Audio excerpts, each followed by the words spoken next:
stories. You're our conduit to the world of entertainment. A federal judge denied Blake Lively's request to submit more information as she continues to seek attorney's fees and damages tied to the Justin Baldoni's dismissed $400 million countersuit, reportedly telling her that he didn't need any more info now. That's what the judge said.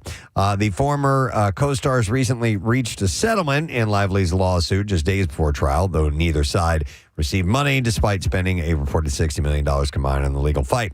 Both camps quickly claimed victory afterward, with Baldoni's attorney Brian Friedman calling it a huge victory and saying Lively was scared to testify. Lively's team fired back by calling the outcome a resounding victory and saying the settlement ended the fiction that she fabricated harassment and retaliation claims. See, I'd be so offended by that. I'd take them to court, Preston. Yeah, right. Yeah. How dare you? In a joint statement, both stars said that It Ends With Us remains a source of pride and emphasized their shared goal of supporting domestic violence survivors. You saw it. Did you like it? Yeah, I did. I did like Kathy loved it. She was just raving about it, and I thought it was good. It didn't blow me away. Did they have chemistry? Yeah, but he's playing a bad guy, isn't he? You've got to. I don't want to give anything away. How does it end? Yeah.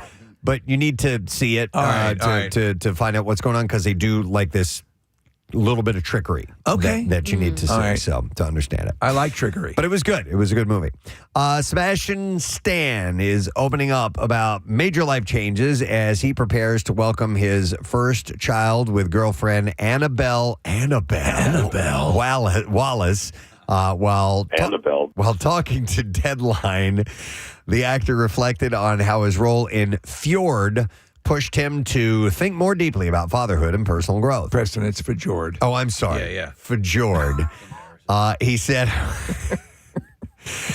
I want to be a good dad. Yeah, and who doesn't? He continued with a more introspective note saying, I'm feeling the responsibility of being a good father and not to mention a good man. I'm 43 and I feel in a lot of ways I'm just starting to learn now and it's just crazy to me. Does he mention if he kept the prosthetic penis from the Tommy Lee movie? Yeah, that's actually, he touched on that first and then he went to the what a good father he wants to be, but I just left that Guess part who kept out. that penis?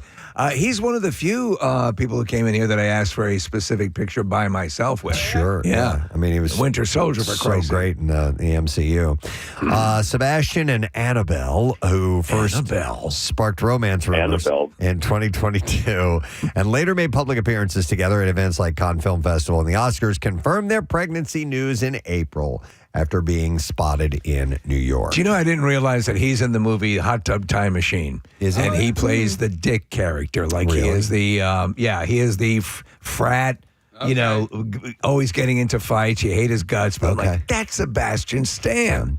So congrats to Jamie Foxx. He's about to become a dad for the third time. This will be the actor's first with longtime girlfriend Alice Huckstep. He already has two daughters, Annalise, who is 17, and Corinne, who is 32 from previous relationships. No, Annalise. Annalise. Annalise. Some people call her Annalise, and some people call her Annabelle. Fox and Huckstep started dating in 2023, splitting briefly in 2025 before reconciling. Isn't his 32-year-old a model? His daughter? Yeah. She's gorgeous. She was hosting that show when he was sick. Remember the yes, I do finish remember the that. lyric or Beat Shazam? Okay. Right. Yeah. All right, so Kim Kardashian may be a billionaire, but that doesn't mean that she doesn't want what's coming to her. A judge ruled in her favor after a lawsuit filed by Ivan Cantu, the man who sued after Kim posted his photo on social media accidentally, was thrown out. So this lawsuit's thrown out. No, thanks. Kim posted Cantu's photo identifying him as a death row inmate that she was advocating for. Right. She meant to post a photo of the actual inmate who has the same name. Kim argued that the mix-up was an honest mistake, that she corrected immediately, while Cantu claimed the post caused significant harm to his life.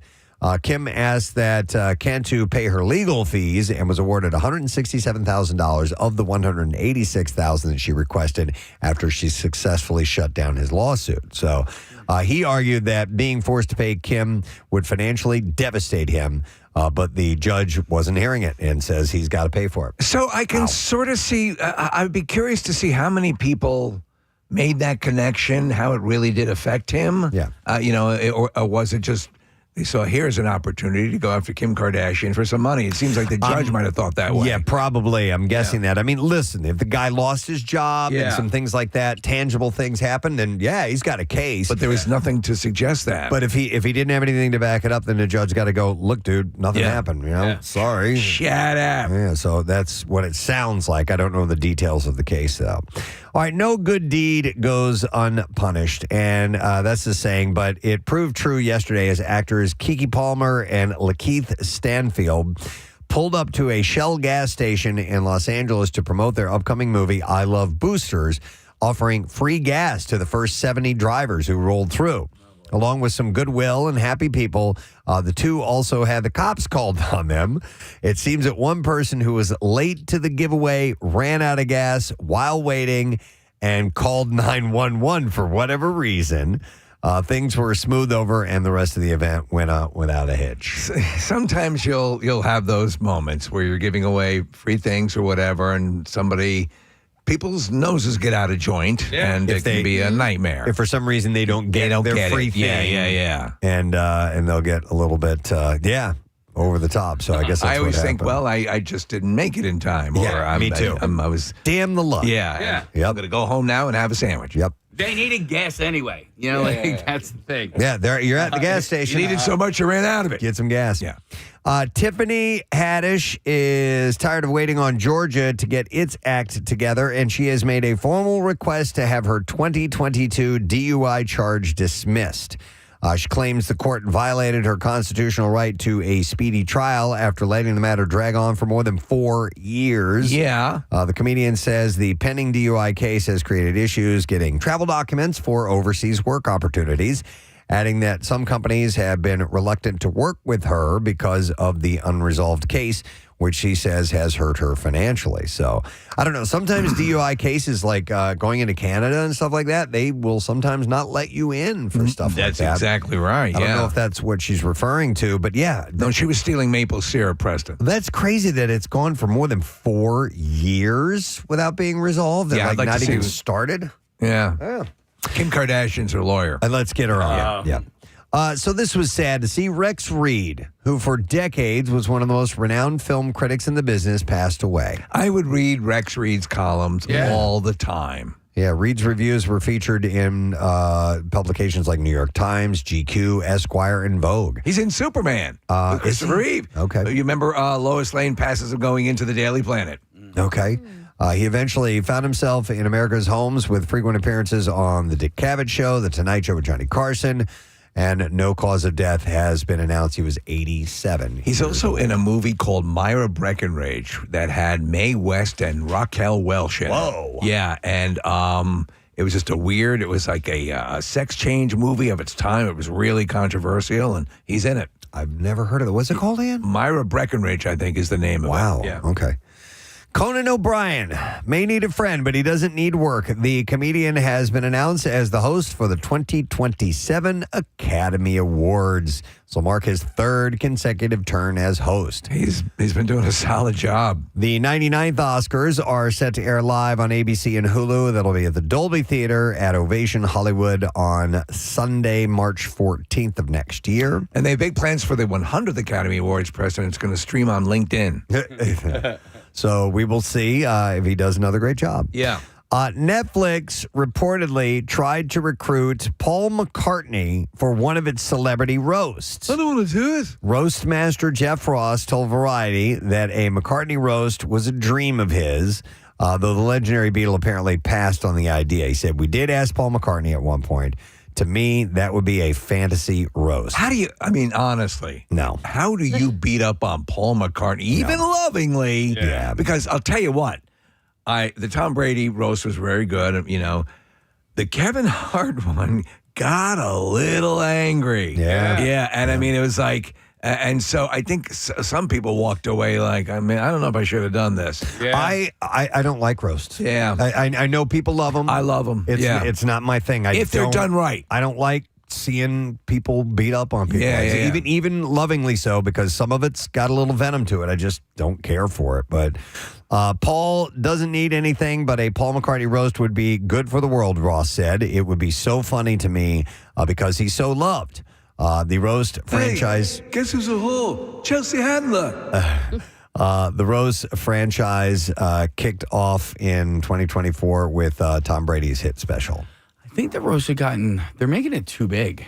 It doesn't need to be at a Kia Forum. It doesn't need all the lights and the pomp and, you know. 3 hours plus. Yeah. 3 hours. What I used to love was the Dean Martin roast, the Friars Club roast. Mm-hmm. They were a little bit more jovial and less acidic. Yeah. And to your point, Preston, about the beating up, you're getting more of the Listen, a joke that's funny is a joke that's funny. But if every joke is a kill shot, gets a little much. Yeah, and you're right, Casey. They do them like in state, or I mean, it was in the Kia Forum, the last Too one. big. Yeah, and with the lights and they had dancers and like all of it, and they had people come out and roast before they officially started the roast, and I was like, well, when Yeah, and like Usher, Usher performed at the beginning of it. Yeah, Like, he did a song roast. Yeah. Wow. Yeah, I don't know. I was like, this is a little bit too big. You know? I'm glad I didn't watch it. Yeah. The Voice is expanding its coaching lineup, bringing in Queen Latifah for season 30, alongside Kelly Clarkson, Adam Levine, and the newly announced Riley Green. And you left out Gary Busey. Oh, okay. I forgot about that. Yes. The Grammy-winning artist is making her debut on the show after years of success across music, television, and film, including projects like Living Single and The Equalizer. To sing properly, you got to use your lips. No. Kiss it on the lips.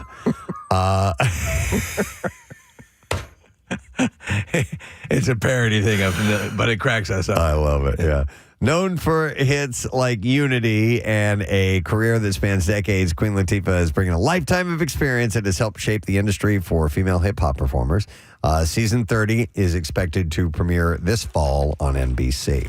Speaking of NBC, they will air a rerun of The Tonight Show starring Jimmy Fallon on May 21st instead of a new episode, allowing Fallon to support Stephen Colbert on the final night of the Late Show with Stephen Colbert. That follows ABC confirming that Jimmy Kimmel Live will be airing a rerun the same night. Yeah, they're all going dark, right? To give Colbert the biggest send-off possible. Fallon, Kimmel, Seth Meyers, and John Oliver reunited on The Late Show as the Strike Force 5 crew on Monday. They originally launched a podcast with the crew during the 2023 writers and actors strikes to raise money for late-night staffers impacted by the shutdowns. And Seth Meyers won't have to go dark because he's on after. He's not, Yep. All right, the filmed version of Hamilton is getting a 4K UHD Blu-ray collector's edition release coming out on June 16th, featuring upgraded Dolby Vision and Dolby Atmos presentation. The set includes new bonus content, like the documentary called Spark into a Flame, Hamilton and Hip Hop. This is all very cool, but I wish they would include the Predator Vision. I love watching musicals with Predator Vision. The documentary explores the show's hip-hop roots and features appearances from Lin-Manuel Miranda, Nas, and Questlove, as well as others. Fans will also get a sing-along version, a Reuniting the Revolution featurette, collectible art cards, a fabric poster, and sheet music for Alexander Hamilton. No gravy boat? No gravy boat. The sci-fi classic Westworld is being rebooted. The 1973 hit has already been reimagined as an HBO series, which ran from 2016 to 2022. That series started off very strong and then collapsed. Now a new version will hit the big screen. David Koepp, who wrote the script for Jurassic Park, has been hired to do the same for the Westworld reboot.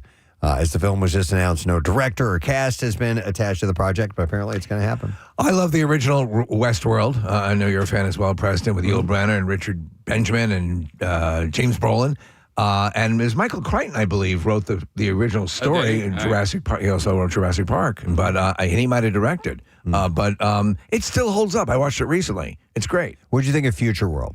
It was pretty good. It was all right. I just like that they had sex robots. Yeah, they did have sex as a robots. teenager, I'm like, that is a great idea. Now they did have sex robots in Westworld. In You Westworld, just didn't see, like the in the medieval realm. They were getting it on big time. Yeah, for sure. Henry Cavill's live-action Voltron movie officially won't get a theatrical release, with Amazon confirming the film will debut directly on Prime Video. Oh, I wonder why that is. I mean, why not throw it in the theaters? Yeah. You would think so. Yeah. Big robots and stuff. The remake, which also stars Sterling K. Brown and Rita Ora, wrapped filming last summer after years in development. The film was written and directed by Rawson Marshall Thurber, following the story of 5 piloted robot lions that can combine to form a giant humanoid robot, Voltron. Unless they went cheap on the budget, I don't see know. what the harm is in putting it in the damn theater. That's going to have a 2027 release, most likely.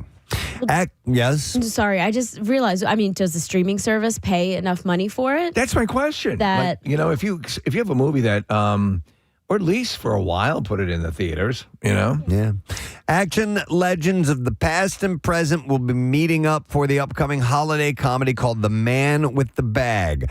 Arnold Schwarzenegger and Alan Ritchson co-star in the Prime Video film, in which Arnold plays Saint Nick himself, and the story centers around the theft of Santa's magic bag. After it's stolen, Saint Nick turns to his naughty list to find Vance, who is played by Alan Ritchson, a thief, to help him get it back. Aquafina co-stars. The movie will hit Prime Video on December 2nd. Alan Ritchson did that action movie for Prime Video, which is War Machine, I think it's called. Oh, yeah, a yeah, sci-fi thing, which is actually pretty good. Did you see the attraction of that? Yeah. What was it about? These guys are on sort of a training maneuver, troops. I guess they're like special forces, and they're going through their, predetermined scenarios, battle scenarios, and they, by happenstance, encounter this alien war machine that has just landed, and they have to take it on. Interesting. All right, so one last story, and then we'll get to the clips. Vision Quest, long-awaited spinoff of WandaVision, now has a premiere date. When I first saw the title, I thought they were remaking The old wrestling movie. Oh. Yeah. I was like, wow, okay, Hey. sure. That was a great story. Matthew Modine. So, no, this has a premiere date. Disney revealed the release date of its upfronts,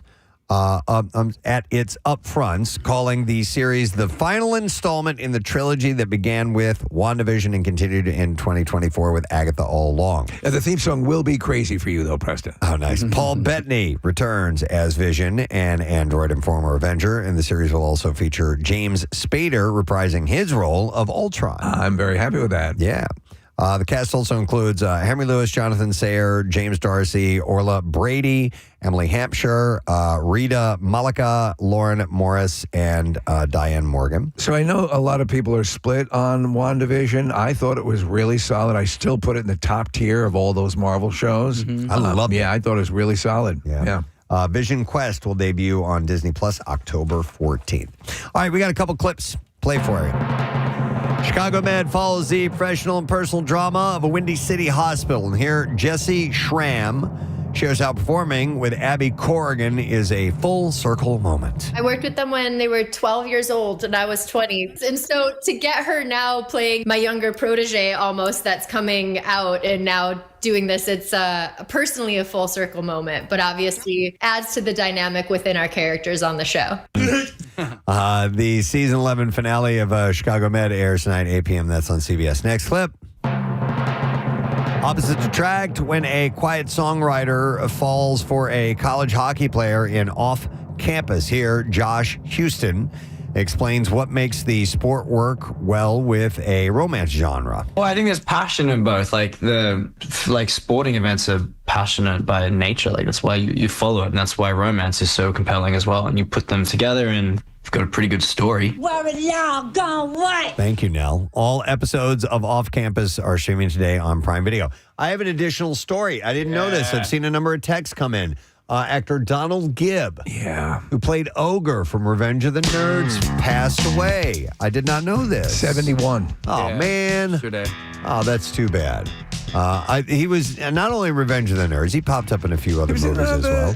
Bloodsport, wasn't he? He was. He played Jean-Claude Van Damme's buddy. It's like Ray Jackson or something like that. I remember him also in a bit role in the movie Hancock. When Hancock goes to prison, right, and he goes through this therapy session with other prisoners, Donald Gibb was one of those guys. He only had a couple of lines in the movie, but that was it. But I was like, hey, Ogre's back. He was funny, comedic actor. He was a good, sort of threatening guy. But in Revenge of the Nerds, you got to have an ogre. Yeah, it just says he died of due to health complications, and he was with family, so he was sick for a little while. Ogre became a good guy. He did become a good guy. Yeah, he became a nerd. Yeah. Remember, he drinks the secret absolutely mix and starts laughing. Yeah. Oh, that's sad news, man. That is really sad news. All right. Well, nonetheless, I hate to end on a downer, but we do have to take a break.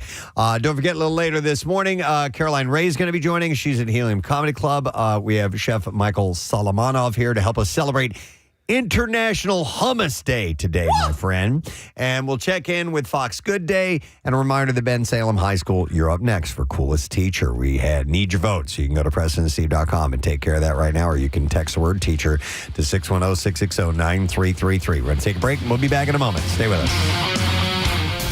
93.3 WMMR and Live Casino and Hotel Philadelphia present the 21st annual I Bleed for Preston and Steve Blood Drive, Friday, June 19. A full day of blood-giving goodness at the Greater Philadelphia Expo Center in Oaks. Old owners get the newest Preston and Steve shirts. And the satisfaction of knowing you made a difference for someone in their time of need. We'll be broadcasting live all day, so make your plans now to donate, benefiting the American Red Cross. Appointments are required, so secure your spot today at WMMR.com. The 21st annual I Bleed for Preston and Steve Blood Drive, sponsored by Live Casino and Hotel Philadelphia. Voted best casino in Pennsylvania by Casino Player Magazine from 93.3 WMMR. Putting a little smoke that rose in.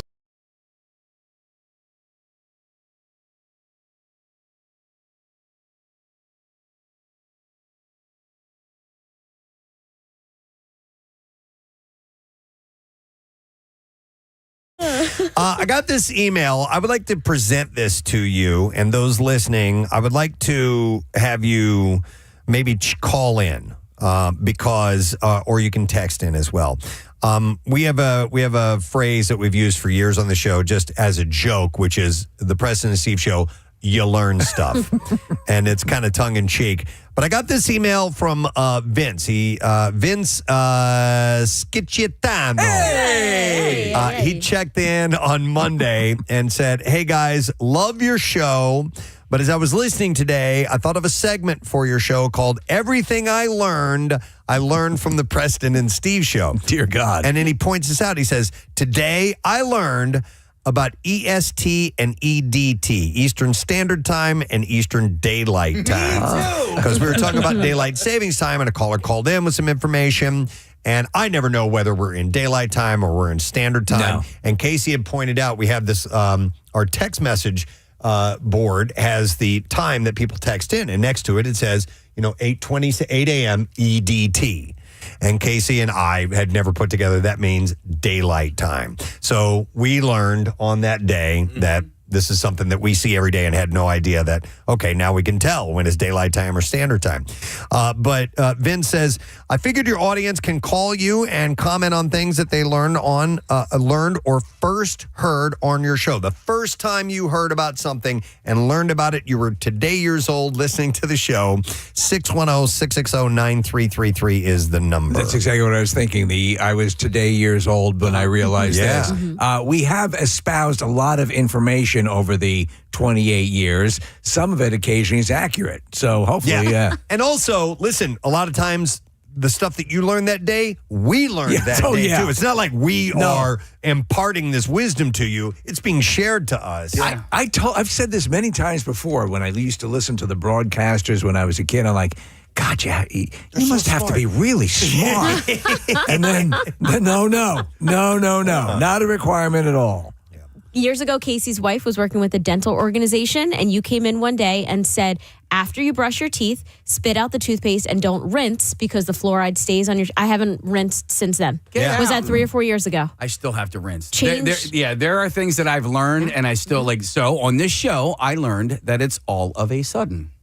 Oh, that's right. Yeah. Yeah. I remember that day. Yeah. Because I don't know why, but I had brought it up, and you realized you're like, oh my God, that's what I say. Yeah. I say all of the sudden. Yeah. And I'm like, do you ever write all of the sudden? You're like, no. Yeah. But I still say sudden. I don't even know if I think I still just say all of a sudden, even though I know it's not all of a sudden. And I also, I learned on this show that it is a water heater and not a hot water heater. Though hot water heater is a commonly used phrase, but it is redundant. What was the thing that you learned? Maybe it was not on the show, but did you learn barbed wire on the show? No. Okay. But I confessed. Okay, all right. That for the longest time. No, but I did dachshund. Yes. Oh, yes. The dog, and that was a long time. It was over 20 years ago. We had some dog specialist on, and I'm reading, and I go, okay, can you tell us about a Dachshund? And he goes, I don't think I've ever heard of that breed before. And you guys were like, wait, can I see that? And you're like, it's Dachshund.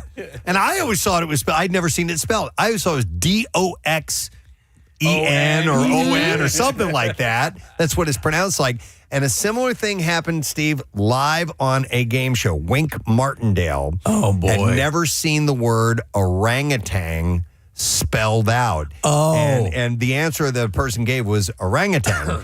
And he goes, no, it's orangutan. So he had found it as well. But yeah, for barbed wire, I thought it was bob wire, B-O-B. Bob wire for the longest time. Barbed. But at some point I found out, and I did learn that. So let me get some calls. We are going to go to, let me go to Eric. Hi, Eric. You are on the air. Good morning, buddy. Good morning. Sorry to bother you at work. How you doing, Preston? It's all good, bud. We're doing well. So something you learned listening to the Preston and Steve show. So this was just a recent one. It's pretty simple. My wife always has superstitions when you walk through the parking lot or going into a store and somebody's on one side and the other person's on the other side. She's like, oh, you got to go around. Well, now I know to say bread and butter. There you go. Butter. Yes. Bread and butter will fix the curse. There is a classic. Looking forward to using it. So you just learned that. All right. Thank you, Eric. Appreciate it, buddy. You got it. There's a classic Looney Tunes cartoon, and I forget what character is doing it, but it's walking between things and it's going bread and butter, bread and butter, bread and butter. Yeah. Let me go to Mel. Mel's on the line. Hey, Mel. Good morning. Hi, guys. How are y'all? Great. What's up? Not much. So I actually learned how to take shots on your show. Like injections? Like, what do you mean shots? No, like shots of alcohol. Oh, wow. We taught you. Okay. So years ago, when you still did the St. Patrick's Day broadcast, I was picked to play a game, Oh Jeopardy! I didn't really go out and drink. I didn't do shots, but I had gotten double Jeopardy and was handed a double shot. And before you guys could even tell me what I had to do, I took it, and I didn't really take shots before. So it was more of an indoctrination than a lesson. Yeah. Yeah, but indoctrination can be a lesson. There you go. All right. Thank you, Mel. Appreciate it. Thanks. All right. We'll see ya. Here's a text. Somebody today, it was literally today years old when I found out a female donkey is called a Jenny. That was our stupid question this morning. It may come in the form of that, It too. could be that. But however you learned something, I learned everything I know from the Preston and Steve show. Let's see. Somebody said that people say wheelbarrow when it's actually wheelbarrow. Yeah. I guess we explained that We did. at some point. Let me see. Somebody had texted. Oh, here's a reference to the Y100 video we were talking about earlier this morning. It says, I was exactly today years old when the Y100 video President was talking about on Fox popped up on my social media, and I saw how smoking hot your general manager, Lim Bruder, was. So they just found that out. Hey, me too, actually. Yeah, that's right. Yeah. Let me go to Rob. Hi, Rob. Good morning. Good morning, yet. Good morning to see you, Rob. All right, what have you learned from listening to the Preston and Steve show? I learned from Mr. Steve Morrison that 40 feet is almost 50 feet. It's right. Yeah. Wow. It's a ploy I use all the time. 40. That's almost 41. That's awesome. Yeah. All right. See, and you can use that. That's stuff. That's information you can use and share that knowledge. Too, yeah. Don't hold it to yourself. No. Pass it forward. Marissa actually posted this this question or this statement on Facebook and got some responses. Here's one. This is and this is kind of what I was thinking that people might chime in with stuff like this. That this person, Matthew, said that sulfur hexafluoride has the opposite effect of helium on the human voice. God, do we have a good time with sulfur hexafluoride? I didn't know that until we did that segment. Here's Casey laughing. There you go. Yeah. Here's another one that says, I learned what lot lizards are. Lot lizards. That's from Carly Myers. She said, to this day, if I pass a Flying J rest stop, I think about that episode. They're the prostitutes that work truck stops. Yep. Mark Darling said, I learned that you can actually light a fart on fire. Definitely did that. Well, you want to hear it? Here's the reaction. Here we go. Yep.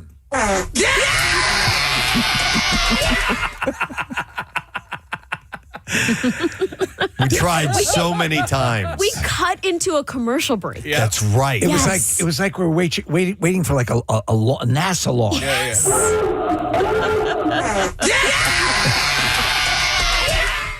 Let's see. Here's some other ones. Somebody said that they learned about ASMR from our show. It says like 10 years ago, learned that from Preston. I don't even know what ASMR stands. What does that Autonomous stand for? Sensory Meridian Response. There you go. I'll and I only know that because I have that condition. Yeah. Do you know, I never knew of the shocker until our show. Okay. I was not familiar with the shocker. I don't think I was either. Okay, yeah. Yeah. This one says that they learned that Irish potatoes are regional, not widely known. Oh, wow. Okay. I think we learned on this show what the difference between a chickpea and a garbanzo bean was. Explain, please. Well, I've never had a garbanzo bean on my chest. Here's one that says, I literally got my check this week, $225 from PA unclaimed property. Yeah, that's something you brought up. I had like 400 some odd bucks. I did not know that was out there for me. I don't know, Ryan, did you? I did one in New Jersey. I got $65 from it. So thank you for that. Yeah, for sure. Thought you'd hop on unclaimed liver. All right, thank you, Marissa. I would like to introduce you guys to a cool teacher. Oh, man. Is that okay? Yeah. All right, let's do that.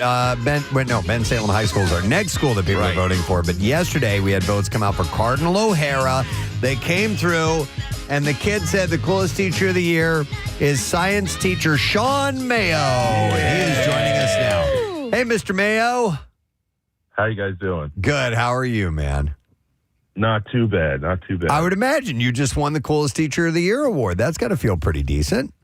Yeah, that was pretty exciting. Yeah. How long you been teaching at Cardinal O'Hara? So I graduated in 2011, and then I came back 3 years ago.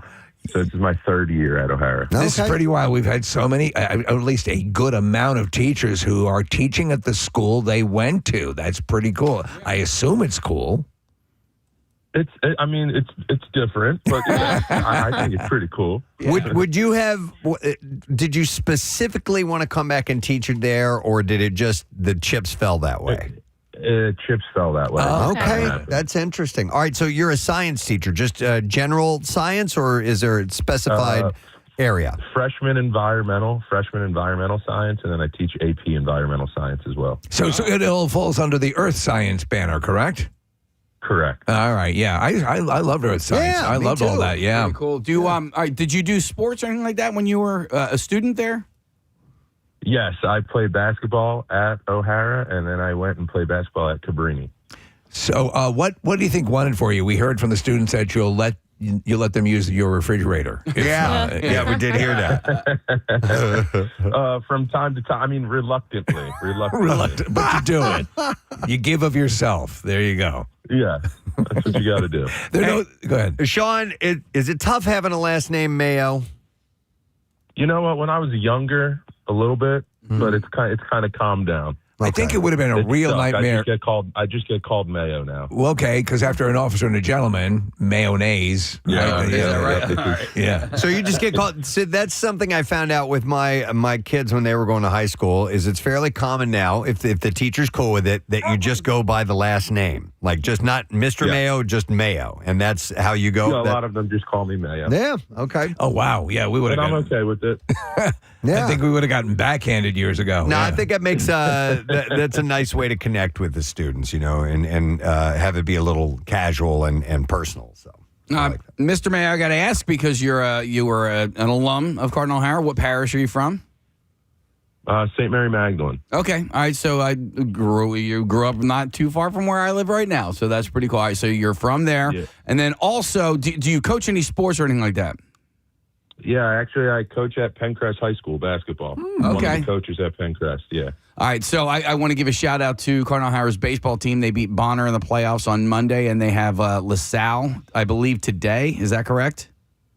I believe so, yes. Big game today. And then the other thing I want to bring up, just in case you don't, is that today is Cardinal O'Hara's Day of Giving. It's Roar Day. Yes, Roar Day. Wednesday the 13th. I do remember that. Raise some money, or what is it? Reach out and raise. There we go. Is what ROAR stands for. So, shame on you. No, I see why he's a popular teacher. He's very cash. That's why we need some help, everyone. That's right. Yeah. All right. Well, listen, Sean, on behalf of the students, we want to present you with the President Steve Coles Teacher of the Year coffee mug. It's kind of our little trophy to you, as well as some goodies from our friends at Dunkin'. They have a tumbler and a $50 gift card just as a thank you for what you do. I greatly appreciate it. You got it, man. Hope you enjoy the rest of the year and have a great summer as well. Sean Mayo, science teacher at Cardinal O'Hara High School. And Ben Salem High School, you're up next. So pick one. All right, vote for them. And then tomorrow morning, hopefully, we'll be talking to them as well. So it's simple to do. If you go to Ben Salem, if you want to text it, it's very easy. You just text the word teacher, not the teacher's name, but text the word teacher to 610-660-9333. And then we'll send you the voting link, and then that's where you put the name in. You can also go straight to our website, PrestonandSteve.com, and you can vote there as well. So we'll get a winner tomorrow. I love that we still do this after all these years. A lot of teachers at the barbecue coming up and saying how much they love it. The only point of contention is, junior high, elementary. Like, hey, listen, it would take forever, Yeah, it's just kind of how we do it. And we wanted the students to text. And when we started doing this, it wasn't that common for junior high students to have phones. That's how long we've been doing it. That's how long we've been doing it. But, we're still happy to bring something to acknowledge the teachers. In fact, you know what? I had a shout out. Yeah, let me mention this. This is from Jeff Bravo, junior high English teacher at Haddon Heights Junior/Senior High School. He said, "Hey, longtime listener and teacher.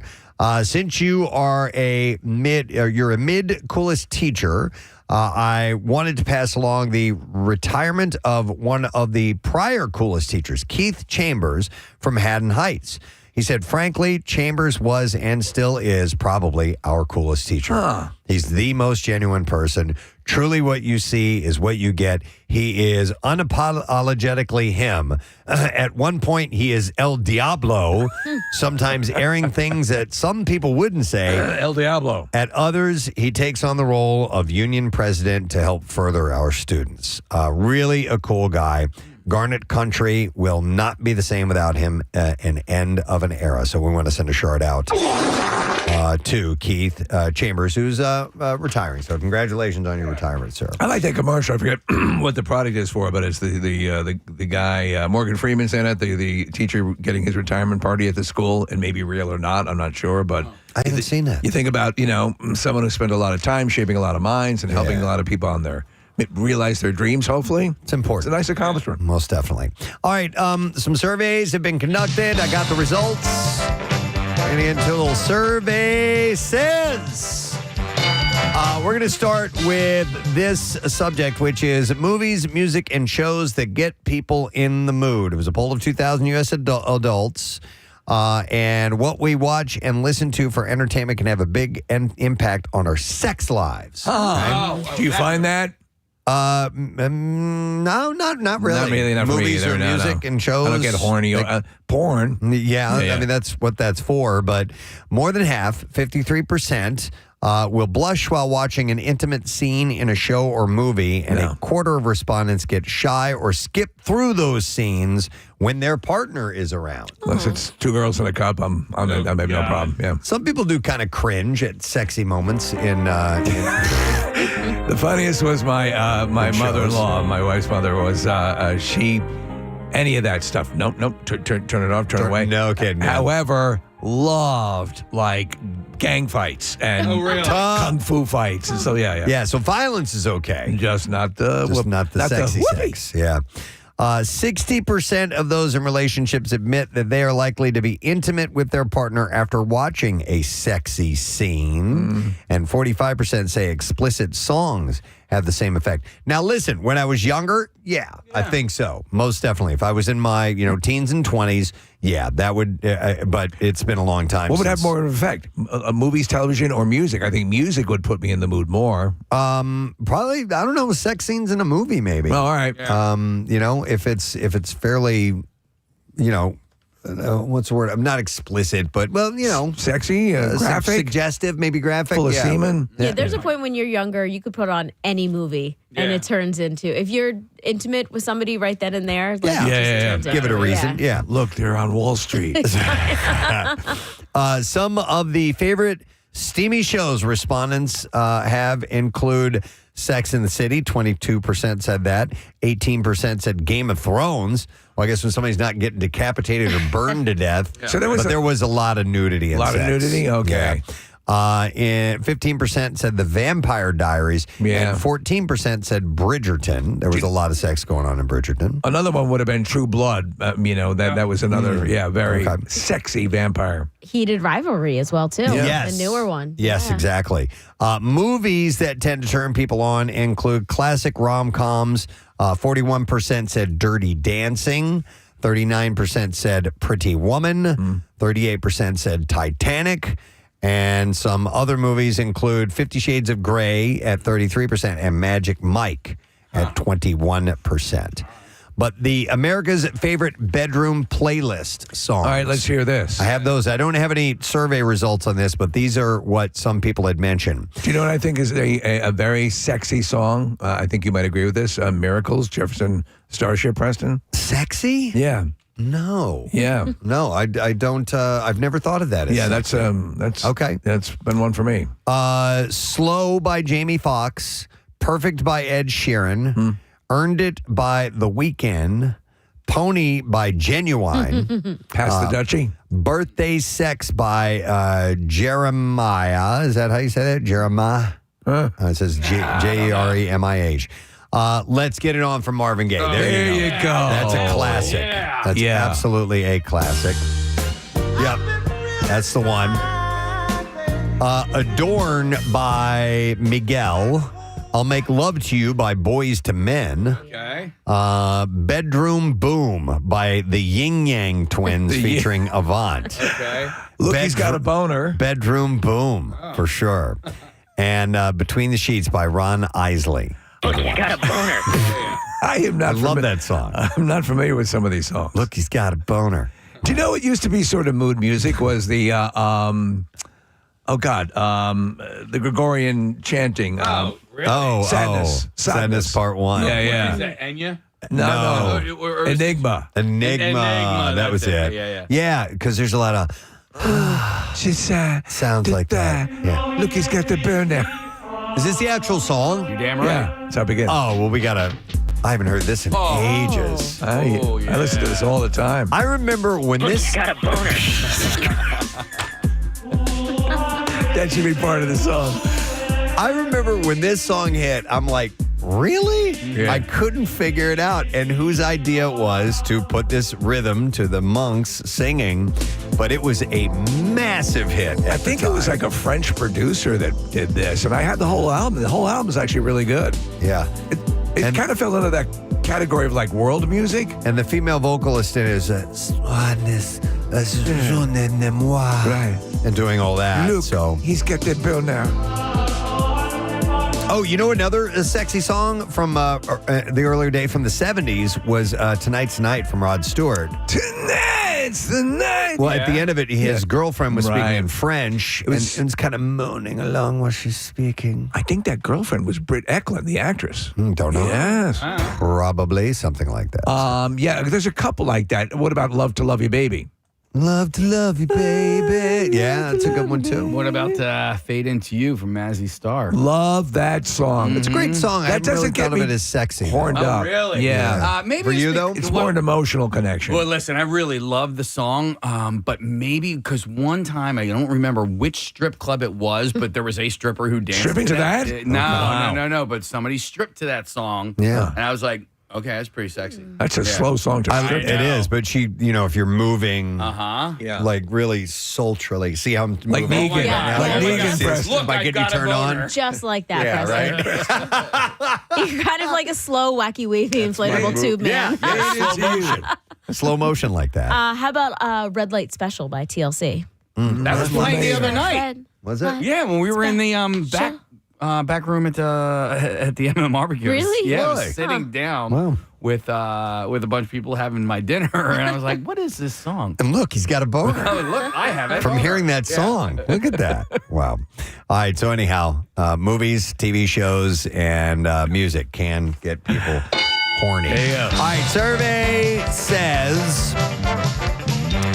It's a survey of 23,000 people around the world, Gen Z men who were born between 1997 and 2012 were twice as likely as baby boomer men to have traditional views on decision-making in a marriage.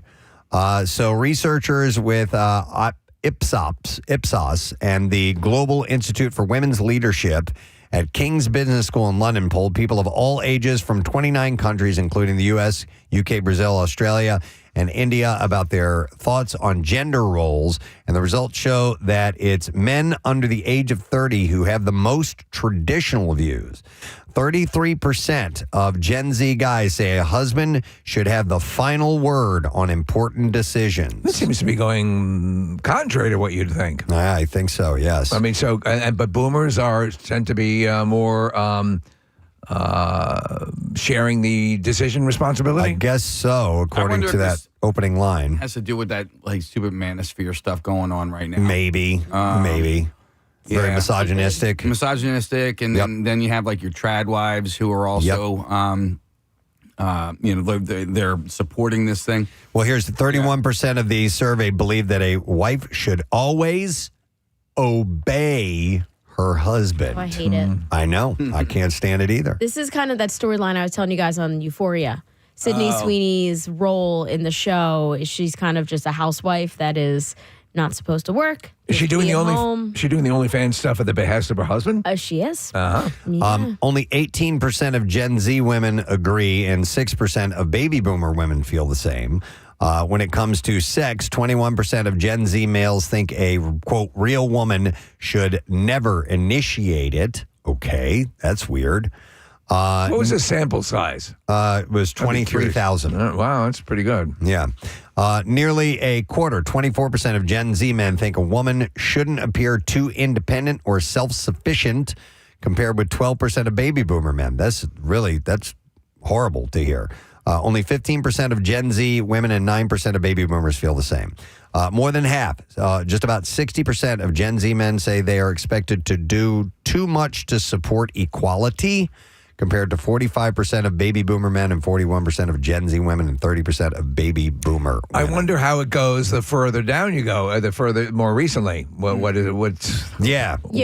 Are the millennials polled? Right, yeah. No, this was the only thing. It says 23,000 people around the world, Gen Z men between 1997 and 2012. And baby, those are the only ones referenced in this, Marissa. So I don't know if they were, what all they included in the poll. See, I'm a boomer, so I'm enlightened. Yeah, so I share responsibilities and decisions. I wonder how much. You want to marry me, Casey? No, well, no, I'm married already. Yeah, but, I know. But I So would, am I. man. Yeah, thank you. You take care of me. I know that. Take care of all your needs. But I wonder how much of this, is sort of facilitated by the algorithms of our social media. Could be. You know Could what I be. mean? Yeah. Because I see the world as this and wingsuits. Wings, yes. Those are my two algorithms. Oh, man, I'm getting a lot of really good woodworking stuff. Really? Yeah. I'm really happy about that. I envy your algorithm. But, like, it's funny because if any of this sort of stuff, and none of this pops up into my algorithm whatsoever. No. None. You know? It's strictly just dark web stuff. That's it. Yeah. That is it. You know? No, mine either case. I mean, it depends on what you've dabbled in, and then they feed you more of it. Felching. You know? Yeah, that's felching. I don't Hang know. on, what Mine's mainly golf videos. Yeah, no kidding. It's just the golf No instruction, especially it's the time of season. So, all right. Anyhow, this is a survey. I saw it. I passed it along. Listen, all right? you're the survey meister. Yep. All right. Let's talk about food. All right. We're a couple days away from the connoisseur, so I'm going to put this here in survey says. A poll of 2,000 adults across the country, they had asked about America's favorite fast food orders. And a perfect plate would include a Burger King burger, a Chick-fil-A chicken sandwich, McDonald's fries, and a Dairy Queen milkshake. So you can mix and match your favorite fast food Like your places. greatest hits. Run that. So this would be the perfect meal: a Burger King burger, a Chick-fil-A sandwich, McDonald's fries, and Dairy Queen milkshake. I ain't mad at that. That sounds pretty good. No, that is a fine little collection. So Burger King lands at number one for best burgers at 39%. Wendy's came in second, just under at 32%. But if you take the regional effect into it, In-N-Out would beat everybody at 45%. But that was mainly focusing on the west part of the country. It's been Because we don't forever. have any In-N-Outs I out know here. we don't. They are really good. It's been forever since I had a Burger King burger. Yeah. I listen. And I do love Burger King. If we're talking strictly fast food and not something like a fast casual, something that has a drive-through. Yes. Freddy's burgers are damn good. They are good. Yeah. They're really good. Where's Freddy's burgers? So Freddy's was a Midwest chain that's it's made its way into our area. So near me, there's one in Broomall, there's one in Brookhaven. I don't necessarily There's one in know. Royersford. Is there There's one Rofa? out. There's one in Lansdale. Hatfield. So they're around. They're sprinkled here and there. And they're like smash burgers. So they're really thin. Smash burgers. Okay. And they usually give you a double. So because they're really thin and they are really good. You would put that way up on the list? I love them. Yeah, I was. I'm a fan. I haven't been there in a while. What about the fries? And they have fry sauce. They have special fry sauce, which is really good. So there's shoestring fries. Yeah. Oh, I like shoestring. If you like shoestring fries, then you're all over it. And Casey doesn't really care for it. No, because you have to grab a bunch of them. Yeah. You know what I mean? Stop it. Yeah, Stop it I'd like with to eat that. Stop it with that. one fry at a time. Is it like an aioli sauce?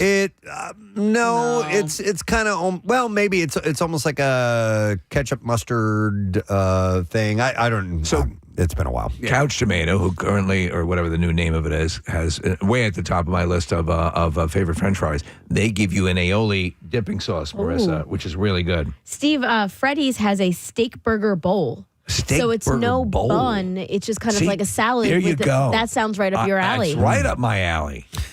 So for chicken sandwiches, Chick-fil-A is first at 51% in the poll. Popeyes, 27% in the poll. I dig Popeyes. But 40% of Gen Z says that Raising Cane's is the best. So I have yet, I think they brought in some food one time. At Camp Out for Hunger. They were terrific. Yes. I love Raising Cane's. Is there one near here? There's one in University City, and there's got to be a couple others, I think, right? Yeah. Okay. I haven't seen them up my way. No, yeah, they're not around enough. And then is was it Dave's? No. The hell am I thinking of? Raising Dave's? Raising Dave's. The hot chicken? Yeah, Dave's Hot Chicken. You don't know, do you? Yeah, hell. Stop it with that. For best nuggets, McDonald's wins. No. I would disagree. Yeah. Chick-fil-A, I think, is the better nugget place. And they came in at second. So it was 45% said McDonald's, 37% said Chick-fil-A. That's what they do, man. In the very important category of fries, McDonald's is also the clear favorite. People still love the They're McDonald's terrific. French fries. Yes. I told you, and I'll relay this story till the day I die. When I won a contest, I got a gift card for a substantial amount of, at that time, it was probably like $25 or whatever it is. But I just bought all French fries. I bought a huge sack of French fries. So McDonald's got nearly twice as many votes as second place Wendy's. 51% said McDonald's, 24% said Wendy's. Wendy's fries are a little bit more chunky, are they not? Yeah, they're larger. Yeah, they used to be a little bit more fresh cut, not French cut. I wonder what we don't get. So sexy. If we don't get French cut fries. I'll tell you this: I'm a big lover of steak fries, so I don't mind the big thick fries. Aren't I complex? I love shoestring French fries. So complex. And I love like steak fries. I like all fries. Yeah. Although when I'm disappointed. And I think they're fries that are made in peanut oil. I know what Do you know the one I'm talking about? I know, and I agree. I'm always disappointed when I order fries and they come out on the plate and I'm like, oh man. You get this. They're not as good. Yeah, they're just something about them. They're not as potato-y, I think. They're peanutty. Yeah. Stop it. Stop it with that. We need a new segment called Stop It With That. Yes. I'm glad you share that with me. I completely agree. It's always a bit of a disappointment when that happens. So there are some generational favorites with French fries, including that millennials, 45%, and Gen X, 36%, prefer curly fries over any other type. So I will like a good curly fry, but it's not my default. Yeah, me either. I find them overly seasoned. I enjoy them, but there's not enough curly in there. Like there's too many just the shimps. Straight ones. Yeah, really? Which is kind of lame. Okay. Gen Z likes waffle fries best. I'm a fan of waffle fries. Waffle fry will work for me. And baby boomers enjoy standard cut French fries at 40%, jumping in on this. How often will you make French fries at home? Make them from scratch. Rarely. Yeah. Oh, from scratch? Yeah. You know what? I went through a phase where I was doing that for a little bit, and they wouldn't come out like regular fries because I wouldn't do soaking them in water, which is what you're supposed to do. I would just cut up a potato into fry shapes and bake them. Actually, not fry them, and they turn out great. Yeah, they're decent. Once Bobby Flay said, get frozen, and then prepare them the right way, and you'll be fine. Yeah, I don't mind frozen French fries. Not at all. Yeah. Actually, if you have an air fryer, if you do that, use the air fryer. Get like a nice little concoction of. I use avocado oil, and like whatever sort of spice you want to do that. Shake that up in a nice little bag and then chuck them in the air fryer. Those are some pretty damn good French fries. All right. Yeah. All right, I think we had time for one more survey. This one just came out this morning. It's actually from Dave & Buster's, and they polled 5,000 U.S. adults across the country, and it's called the State of Fun Report, and it's not that good. It finds that 48% people feel that they're experiencing a fun drought right now, and another 12% can't even remember when the last time they had a free day to just have fun was. It is interesting you bring this up because Claire and I are actively looking to just grab those fun moments. Yeah. To just go, you kind of get into a routine, and so that's why we went to Topgolf and we took in a matinee movie, and it's good for the soul. Yeah. I mean, I know, and depending if you're in a situation where there's a lot on the plate, try to make time to do something fun. 89% in the poll believe that having fun with other people helps them maintain better, healthier relationships with them. Half of those who polled wish they could do something fun and social at least a few times a week, if not every day. Slow the roll. It's tough to do something fun every day. Yeah. Respondents who say that they don't get enough fun in their lives wish they had 17 extra hours a week to change that. Do you know what I had fun? Keith, your bowling thing. Yeah. That was bowl, fun. Yeah. all that stuff. Yeah. Bowling's fun. Yeah. For sure. You do the escape rooms. Yeah, totally. Fun. That's fun for us. Fun. Yes. We are having fun. Yeah. Stop it with that. 77% said with the time that they do have for fun, they like to watch TV. Yeah. 69% said see family and friends. 59% said dine out. 50% said enjoy outdoor activities. 49% said do hobbies. That's their fun. Do you think? And 48% said they play games, which Sorry is what about that. we do at my house. We play games. Yeah, which is very cool. Claire just bought a whole bunch of games. I'm not a big game player, but if it's the right game, perhaps. What do you think about the odds of the revitalizing of the mall destination fun experience with things like Netflix House and with things like the place that's going in across. Because we've been talking about the show about fondly remembering that would be an entertainment thing, going to the mall. Yeah. No focused. We're just going to go to the mall and have fun. Right. Do you think we'll ever see that? Will that come back in a version? I'm not really seeing that. Yeah. I don't know. I think I think phones and that have changed things for us. You know. By the way, that survey from Dave & Buster's, there's a new Dave & Buster's going up in King of Prussia. Yeah, you know what? I saw that they were having a pre-party or something. And they want like that. to do something with us. I've never not liked Dave & Buster's. Yeah. Always loved Dave & Buster's. I'll actually be doing the grand reopening, having an appearance there on Memorial Day. So Awesome. That'll be from 10 to noon, I believe. Okay. At the King of Prussia At one? the King of Prussia that's one. great. That's correctamundo. On Memorial Day. On the day itself. I'd like to see what new games and things have popped up. I have not been in a while to an arcade of that size. With the VR stuff. Yeah. I mean, they were leading the pack years ago. So. Oh, yeah. Look, he's got a boner. Casey in the back. Look, he's got a boner. Oh, yeah. I'm interested too because I went when I used to go to Dave & Buster's, it was the games where you'd like roll the balls and the horses would go across. Yeah. And I think I went like 5 or 6 years ago, and it was all video games. Yeah. Like all of those hands-on. So I'm interested to see how it has evolved. I think you need both. I think you need I agree with you. I think you need those, shuffleboard games. Skee ball. Oh, you know the ones that I love, where you throw the quarters in, like you drop the quarters in, and then some of the quarters fall down, it pushes off, and you get like the one place you want to be if there's an earthquake. All the quarters totally. fall off. Yeah. So 28% believe it's easier to find something fun to do today than compared to a decade ago. That's few. That's not many. 52% say that it is harder now to find something to do that is fun compared to a decade ago. Your main source of fun is golf. It's a love-hate relationship. There are days where it's so fun. Yeah. And there are days where you want to break your clubs over your knee. What uniformly provides you with fun when you endeavor to do it? Because I'm trying to think about this as well. Drinking. Yeah. No, I don't know. Going to a show. We've been doing that lately. Yeah. That's a lot of fun. I like going to shows. Going to a movie is always a good time, which we've started to reincorporate back. I love going to the movies. I love social activity. I have a nice setup at home, watching movies at home as well, or that's a fun thing. Yeah. A lot of times, what I'm really having a lot of pleasure from is taking pictures now. Is the photography. Nice. Yeah. I don't know, man. That's a good question. Stick with booze. I do have fun. Overall, golf, is my source of entertainment for sure. All right, that's it. We got to wrap up the surveys, friends. Keeping an eye on the clock because we got to go live on Fox Good Day. We'll take a break. We will do that. We'll get to the Bizarre File plus an announcement of something coming up we'd love for you to be a part of. Stay with us. We'll be right back. No, they're claiming that. Trust me.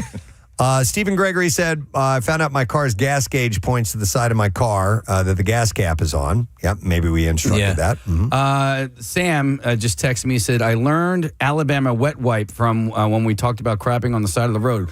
I forget what an Alabama wet wipe is. So I learned Alabama wet wipe from Bert Kreischer. Okay. So an Alabama wet wipe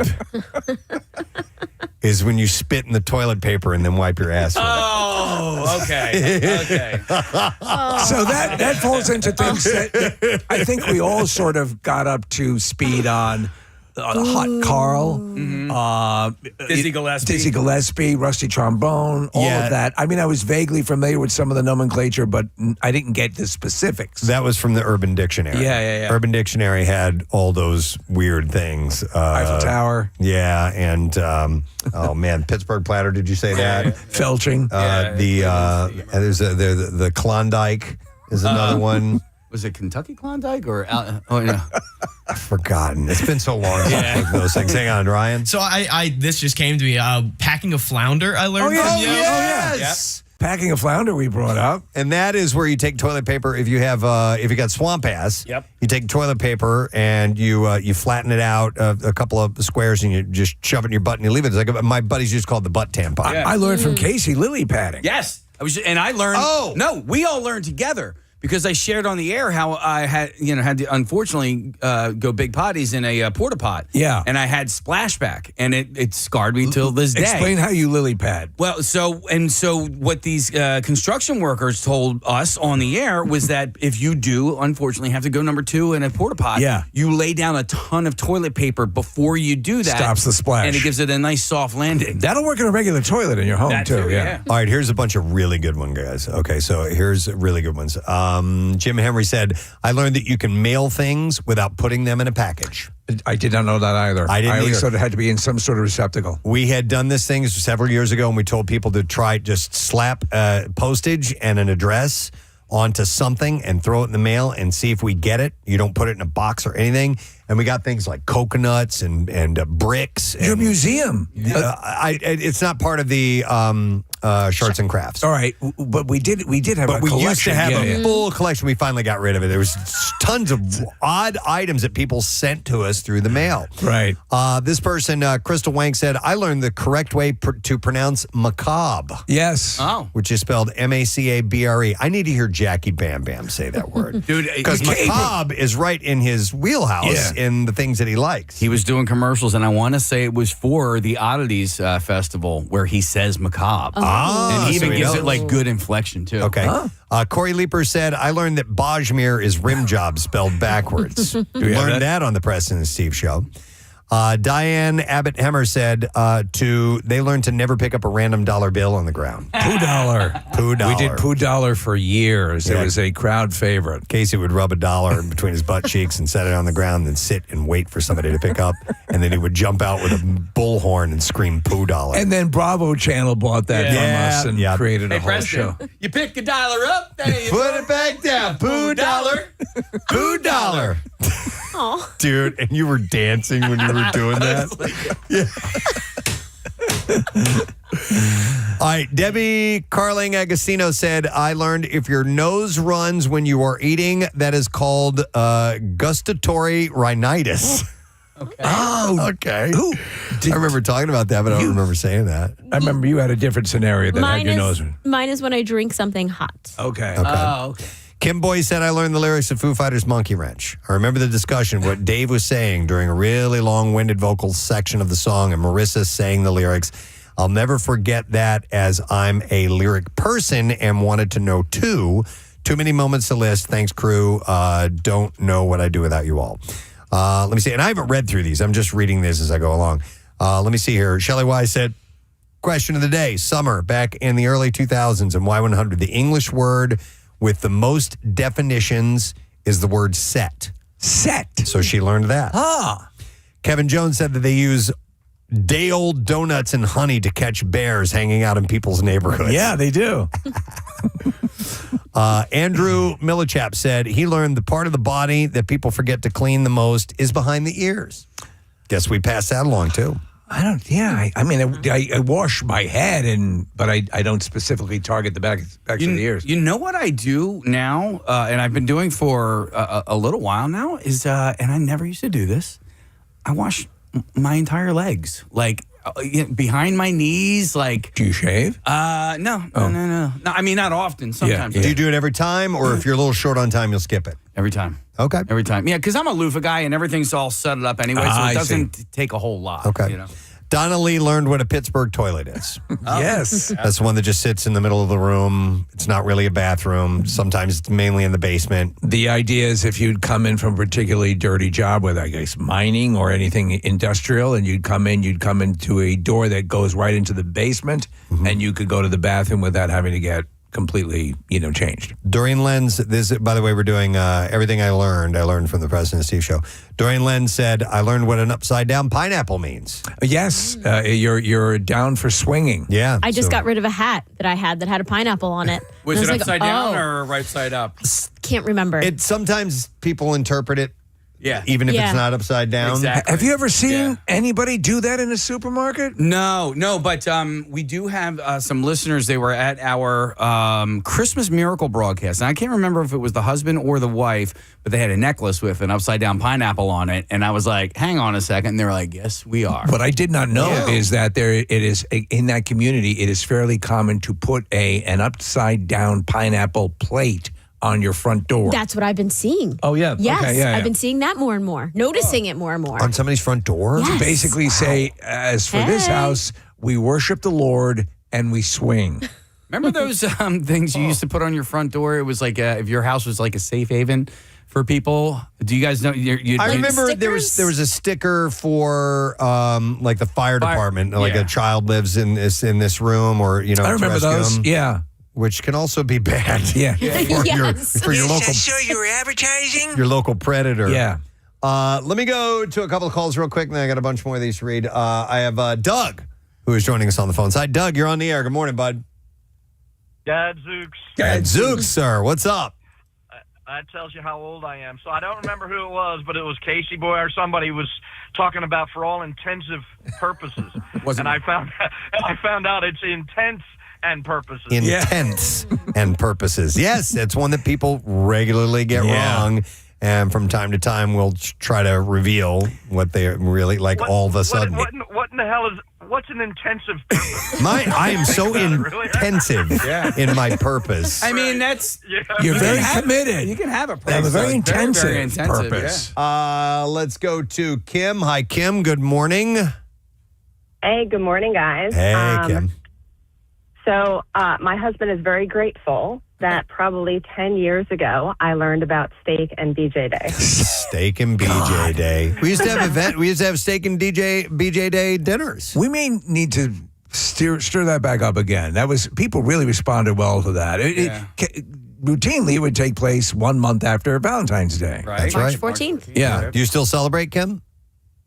Yes, we do. Sometimes it's not on that specific day if we have something going on, but I don't think my husband lets me forget. Good. Which is okay. Of course. All right. Thank you, Kim. Appreciate it. And then we'll go to Max here. Hi, Max. Good morning, buddy. Good morning, Good morning to see you. All right, so everything I learned for the Preston and Steve Show. What did you learn?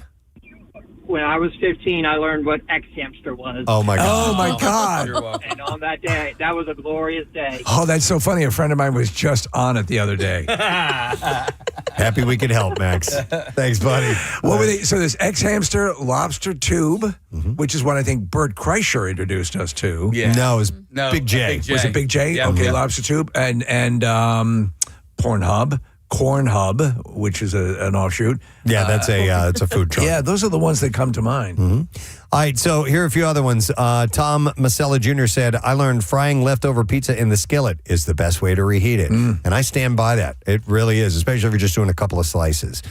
Let's see. This is Kurt Malawi said, I learned that David Spade was actually the person doing the female cleaning lady voice that woke up Chris Farley's character in Tommy Boy. Yeah. That's at the beginning of our show every morning, in case you aren't up that early. Our show has started for 28 years with that Tommy voicing. Yeah. How many times do you hear from people who will hear a clip that we play on the show and finally see it in the movie that we got it from? Dude, okay, so just so randomly, I heard something on my TV go, yeah, where are the strippers? Yeah. And it was like, it's Hungry Time or whatever that, oh God, what's Hungry Time. Oh, Is it a cartoon? It's a cartoon, and it's got like a milkshake that talks. Bob's Burgers? I don't know. No. I don't know that. Wait. Not that. Blow the lid off the joint. Yeah. Hold on.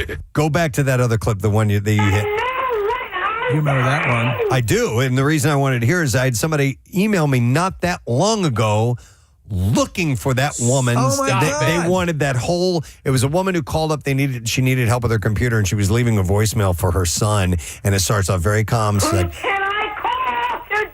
she starts off very calm, and then by the end of it, she's screaming her head off. It was so funny. I did it for you. I used to love playing that. Casey, I have no idea where to find it. Aqua Teen Hunger Force. Aqua Teen Hunger Force, yeah. yep. Where are the strippers? So that's from Aqua Teen Hunger Force. Yeah. Never knew that. All right, so here's one that says, Brian Butch Cole said, I think I learned that ranch dressing is good on pizza. Maybe they really like it on there. I don't even like it like that anymore. I don't even know what you're talking about. Jessica Leet Schneck said, I learned to create shortcuts in my phone keyboard app for stuff like my address. Thank you, Casey Boy. You're welcome. Lauren Peltzer learned the word taint from us. In fact, Casey has a tattoo on his taint. Yeah. So does Joe. Me and Joe. Yep. In fact, we have audio of Joe getting said tattoo, which is... At the very moment the needle touched his taint. You can hear the tattoo gun in the background. Yeah, listen closely. What I learned is when you're super hard on somebody for tapping out on something like that, maybe you should just go easy on them because it actually does hurt quite a bit. I've never heard a shriek. It's just the best. No.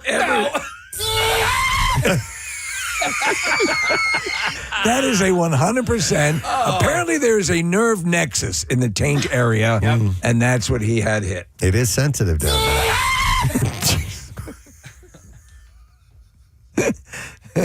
It's so great. It's great. And Joe now. Marissa, we should be going on Fox Good Day in about 10 seconds or so. I'm going to bring this audio up, and we should hear some music fading in here in a second. And today we're going to have Alex and Thomas on board. So Mike is off, I assume. I have it on. I have it up. I don't hear anything. So, Casey... Marissa is pointing and... Yeah, I don't know what I don't know what just let them work that out. There we go. Hey, guys. It's kind of a serious topic. Maybe they want to avoid this topic. Because the question, hey, guys, can you hear us now? Yes, we can. We're on. Yay! Oh, good, because we have a serious... I mean, it doesn't have to be serious, but this one, do you live with any old regrets? Wow. Regrets, I've had a few. Right? But still too few to mention. Yeah. I mean, yes, of course. Listen, you're human. I think it's human nature to look back and go, wow, that was probably not a good idea, or maybe I was a bit naive back then. But you told them where he was buried. Eventually, I did fess up. And boy, was that a load off my mind.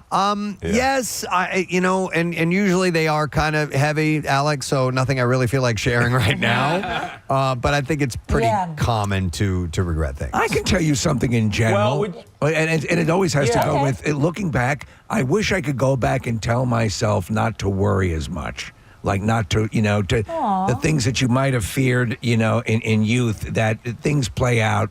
You try to pass this wisdom on to the young fellas, but they don't listen. I was thinking more like when I got arrested. So Yeah. Different type of thing. Regret. After 9 days in jail, you started having regrets. Do you have more professional or personal regrets? Personal, probably. I mean, this is all a scam that we're doing now. I don't have any professional regrets that I can think of. Things have worked out pretty well. Yeah, and like you guys, I mean, you achieve a lot. It's also good when you set the bar where you really want to be, and it doesn't mean dominating the world. You're just happy with what you have. That's a good skill to develop. So I don't have those regrets either, Preston. Yeah. How about you They're guys? Happy with it. I was asking Thomas, because, Thomas worked here, and then I left for 2 years. And then he came back, and I was like, I hope you don't regret coming back. Well, Thomas, you had a successful chain of Zumba studios, correct?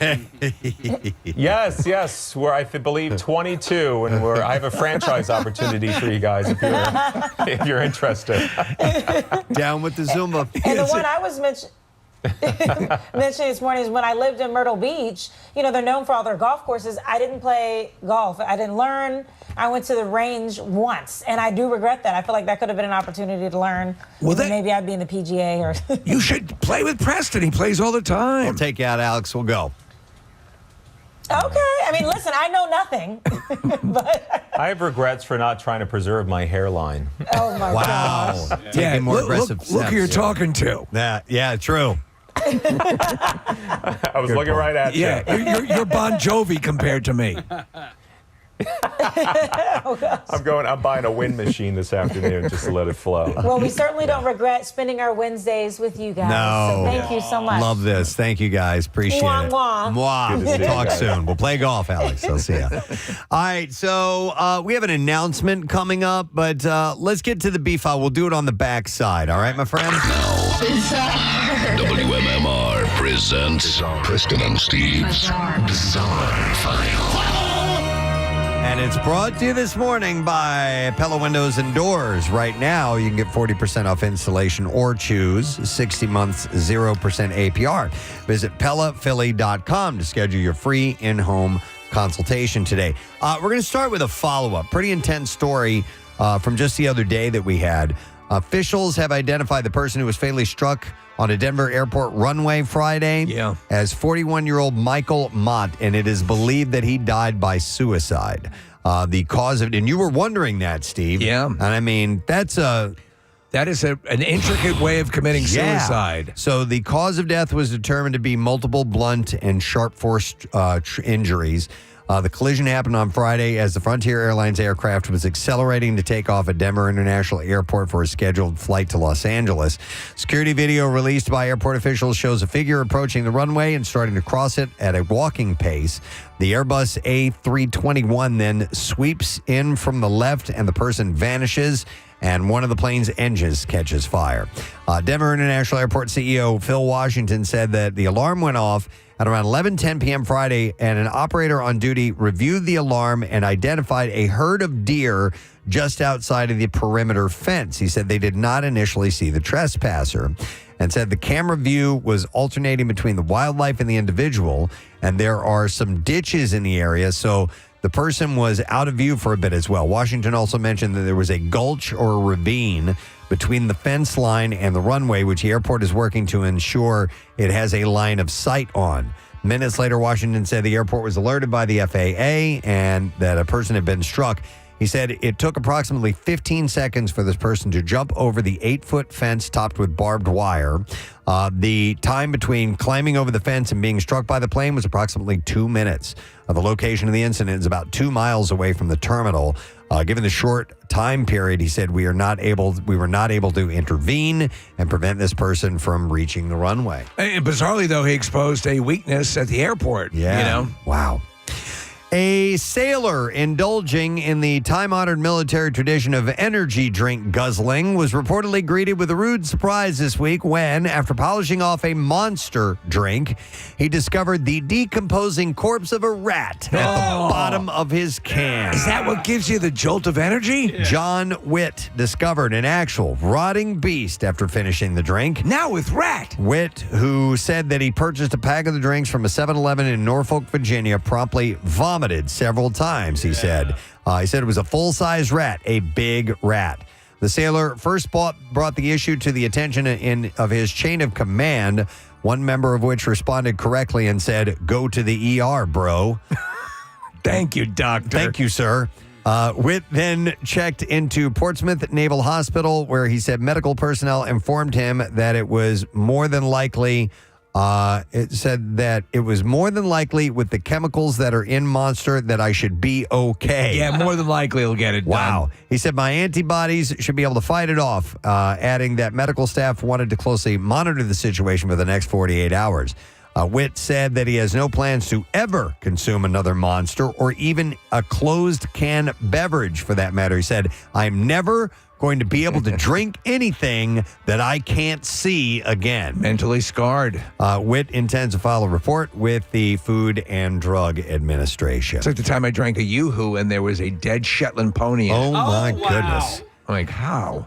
A South Carolina grandmother was killed and eaten by a 10-foot alligator after her private community promised to protect residents from attacks but made no effort to actually do so, according to her family in a lawsuit. You didn't think we were going to follow through on that, did you? The community where 69-year-old Holly Jenkins lived, Spanish Wells on Hilton Head Island, reportedly agreed to settle her family's lawsuit last week after it was accused of failing to keep her safe following public promises to mitigate risks that they were aware of and responsible for. How about a crisp $100 bill? According to the Jenkins family, the Spanish Wells Club and its Property Owners Association were aware that alligator attacks in Hilton Head were on the rise before the local grandmother was killed while walking her dog. This is back in 2023.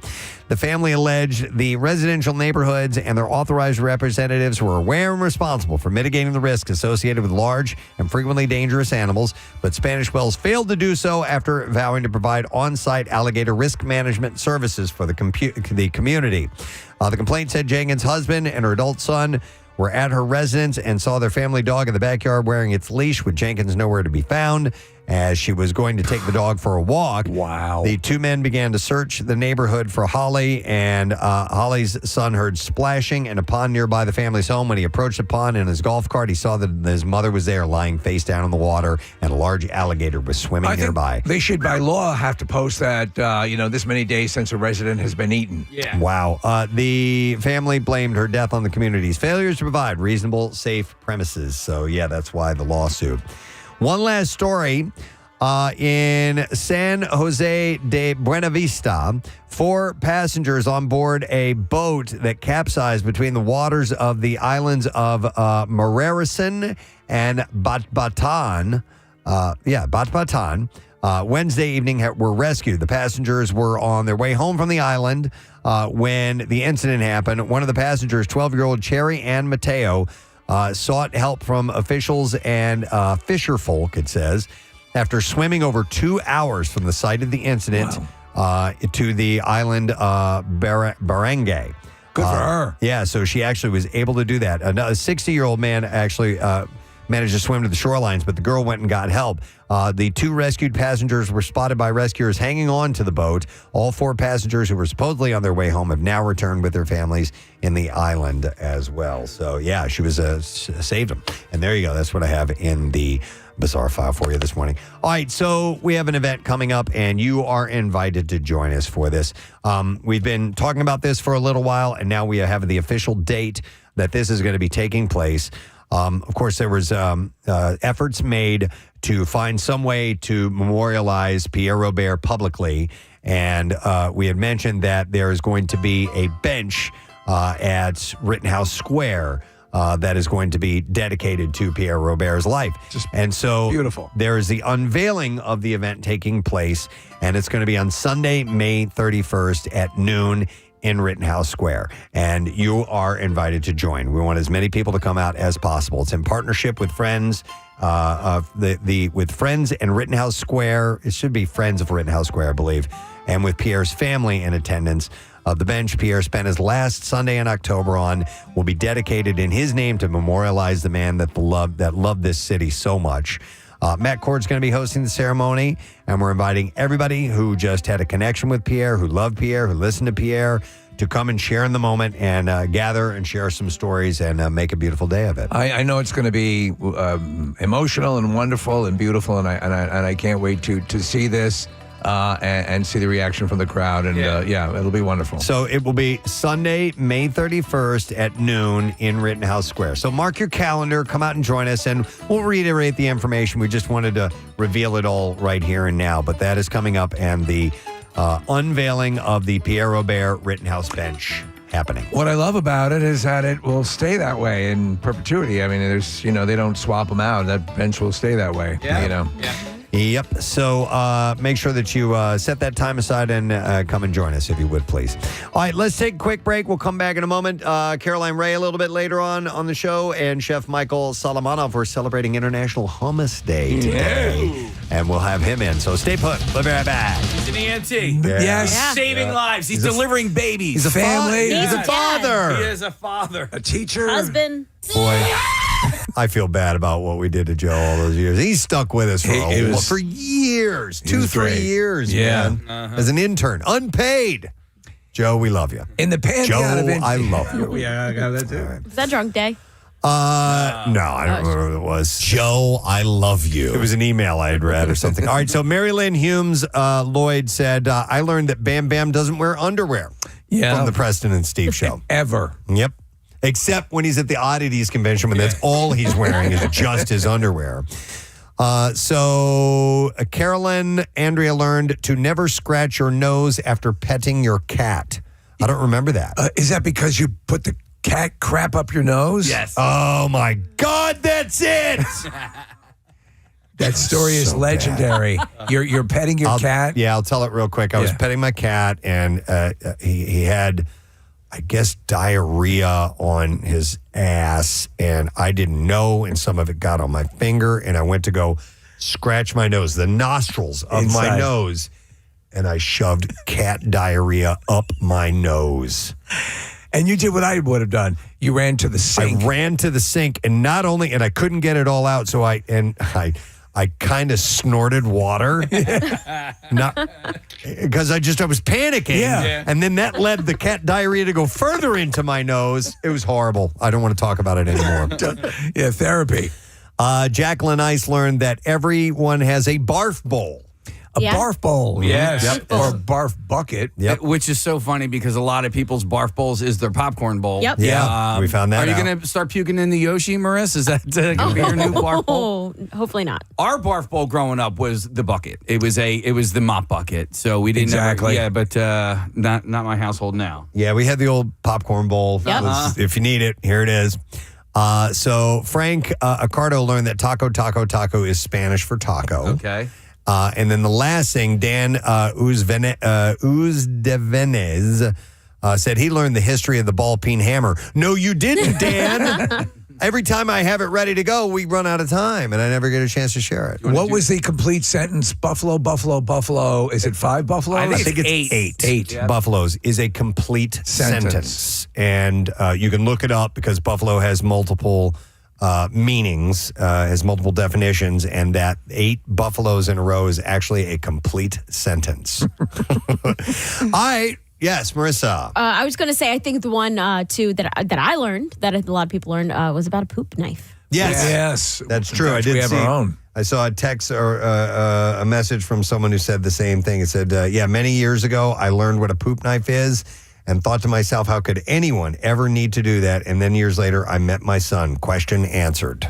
Same exact thing. And this was just a couple of months ago when my son was home for Christmas break. I came home, and I was like, he was upstairs playing video games. I was like, you need to go downstairs. Because we don't have a poop knife in our house, believe it or not. I said, you need to go out into the yard, find a stick, and break that.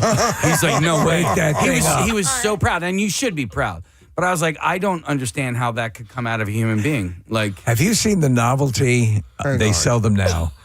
Yes. They are like 4 or 5 foot, Preston, 4 or 5 foot plastic turds that you put in the toilet. And they're hilarious. Hang on a second. You just said something that I need to check on here. You said you don't know how that could come out of a human being. I, sir, have seen what comes out of your body. Yeah. You send me pictures of that. Yeah. I can't see how anything tops those. So I'm a length guy. Oh, right? You're talking about girth? Yeah. Okay, yeah, you are a length guy. Yeah. Casey sends me pictures of long turds. You haven't done it in a while. Well, because I haven't had anything that super impressive lately. I got to start taking fiber again. Do you remember when we did the doctor? You stopped taking your fiber? Well, I just ran out and I just never went. We had Dr. Duty. Was that the guy's name? Something like that. Yeah. And you'd try it, and you and I tried. Did you try it as well? I didn't Preston? try it. No, 5 foot bowel movement. It was insane. Yeah. I got to tell you guys, like I have started collecting. I literally have crapped letters of the alphabet. I have. He has. He would send them to me. I have a heart. I have a heart. Yeah, you sent it to me and said, I love you with the heart. But you know why I stopped taking pictures of mine and returning them to you? Yeah. When the auto flush feature was introduced here at the building, as soon as you get up, it's gone. Your masterpiece is gone. Did Da Vinci have to contend with that? No. All right, anyhow, we have to wrap this segment up. But thank you again to Vince. Vince Schicciantano, or whatever your name is. Thank you for the suggestion, and you learn stuff. Knowledge is good. On the Preston Steve Show, and knowledge is good. I saw this article this morning. Dictionary.com added more than 1,500 new entries. So I don't know how they come up with... I mean, they started adding years ago... more often phrases as opposed to just a word. Exactly. They'll add colloquialisms. They'll add, they aren't as rigid. I wonder if the words in general get excited with anticipation that they're going to be added to the list. That they're a nominee and maybe they'll get inducted into the dictionary. Does the word Formica sit by the phone waiting for the call, you know? Yeah. Well, it's in there real right word. now. Yeah. But some of them are also words that just pop culture creates. And one that's joining the crew in the dictionary is Swiftie this year. Okay. Taylor Swift fan. Words like that are popping up. In fact, there are a few fan-based ones that are new to dictionary.com. Bayhive, Beyonce's fan base. What about a Josh Groban fan? I don't know if the Grobers are in there. Shut the up. Grobers. I like that, actually. A Grober? Yeah. You a Grober? Yeah, I'm a Grover. How about you? I've been grobing for years. And I'm going to grobe again. This one, all right, how about this one? A Janite. You guys ever heard of that? Janeite. You'll never get it. A Jewish knight? No. Wait, spell it again for me. Janeite.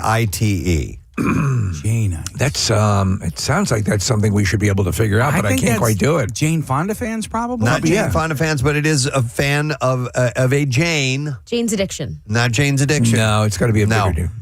Okay, like the King Kong Jane. Nope. Jane no, Eyre. that was Tarzan. Oh, it's Tarzan. yeah. King Kong and Jane. What was the King Kong chick? What was her name? Fay Wray. Fay Wray. Okay. King Kong and Jane. Me, King Kong, you, Jane. No, you guys will never get it. Jane Austen. Oh, all right. Janeites. What was the cult-ish organization in the world according to Garp? Were they they were the Ellen Jamesians. Jamesians, yes. Yeah, the Ellen Jamesians. Yeah, she cut out her own tongue. That was messed up. Yeah. Here's the only reason I'm anti any of these things is because I just went on the Merriam-Webster.com and Beatlemania is not in there. Wow. Honestly, Beatlemania needs to be in there. Now, Beatlemania technically was also a show. Okay. So I don't think you call Beatle fans Beatlemaniacs. I don't know. I don't know. But let's go back to like the original Mania, like fans of like were there Elvisites? Well, there were Mania has been employed for a long time as a Elvesians. Yeah. Mm-hmm. There you go, Case. Elvesians. All right. Okay. No, I don't know. Deadhead. So check dictionary.com. I Yeah. think they're a little looser than Merriam-Webster. Okay. Yeah, and that's what I'm citing in this one, by the way. While we're at this, Steve, Josh Groban fans, Grobanites. Grobanites. Okay. Which you prefer? Yeah, it says they're officially known as Grobanites. Grobanites or Grobers? Okay. No, not Grobers. What do you Which prefer? you prefer? Grobanites is kind of cool, but Grober is more like Buddy. So it's the difference between This is my Grober. Trekkers and Trekkies. It's my Grober, Steve. Yeah, right. Right. Yeah. A Grobanite is really hardcore. By the way, Trekkie was added to. How was that not already in dictionary.com? That blows my mind. But and why this year? That was. But you know what it says here? Swiftie isn't the only fandom identifier added this year. So yeah, Trekkie has just been added. That's odd. So the delineation is a Trekkie is a more frivolous kind of Trek fan, whereas a Trekker is a more studied student of Star Trek. They follow the path. Yeah. They almost kind of live it. Right. You know, a Trekker Lived does. it, Dottie. Yeah. Man, there was another one I was going to mention, and I can't remember. Damn it. Oh, all good. But there are a few other additions to dictionary.com. I'll roll out these to you. Auto-generated is one of them. Yeah. Produced or created by a computer program. So that wasn't in there. Health span is a new definition. Health span. Yeah. It says the typical period of a person's life during which they are consistently in good health. So not lifespan, health span. Okay, so we weird. assume that the health span starts to shorten the older you get when you're more susceptible to things, right? Yeah, or I guess if you had a serious illness in your at an earlier age, or a disability that came along with that rank in there, I don't know. Or the segment of your life that you're actually in good health. Because I always say, I'm like, listen, I don't want to live to 100. If the last 10 years are like pure misery. You're a gelatinous health. mass. Yeah, I don't want. I always think like, you have these health things that pop up that are a little bit more prominent, maybe a little bit more impactful. And I always think, that it's sort of cyclical. I'm in a good run right now. Mm-hmm. I've been healthy. Everything's good. But you always assume the clock is ticking. Yeah, but I guess this is, I don't know how they would, it just says typical period of a person's life during which they are consistently in good health. So here's another one that has to do with mobility, though. Hypermobility is a new addition to dictionary.com. Greater than normal flexibility or range of motion in one or more joints. So this is something that is part of the adult film industry. You know what this reminds me of, Steve? No, it reminds me of Best in Show. All right. where Larry Miller's character is talking about Catherine O'Hara's character says they're at dinner. He's like, she used to be able to put her ankles all the way up by her ears. And she's saying this in front of her husband. I love that. Just hilarious. Eugene Levy. Yeah, man, I wish it's one of the things that I wish I worked on more is flexibility. I know that's going to be key to mobility later in life, but I have like my knees in general. I've never had good flexibility in my knees. Like people who could sit on their knees with their butt touching the tops of their the bottoms of their feet. Like or sitting crisscross applesauce. I've never. I hate that. You have trouble with that too? Well, like these even days as a kid, I couldn't do it very well. I used to do a good part of my workout was a lot of stretching. In fact, I probably overstretched, and I did, and I reduced it. And during that period, I could do a lot of this. But Preston, it's not the kind of thing like you're going to, with what you are doing sports-wise and golf and the things, you're not going to work on your deep knee bends. It's just not something you're going to do. But I mean, flexibility really does help with golf. I mean, there's a lot of twisting and turning. Yeah. I think, my legs are just too stumpy for, there to be any sort of like good flexibility. How good are you at the Charleston? Not bad, man. Not bad. It's been a little while since I tried it. But like, listen, I go to the gym at least 4 days a week, and I really should take, 10 minutes, 15 minutes. Yeah, stretch. To stretch. Yeah. There are areas where I can do that, and I just don't. I know. Yeah, it's not fun. I don't like stretching. No. But it hurts. It's really, really good for you. I got to get back to it. I was a little kid that wherever I was, I would just drop into a split. You were a At all gymnast. times. Yeah, and you show off. You do your like back walkovers and the cartwheels. Can you still do a split? I don't think I can do it anymore. I was wondering if I could still put my leg behind my head. You used to be able to do that? Like standing up? Oh my God. Close. Yeah. That's close, Maris. Yeah. Yeah. I haven't done that in a while. Do you stretch at all? No. Okay. I should, though. There's I should. I was watching this video of this influencer model, Rachel Pizzolatto. She's also part of the Mythbusters crew. And she takes her leg, Preston. She's in a seated position, raises her leg up so the lower part of her leg is like a shelf. And she's putting her by her chin. Wow. I'm like, that would kill me. Yeah. I still sit on my foot when the chair's not high enough. Like this chair's not high enough for me to see Preston. So I have to sit on my foot, my ankle, just to like reach over the counter. Wow. All right. So hypermobility is in there. Here's another word I've heard before. This one, glamazon. Yep. A woman who is beautiful and glamorous as well as being tall, strong, or powerful. I think the first time I heard that was in Devil Wears Prada. That was mentioned in that movie. Glamazon. Side quest has also been entered. I like side quest, and I'm not even a gamer, but I love the idea of a side quest. Yeah. Occasionally I do. Yeah. A game that throws too many side quests at you, so many where you don't know if you're still playing the main campaign. Right. I don't like that. But in the world of real Marissa, I've got this article I want to share with you, but Steve, for the past few days, has been talking about this movie he saw. And he wants to recommend it. Stop, and I have to recommend it. Yeah. If you love the movie Babe years ago, and you loved how wonderful and heartfelt and emotional and beautiful that movie was, you got to go see The Sheep Detectives. Honestly, my wife and I went to see it, matinee performance screening, but it has an incredible cast. Hugh Jackman, Patrick Stewart, Bella Ramsey, Julie Louis-Dreyfus, Bryan Cranston, Chris O'Dowd, Regina Hall, Brett Goldstein was hilarious. Basically, the conceit is this. Hugh Jackman is a sheep farmer, but he does not, he just strictly wool. He doesn't slaughter them. He's very animal protective and is just a wonderful guy. He's a bit of a curmudgeon in town. He's not liked a lot, and he doesn't like a lot of the people in the town, but he loves these animals, and every evening, as he's winding up the day, he pulls out a mystery novel and he reads them. And he says, in his internal narration, he says, I know they don't understand what I'm saying, but they seem to enjoy it. And then he goes in, and then there is a pan around, and one of the sheep says clearly, he stopped at the best part. And they all, so they talk. You find out they're all dialed into these mysteries. And lo and behold, George, Hugh Jackman, ends up getting murdered. And what you have is a real murder mystery in this quaint little town full of wonderful characters. And Preston, if you love the I know you do, the notion of a character that you think is one way, it turns the other way, and now I get it, now I see it, now it's beautiful. Yeah, what they're a part of. But I'm going to start welling up. Yeah, you said Claire was crying her eyes out. She was crying. I was tearing up too. Yeah, well, the most. Julie Louis-Dreyfus plays Lily, the sheep, who has the most emotional connection to Hugh Jackman, a cat that I adore, just passed, named Lily, and it has those beautiful life moments that really mean something. Why the pain?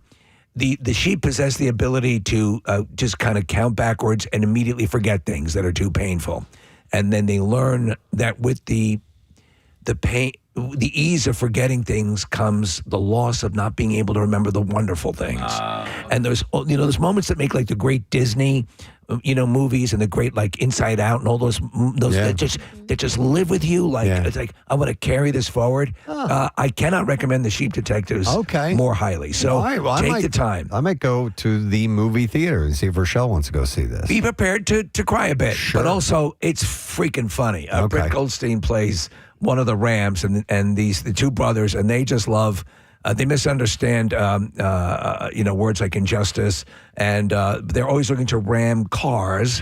And there's just a whole bunch of funny stuff, and everyone is pitch perfect in it. And the girlfriend from The Bear. Claire Bear. Claire. She's one of the main leads. Okay. Yeah. All right. I got to check this out. It wasn't even on my radar. I wanted to pay that forward. I haven't seen anything about that. So thank you for that. I will definitely go. I hope you like it. All right. So this article I saw, initially I was just going to kind of go, whatever. But the Hanta virus. Love it. Great, right? They're making, I think there's some kind of scare tactics going on right now. Everybody thinks we're going to get this, but it's actually pretty well contained and pretty tough to get. But you don't want to become a patient zero while you're traveling, and that's what happened. That's what this Dutch ornithologist Leo Schilperoort has been named after authorities identified him as the first case of the Hanta virus outbreak on that cruise ship. So the bird watcher and his wife toured a landfill in Argentina before boarding the ship, hoping to catch a glimpse of the white-throated caracara. And it's believed you know the call. Yeah. That's the white-throated caracara. And it's believed that's where they unknowingly inhaled virus-laced particles from the droppings of rats carrying the deadly Andes strain of the Hanta virus. So we talked about this, and they believe that this is when Gene Hackman's wife, she died, and then he was in the throes of dementia, so he was unable to take care of himself, so he died after that. But they had a rat problem at their desert house, and they believe that's what could have led to her dying. Okay, and I mispronounces the Hanta virus. And according to physician scientist Dr. Stephen Quay, some travel mistakes can carry hidden and sometimes deadly risks. If you tell me not to visit landfills, I'm going to freak out. It's on the list, Steve. So he says the dangerous travel exposure is usually not the obvious one. Patient zero often begins with this sentence, "I didn't think that mattered." And here is what he recommends avoiding while traveling so you don't become patient zero. Well, landfill is one of them. I know you like to travel a lot. When you go to a place, the first place you hit is the dumps. But listen, honestly, birders do go to landfills. Yes, they do. I didn't know that. Yes. If you ever saw the movie The Big Year, that's right. They go out into a dump because they hear there's birds out there. So, all right. So here's what he recommends. You ready? All right. Visiting bat caves for a selfie.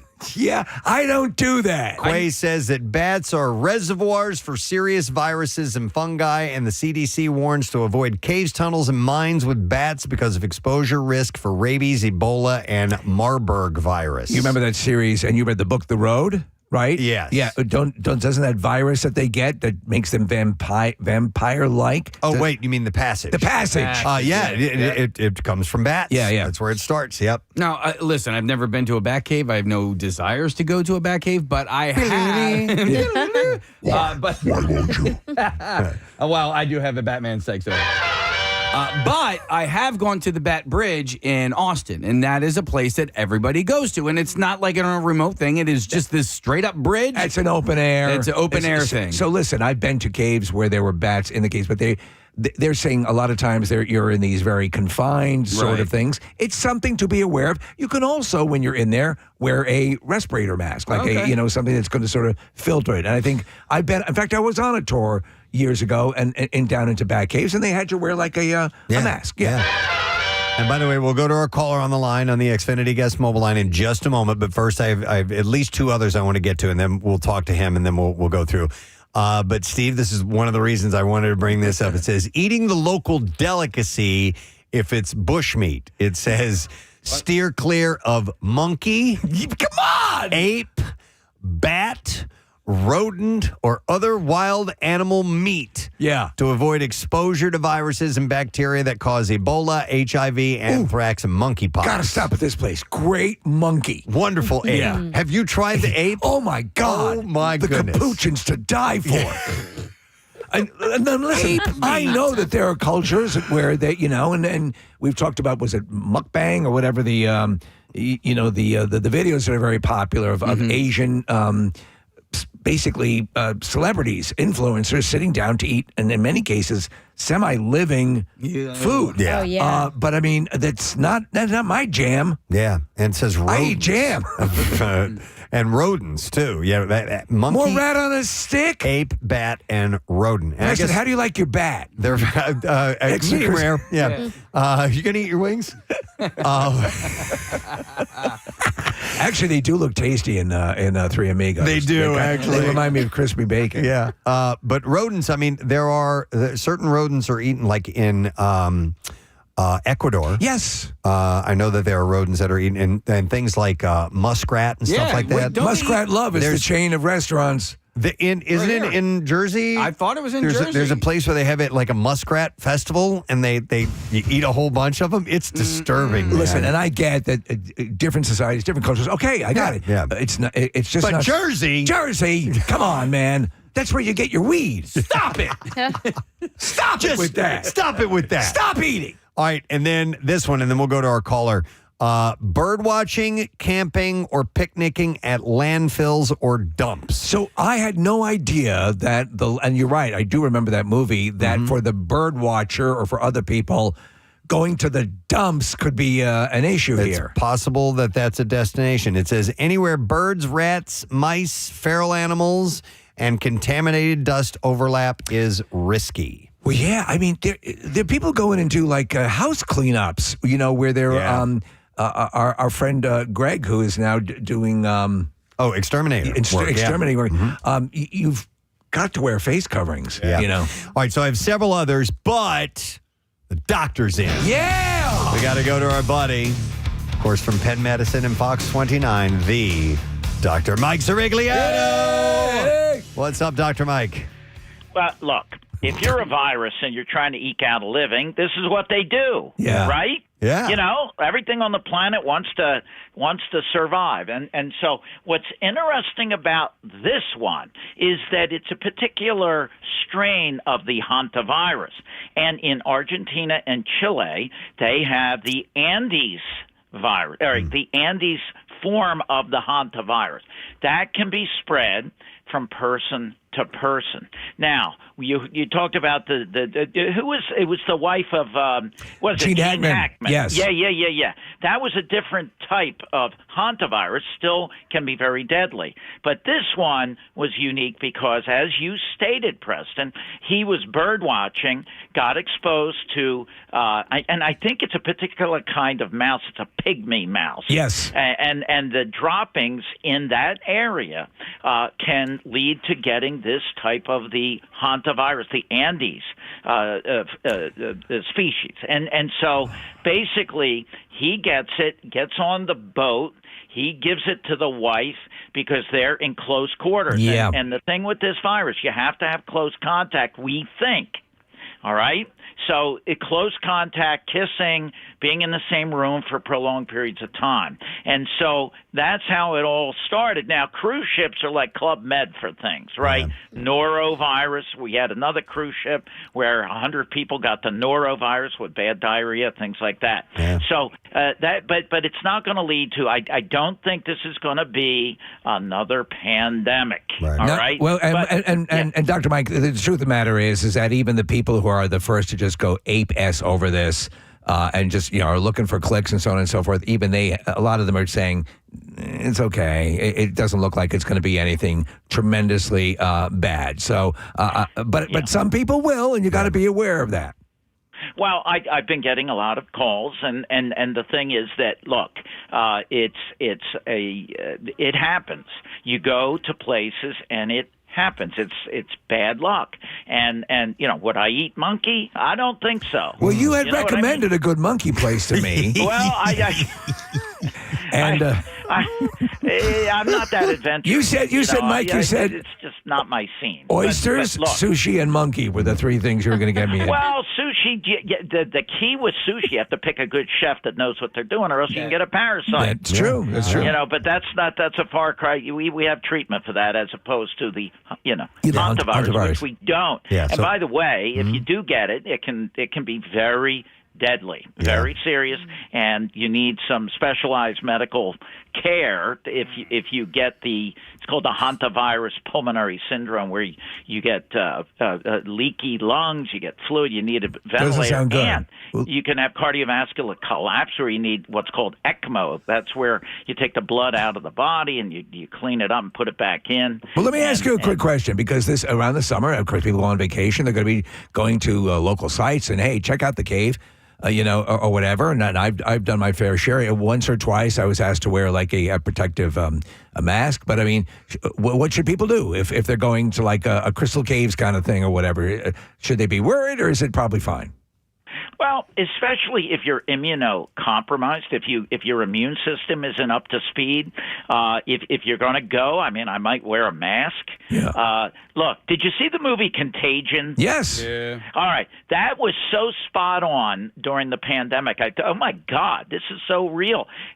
Viruses and animals and nature is always trying to eke out a living and make changes and mutations, and it can happen. It could happen again. I hope not in my lifetime. I've had enough pandemics for my life.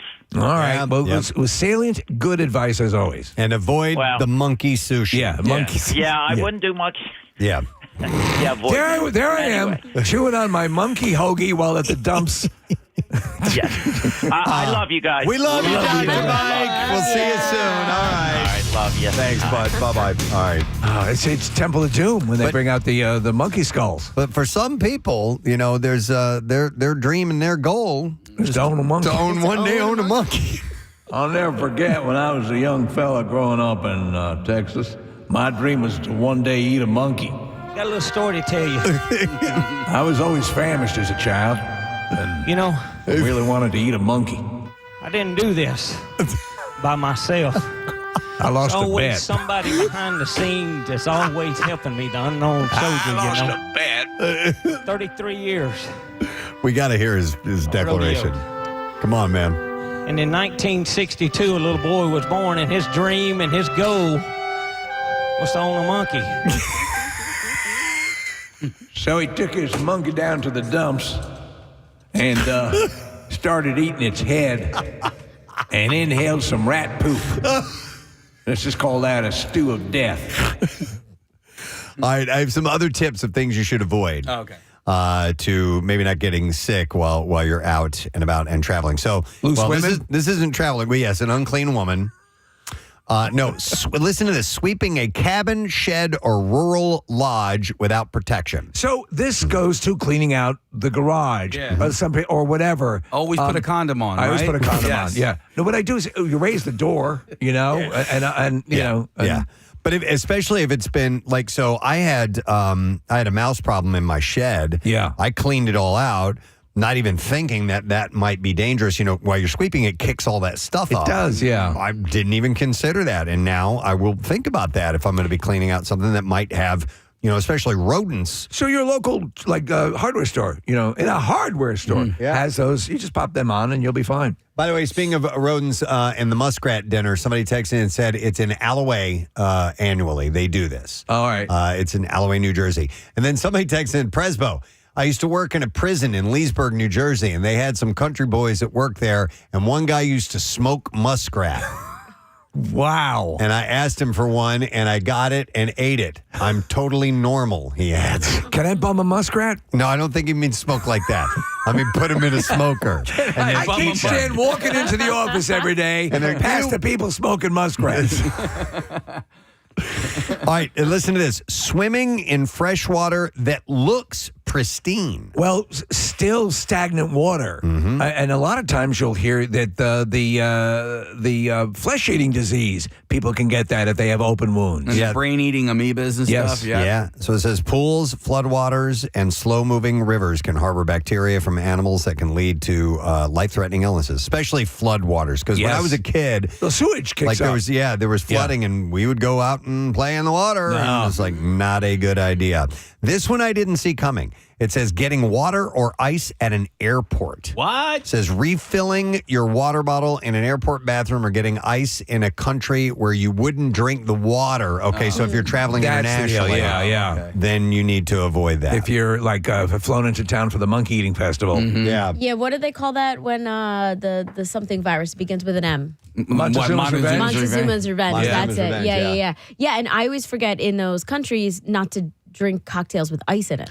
Because it's just water. It used to be a big issue in Bermuda, Marissa, because and then now things have changed over the years, but a lot of their water that the people on the island were drinking was rain runoff. And, excuse me, so the stuff that they had become immune to, the tourists would get walloped with. Got it. I'm seeing a lot of airports and places having water refill places, though. Yes. Because people, as you said, are going into the bathroom and filling it from that unfiltered water. Yep. Honestly, word of advice. If you're going to another country and you don't know what the conditions are like, pack your own monkey meat. Yeah. Well, it's safe. on to our next tip, which is you should avoid cuddling monkeys. Okay. Stray dogs or cute wildlife for a photo. So, yes. And in 1962, a little boy was born, and his dream and his goal was to cuddle a monkey.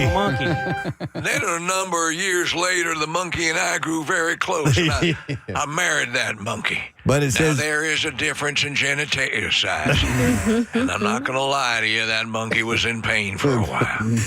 It says animal bites and scratches can expose you to rabies, herpes, B virus, bacterial infections, and other illnesses. I mean, you can get, listen, it's something your average domestic pet owner is not going to give up, petting or kissing the face of an animal. But you get scratched by a cat, you can get an infection or, cat scratch fever, as they say. Marissa, you mentioned the Montezuma's Revenge, and I remember hearing about that the first time I ever went to Cancun. I went there for spring break, and so I didn't get any ice in my drinks, but all of my drinks were ice. Like they're all like margaritas. Frozen drinks. They're all frozen drinks. It's all ice. And then I also, like an idiot, like the first meal I got chicken noodle soup, right? Made with water. Right? Yeah. And the only reason I didn't eat it is because it still had the skin on the chicken. I was like, that is gnarly. So, do you know, it's just sometimes, so this advice, it all seems normal, like not to suck on a monkey skull. Yeah. But things that are just sort of quasi-normal. When I was in Mystic, Connecticut, I told you the story. Yeah. I knew that you don't eat raw chicken, but I'm eating chicken. And I'm like, it looked a little weird. I mean, and I was much, less dialed in mentally. And I ate that chicken. I ate that monkey. I got food poisoning so bad they had to give me morphine for 2 days I was out.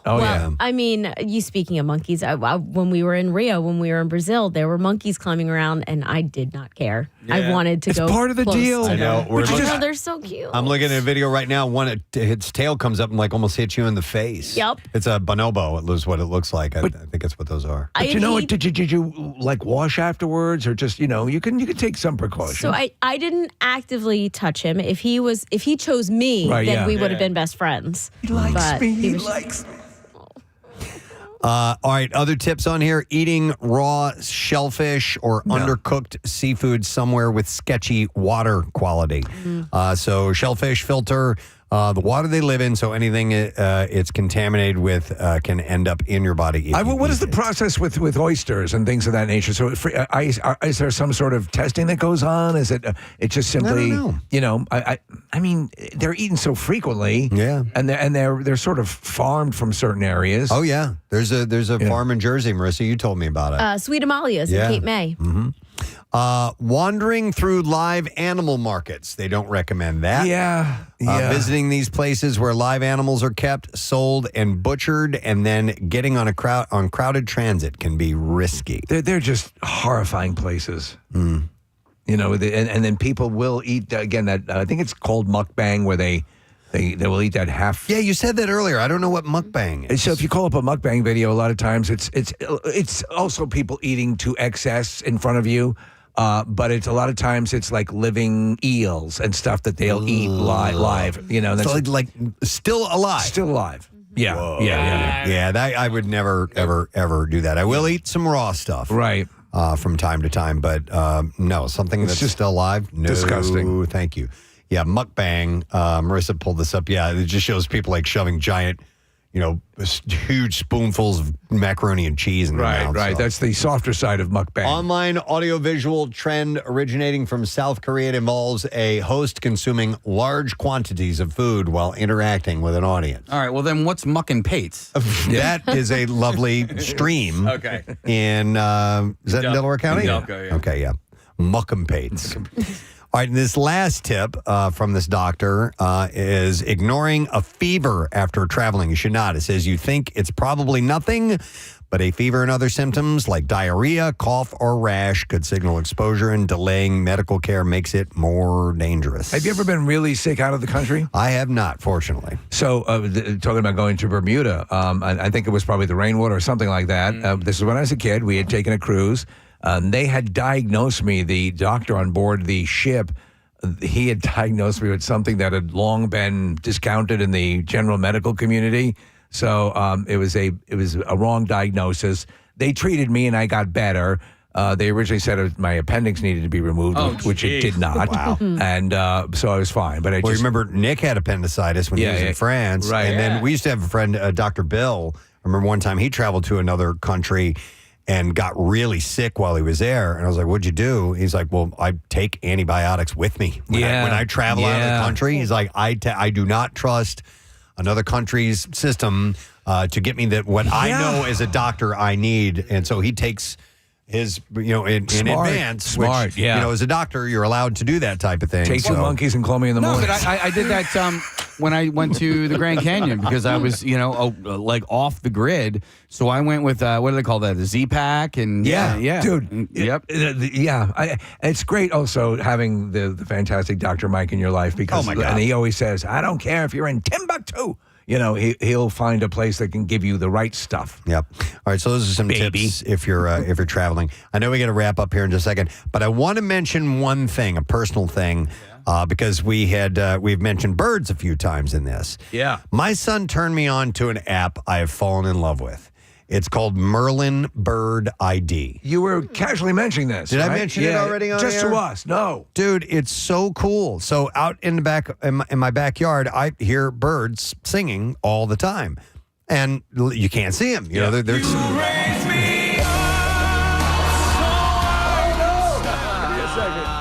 Shut the f*** up! Thank you. Wasn't anywhere near it. But this app is so cool. It will record. You just hit sound, this big recording button on here, and it just immediately starts recording. And live in front of you, it identifies the birds that it's hearing.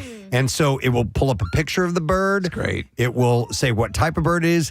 And as it identifies it, if you have several birds, like several of them come up, it will hear them all at the same time. And does it provide recipes? It will. No, it does not provide recipes. But it will highlight each bird as it's singing. Okay. And then when you're done, you can go back and listen to it again, and it will keep highlighting so you can recognize the bird song and what type of bird it is. Gives you and then you can touch on that particular bird, and it will give you all the descriptions of it, what it looks like, what its habits are. And you love it. And How many different kinds of birds do you have in your backyard? A lot. So so the other day, you're by an open field. Yeah, behind me, and so the regular ones are the song sparrow, the American cardinal, the red-winged blackbird. Then there's other things like ones I didn't know that we had, like. Are there thrushes maybe and a few others? I'm like, okay. It's kind of opening up my eyes a little bit. Back there? Or no? Loads of tits. Okay. Loads and loads of tits. Oh my God, that's so great. Yeah. Give us never want to leave. Yeah. How many different kinds of tits are there? That's a good question. Yeah. I know. All I really know is the titmouse. They go south, and then the warbling vaginas come in. The tits, chickadees, and titmice constitute the Paridae, a family of small passerine birds which occur mainly in the northern hemisphere and Africa. Many were formed under the classified of the genus Paris. And they don't travel in flocks; they travel in brassieres, correct? Ooh, that's a nice brassiere. Brassiere. That's one of my favorite words. Brassiere. Look, up there, a brassiere of tits. Yeah, and they always travel in pairs. It's weird. Not always. No, you know? Not always. A brassiere of tits. It would work, right? I can't wait till the lesson question. What do you call a group of tits? A brassiere. Preston, if you're into birds these days, I highly recommend this documentary called Listers. It's about these two stoner brothers who just become bird watchers for a year. Oh, yeah. It is a documentary. You told me about it. And these two are so much fun. They're just these young 20-something brothers from Arizona who just go across the country and try and find as many birds as they possibly can. So I was mentioning earlier about enjoying the photography, and if you go to the John Hine, the nature reserve. The wildlife. Oh, my reserve, God. Yeah. And the fact that it's wild that you're like within stone's throw of the major airport, but the wildlife, ospreys, all sorts of birds that, Preston, you walk around with the app, you'll go nuts in that place. Love it. And we have to shout out Jason Fahan and his Instagram account, Beyond the Nest. He's a bird watcher, and he takes beautiful photos. I think they prefer the term birder. Thank you. Yeah. Yes. Thank you. All right, so this is a Merlin Bird ID. If you're interested, it's kind of a fun little thing. Quality of life. All right, we got to take a break because Caroline Ray is going to be joining us in just a moment. She's going to be performing at Helium Comedy Club, and then shortly after that, we have Chef Michael Solomonov stopping by. International Hummus Day, and Sahav has got hummus available in grocery stores nationwide, which is really cool. We'll take a break and be right back. Stay with us. When you're going to the supermarket and then you get, I'm going to just do a side quest real quick and head over to Cromwell and get some cookies. Yeah. I would like to use side quest more in my vernacular because you're right. It makes it more mythical. Yeah. Larger than life. Yeah. I'm going for cookies. Yeah. As opposed to a detour. Yeah. It's a side quest. Or a distraction. No, I'm simply on a side quest. Did you guys watch Mythic Quest? The I Rob did. McElhenney show? Yeah. Did you watch Side Quest? No. So there was a whole spin-off series, and it was really cute. One was in a comic book store, and one was somewhere else. And they were cute little spin-off shows. I like that. Yeah. Side quest has been added. All right, these two, tell me if you guys know this. Black pill, you ever heard of that? No. That's been added. So it says something that makes a person believe there is no hope for resolving a major problem or changing society for the better. So you take the black pill, I guess, Okay, which is kind of like the red pill, blue pill from the Matrix. I guess. But I was kind not of a nihilistic way to look at things. I was not, or maybe they use it in a way of like a verb. You've been black pilled, on that or something. I don't know. You see no hope. Now, on the opposite end of things, there's the white pill, something that makes someone hopeful about their personal future or about changing society for the better. I've never heard these. No, neither never have heard I. these used. Yeah. Meanwhile, I'll have to ask my pharmacist. Yeah. Meanwhile, Trekkie was just entered. Yeah. We've heard that for 50 years or for how long. Here's another one I was not familiar with. Purple squirrel. Purple squirrel. Where did I hear purple squirrel recently? Has it been added into dictionary.com? I don't know. I think it is a squirrel that loves the music of Prince. Okay. Yeah. That makes sense. It's funny, Press, because I'm kind of glancing over at your paper over there, and I thought it said purple squirts. I never meant to collect your nuts. Purple squirts. Yeah. Dude, you need to go to the doctor fast. You got the purple squirts. Yeah. There are these glitter pills that you can take that make your poop glittery. Seriously? Yes. I thought about getting it, but then I was like, do I really want glitter in my poop or in my intestines for the rest of my life? Check with Dr. Mike. Yeah. And if he says it's okay, we have to get these immediately. Yeah. Glitter poop. Yeah. Glitter poop, Yeah. right? As long as I it's think for a party? okay for you. Well, then you can have contests of who's got the prettiest dookie. Absolutely. Glitter poop. It's called, I can't say it, the Glitter. Yes. And they look like pills. And they have glittery stuff inside of there. Wow, that's that'd be great for a bridal shower. Yeah. So what you should do is drink blue ices or blue Slurpees because that'll change the color of your poopies. And then... You know what? I remember one time I was at a Sixers game, and they had Polish ice. Yes. And it was blue. Yeah. And I had a blue turd the next day. And it's crazy. I did not know that it actually did that. Did you try to raise it, or did it just die? It died. I mean, it was a stillborn.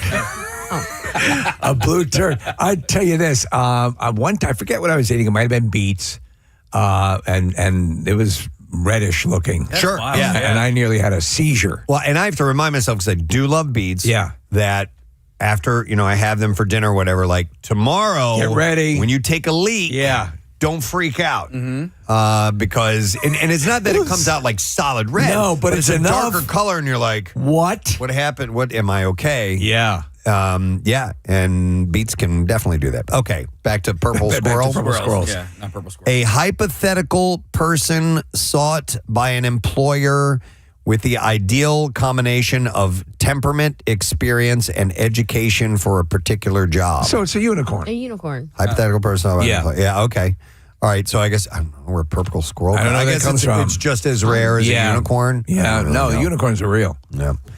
And then the last one on here, and this is, we've all had them, smash burger. Yeah. Yeah. In fact, it's your favorite burger, is it not? Well, the chain Smash Burgers definitely has snuck its way into my favorite, Into your heart? favorite fast casual / fast food burger. When you're making burgers at home, if you're smash giving them. your druthers. Yeah. So that is the current way. That's number one for you, burger-wise. It's definitely number one. I feel like I need to, I can get better on it. Yeah. I think my cooking service is really hampering my ability to make a better smash burger. My smash burgers are a little too thick. So I need to make them a little smaller. Yeah.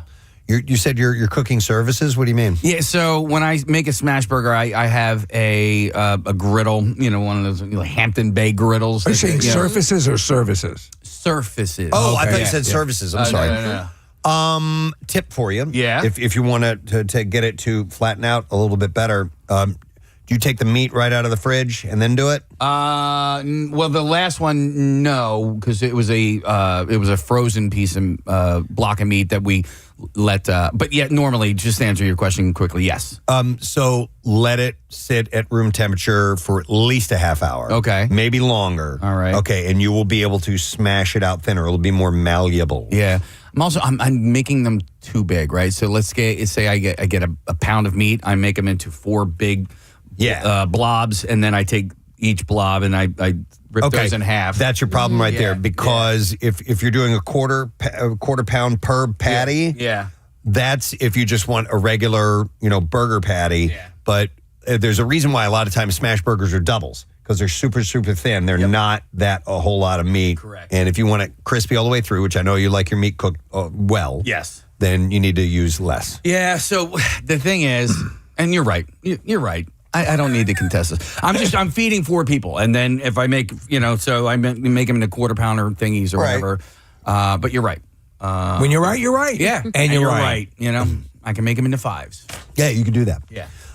Smash burger, I'll read you the actual definition here. A hamburger with a patty that is cooked by pressing it very thin onto a hot griddle or cooking surface. The preferred food of the purple squirrel. Yeah. But I'm telling you, man, like, honestly, anybody listening right now, my top 2 burgers, it used to be Five Guys was number 1. Right. Five Guys is now number 2. There's nothing wrong with Five Guys. I just think a plain, regular cheese smash burger from that franchise is so freaking tasty. You don't need to put You're in love? I am. Yeah. I need to go there soon. It depends on how you like things, because there are sometimes a thicker burger, and you can that way get it rare or medium rare for people who like it that way. It's pretty damn tasty. I agree with that. And it's that. a different experience. But the thinner smash out burger, like I grew up on Steak and Shake, and that's the way they made them. Yeah. They have these little things, they called them pucks, and they would flatten them out. That was the hamburger. Yeah. But they would flatten them out, then you always get a double. Because they were, that's how it added up. Somebody had texted a suggestion, says, Casey, grab your ground beef, roll it into a meatball, should be 2 ounces. Okay.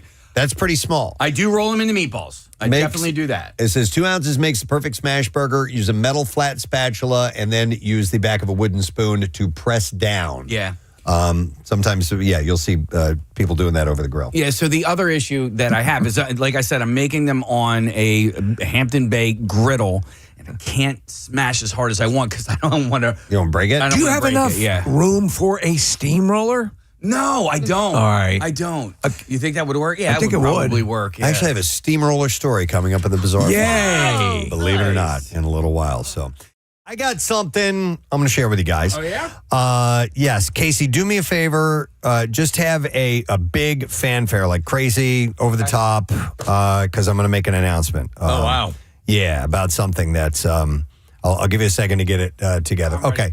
Yeah, but it's got to be, the horns and blah, blah, blah, everything. So I didn't tell Casey any of this ahead of time. He has no idea what's going on. But there's an announcement I want to make, and it's an anniversary of sorts that you need to be made aware of. Ladies and gentlemen, 10 years ago today, our own Casey boy went on his ranch dressing rant. Yes! His ranch dressing rant happened 10 years ago on this date. And to celebrate, we have a drum line in the studio.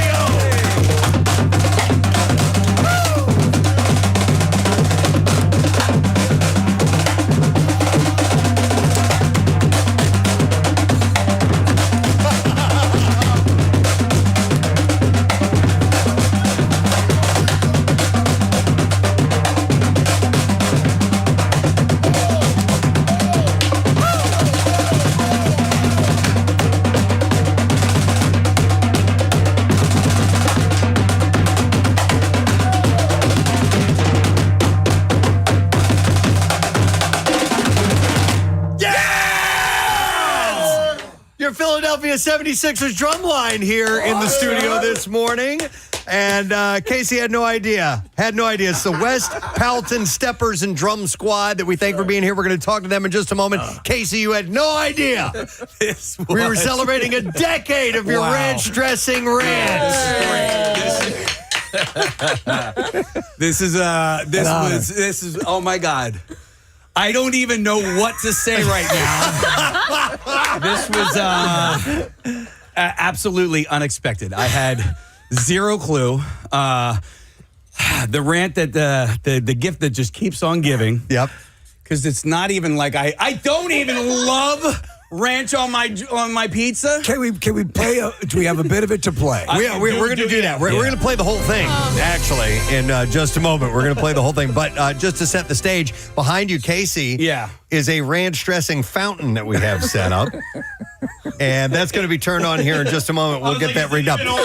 But joining us this morning from N-Swell, we have Chef Andrew Farley. Hey. Joining us. How you doing, Chef? I'm all right. How are you? Doing wonderful. Nice to see you, and thanks for being here on this very special anniversary. We figured it'd be a great way to commemorate this would be to have the chef whip up some special accoutrement. I mean, honestly, if the pizza's good enough on its own, it doesn't need ranch dressing, but I'm willing to give it a go. I'm willing to give it a go. Prior to you and talking about that, I was unaware of the ranch dressing pizza thing. Yeah. I did not know. And when you brought that up and your reaction, which was it became irrevocably associated with you because you were honestly like, I don't even like it that much. It's not the main thing. I had not known about it prior to that. I mean, honestly, like if we can go back to that moment, 10 years ago. All right, so that was 2016. I want to look at what I used to look like at that point, right? Because I'm probably 60 to 70 pounds lighter. Yes. At the time, not very happy with my physical presence. Right. And I believe maybe we were talking about, weight loss, something along those lines. And the person on sitting directly across from me, I thought and so here's the thing. My rant, there was some anger in there because I thought we could tell. I thought Nick could tell. I thought Nick said a very, very douchey thing at the time. Yeah. And I reacted to that. And you thought it was like a weight commentary? It was absolutely a weight commentary, and it was unnecessary. But so I reacted to that, and I was pissed off, like.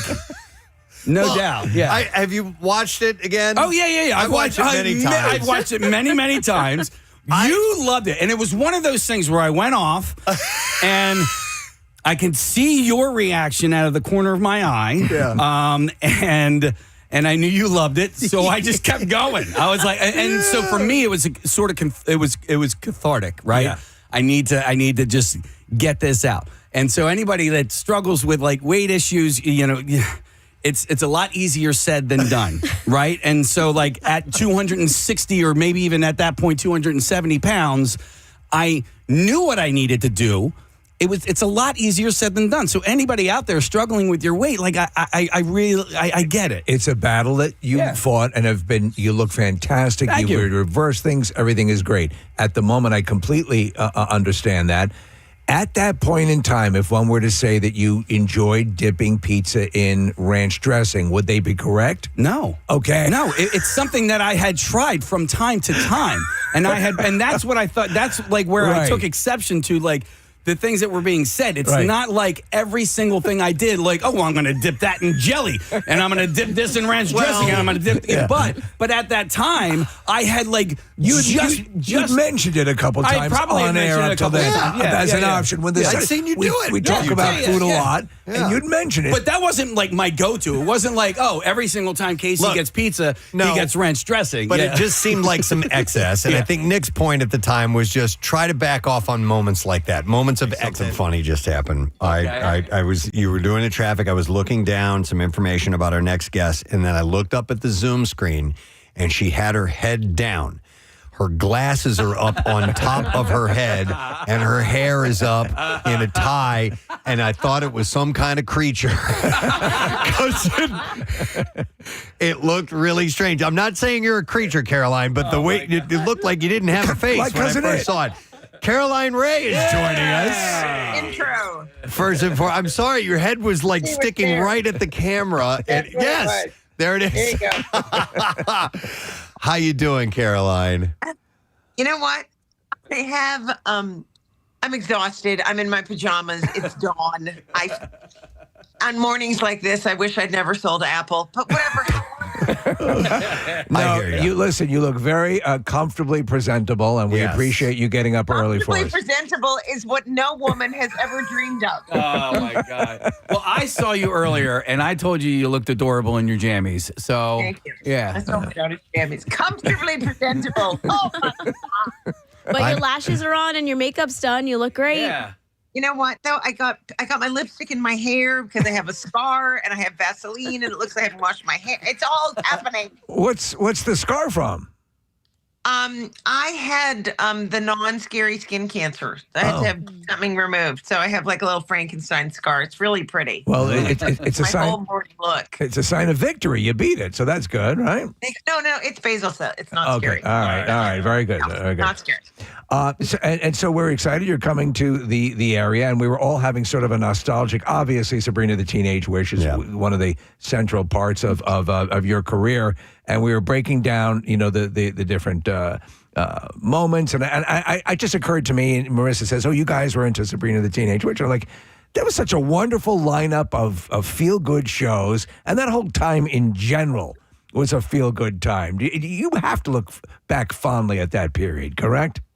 Of course I do. But you know what's so funny? Because whenever I start a stand-up show, I always explain that, like, I loved being Aunt Hilda. Like, I don't even know. It was just basically me with better hair and makeup. but the fact that I've done stand-up for 37 years, I always want to warn the audience and say, for the Sabrina watchers, it is going to be like finding out that your kindergarten teacher was a stripper. You know what I mean? Yeah, Bob Saget. I saw Mr. Johnson on the pole. Yeah. Bob Saget. Bob Saget had the same thing. People would go and see his show and go, "Oh my God!"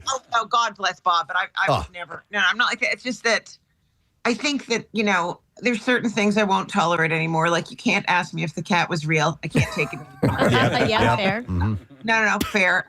As I've mentioned, the cat drives and speaks French, so that should be a limitation of some kind.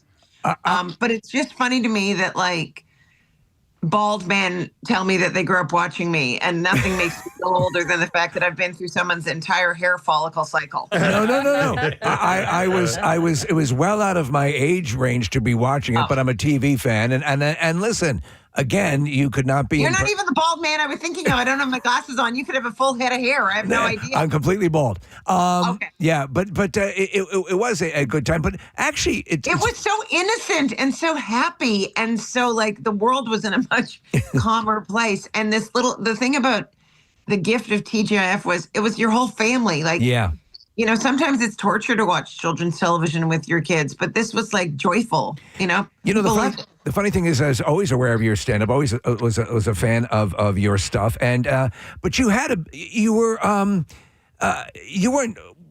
caustic, but you had an edge, and you always had a bit of an edge, which was fun. So when you did end up, Saget, Bob was always known to be sort of would work blue. I mean, when this was presented to you, because you also wanted to be an actress as well, did you have to make the decision because you're also working as a comedian at the time as well? Was that a juggling act you had to pull off?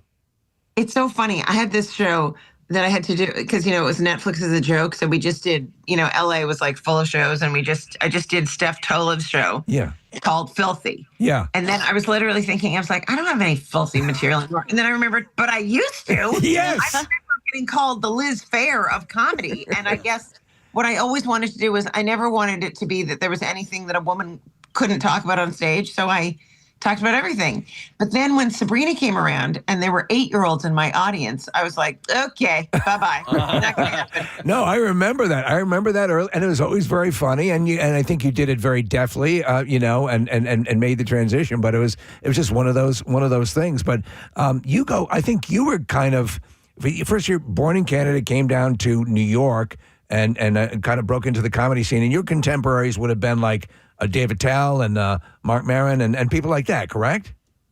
They're we do it by class. So Mark is a couple years ahead of me, but definitely, like, we grew up, in the same comedy clubs. I'm like Wendy Liebman, Margaret Cho, Janine Garofalo. Mm-hmm. Those are all my girls. Like, that's our class. It's funny you do mention the class because I've always perceived it as that kind of way where there was, and you all have your war stories and there's sort of a sorority, I guess, in this case. Are you friends and do you communicate regularly with some of the names you just mentioned?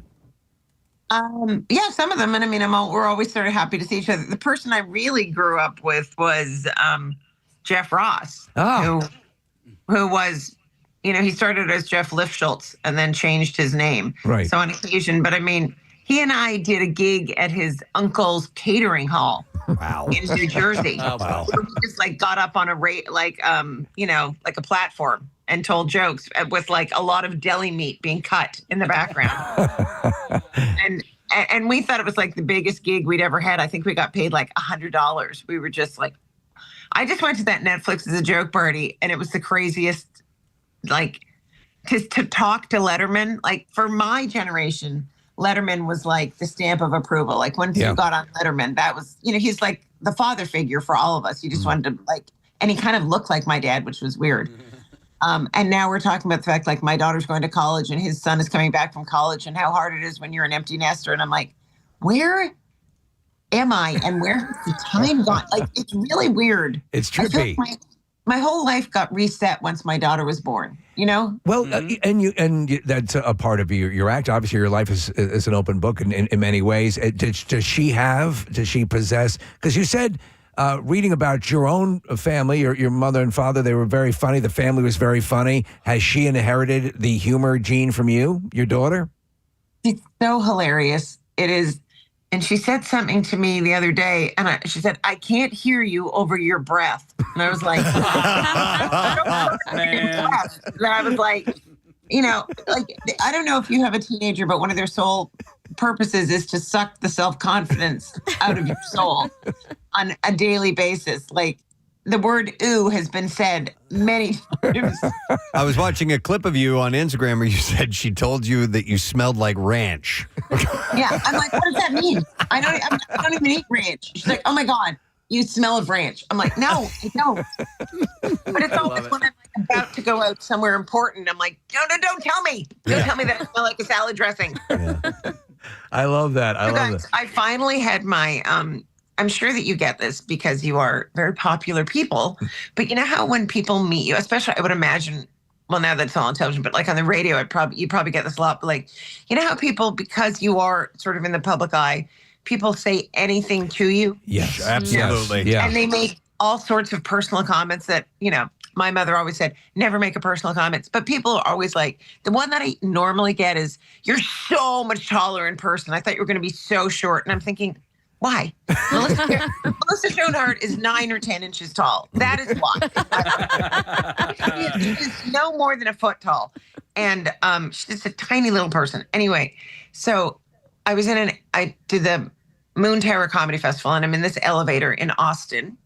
And this couple grew up watching Sabrina, and they were so nice. And they were like, legend, and we love Mom's Got a Date with the Vamp. I felt like they were so sweet.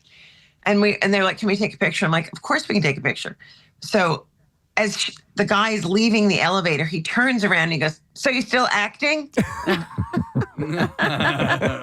happen to be on a show that's #1 on CBS. So I'm like, I felt very offended. So I go, yeah, are you guys still having sex? Yeah.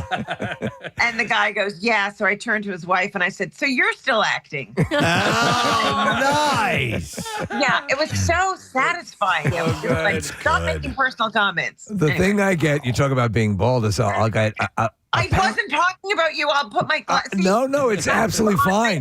No, I'm very proud of it. I've been doing it for a while. Now I see that you're bald. I'm sorry. Yes, but I'll always get, and the people are so sweet, and the fan. We just had a big concert, and a lot of fans were out, and just fans of the station, and taking pictures, and so on and so forth. But apparently, I look like every bald person in everyone's family, like because there's like, Uncle Ed, come over here. And Ed may not be the most pleasant on the eyes, and I'm like, oh yeah, I see it. And it's one of those. I know when people come up to you and they're like, everyone says I look like you, and you're like, okay, you also look like a snowman and a baby. Did they mention? Like, you know, but it's interesting because you guys really have people in your house. Like you really, really are. Like even your voice as I'm listening to you, I'm like, oh, this voice is so calm. I would like you to tell me everything's all right.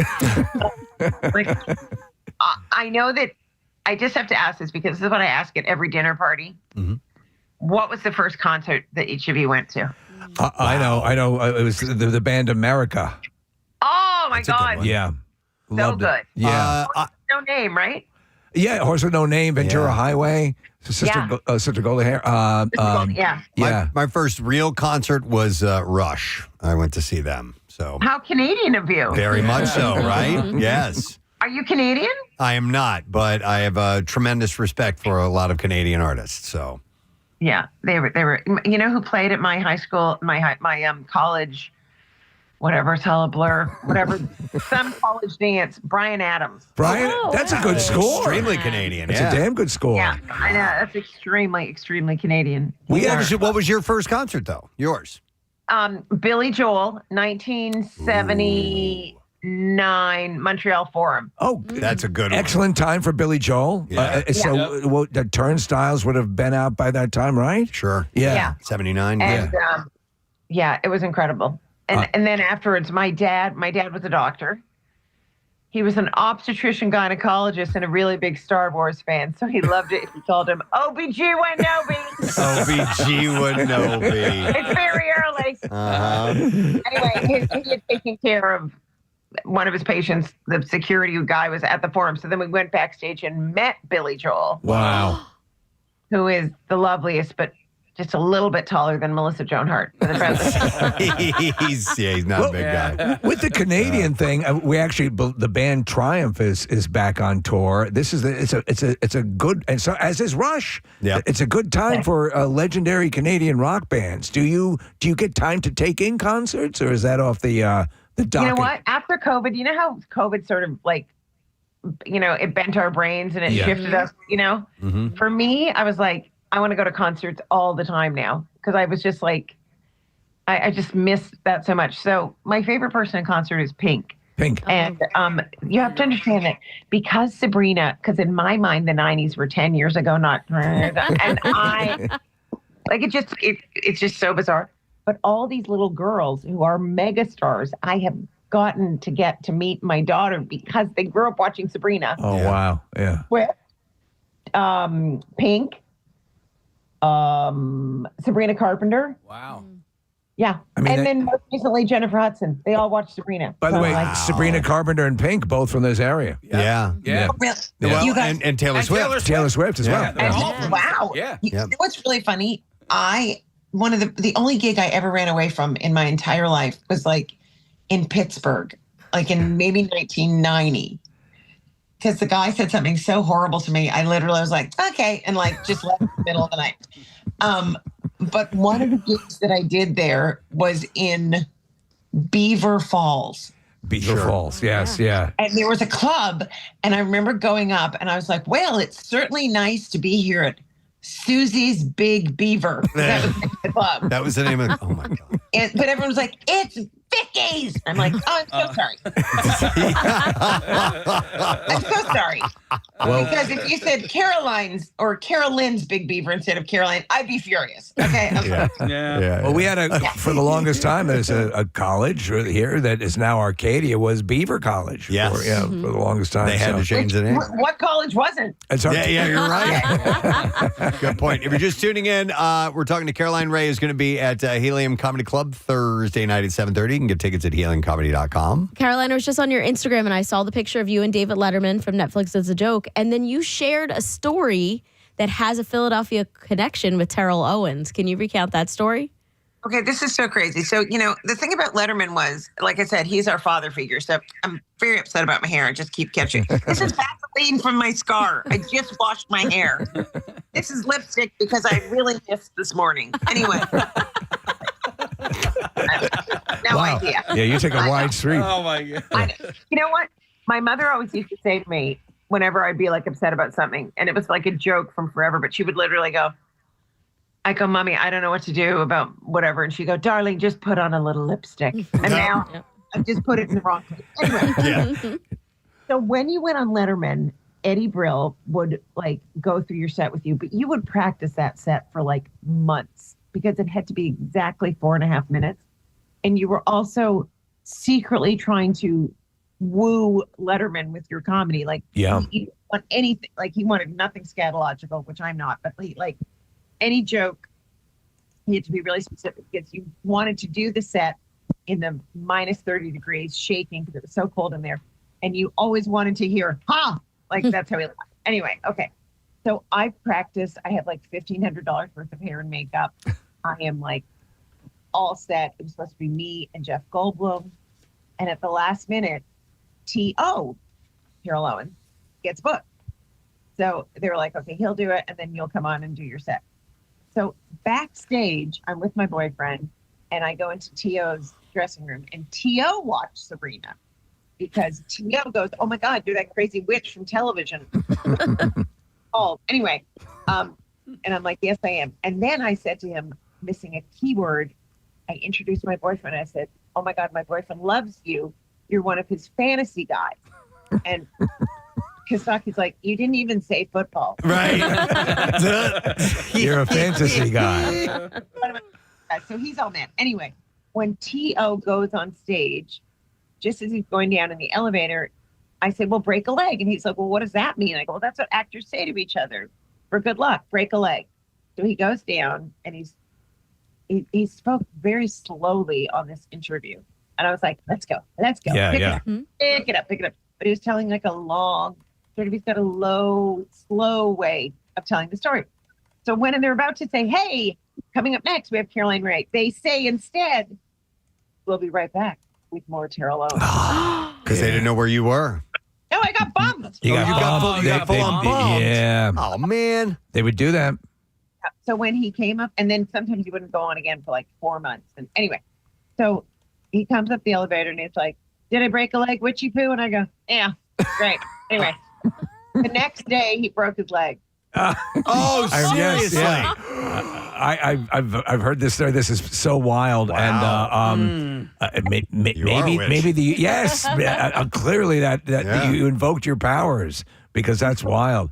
It's an emergency, and I really felt bad, but he still went ahead and won because he said God was his surgeon. Remember, he played. Yeah, he did. Yeah. Yep. I wanted to ask you because doing some of the research here.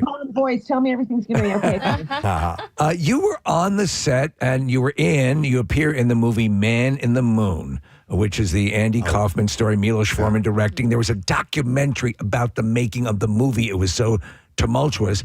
And correct me if I'm wrong, you're in the Friday scene. Yeah. One of the craziest things. Okay, so I did.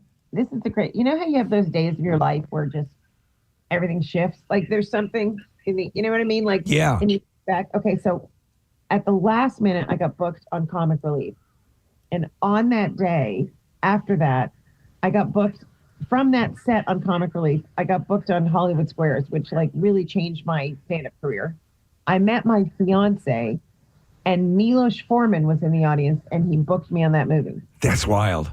All up, like literally on the same day. Wow. The only thing I will say about Milos Forman is he has like 50 synonyms before he gets to the word action. So it's very confusing. So he's like, begin, start, commence. And I'm like, oh, yeah. And then he's like, wait for action.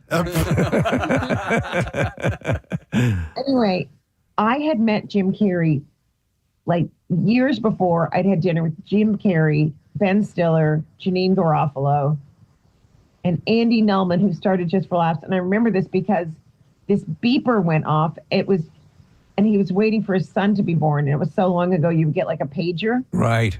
But it was just like a truck backing up. Anyway, that was the only time that I ever met Jim Carrey. So cut to years later, I'm sitting in the makeup chair next to him, and he is fully Andy Kaufman. And I'm playing Melanie Chardoff. So he says to me, hi, I'm Andy. And I'm like, hi. And then I'm like, am I Caroline or am I Melanie Chardoff? Yeah. So I just say, hi, I'm happy to meet you. And he goes, we actually had dinner once with Ben Stiller. I go, yes, we did. He said, so you're Melanie? And I'm like, yes, I am. It was the craziest thing. Yeah. Wow. Because that was the whole point of the documentary is that he went so method. Yep. And it was simultaneously brilliant and a nightmare for Milos Forman. And I think Norm Macdonald was in there as well somewhere. I was just about to say, my beloved Norm is in that scene, and so is Marilyn Rice Cub. Yeah, I mean, which is so crazy. But so I would be confused too if you were on the set of Lincoln with Daniel Day-Lewis and he's in Lincoln mode. You wouldn't want to screw it up. I think you'd be like walking on eggshells. Can I just tell you something funny? I know this seems slightly disconnected, but I had a small obsession with Facebook Marketplace. Maybe just a little one. You know what? The meetings really helped, and because that's what the A is for in AA auctions. And this person's icon was Abraham Lincoln. Oh, okay. So I'm like trying to buy curtains because God knows, whatever. Anyway, so insane. And this Abraham Lincoln starts talking to me and saying, are you the Caroline Rhea? Which always makes me feel ridiculous. I'm like, yes, I am. I'm the Caroline Rhea. There's a Caroline Rhea. Yes, I'm Caroline Rhea. Anyway, whatever. So they say, I saw you on Kelly and Mark today, and you're so attractive and in such an interesting way. And I'm like, listen, I just want to buy your curtain. Okay. So then I asked, I go, are you the real Abraham Lincoln? All right. Sorry. No, that's great. That's great. And back to the Jim Carrey thing. I met Melanie Chardoff, who I could not look less like. She's absolutely lovely. But it was the craziest thing. She's like, you played me in a movie. And I was like, well, I know who you are because I've only ever played one real person. Well, yeah, and so Larry David, of course, was on Friday as well, and you were on the pilot episode of Curb Your Enthusiasm, correct? Yes, I was, and I was very annoyed that I was never brought back. But, yeah. you know what? I run into Larry in literally, this is when it'll show up. I'm parallel parking. I'm 40 feet from the curb. I'm the worst parallel parker. I just get out. It just looks like I've stopped in the road. And then Larry appears and goes, good job, Caroline. I'm like, why is it you? Yeah. I mean, so when people talk there, it used to be, I guess, more the norm. And we talk about, you'd have to go to L.A. or New York, and it's for those bizarre somebody coming out of the store moments, or like Milos Forman is sitting in the audience. But is it less so that these days? What do you mean, the necessity to just go to one of the coasts to get a career going? Are you kidding? I live around the corner from Paramount. I fly to Toronto to be on a show that's on CBS. Yeah. I'm like, it would be very nice if show business was still here. Right. Yeah. Well, yeah. I mean, I was so lucky. I used to literally go. It's crazy. In 1985, I came to LA with my best friend. And we went to Universal and we visited one set.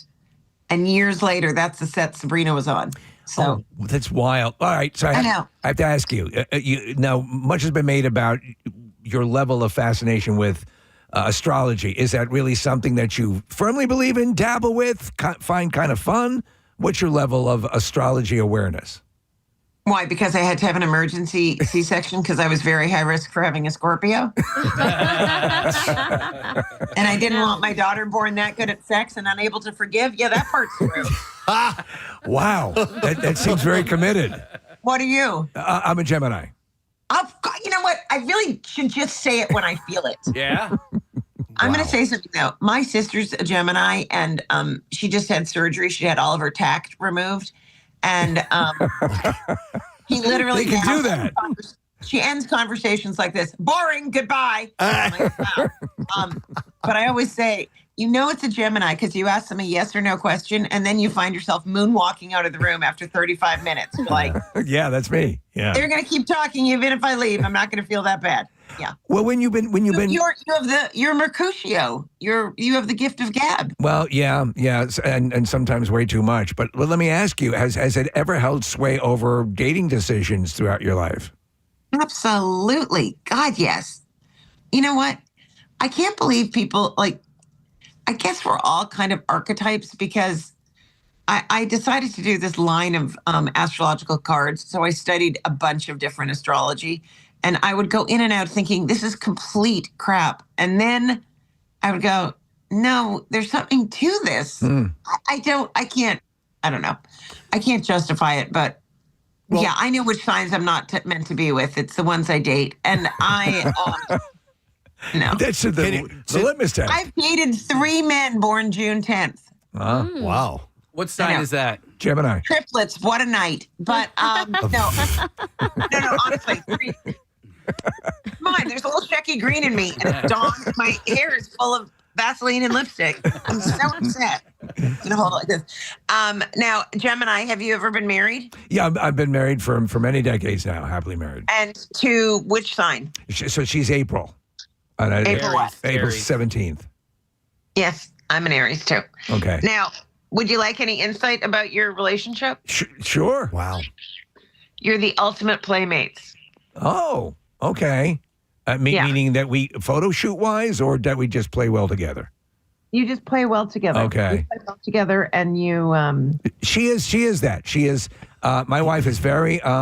She's childlike, right? I mean, we sit on the couch and make fun of TV shows, and then we go to like the Costco or whatever, and have fun and do our dumb things, and we have our own language, our little inside things. And no, so that would be that'd be accurate.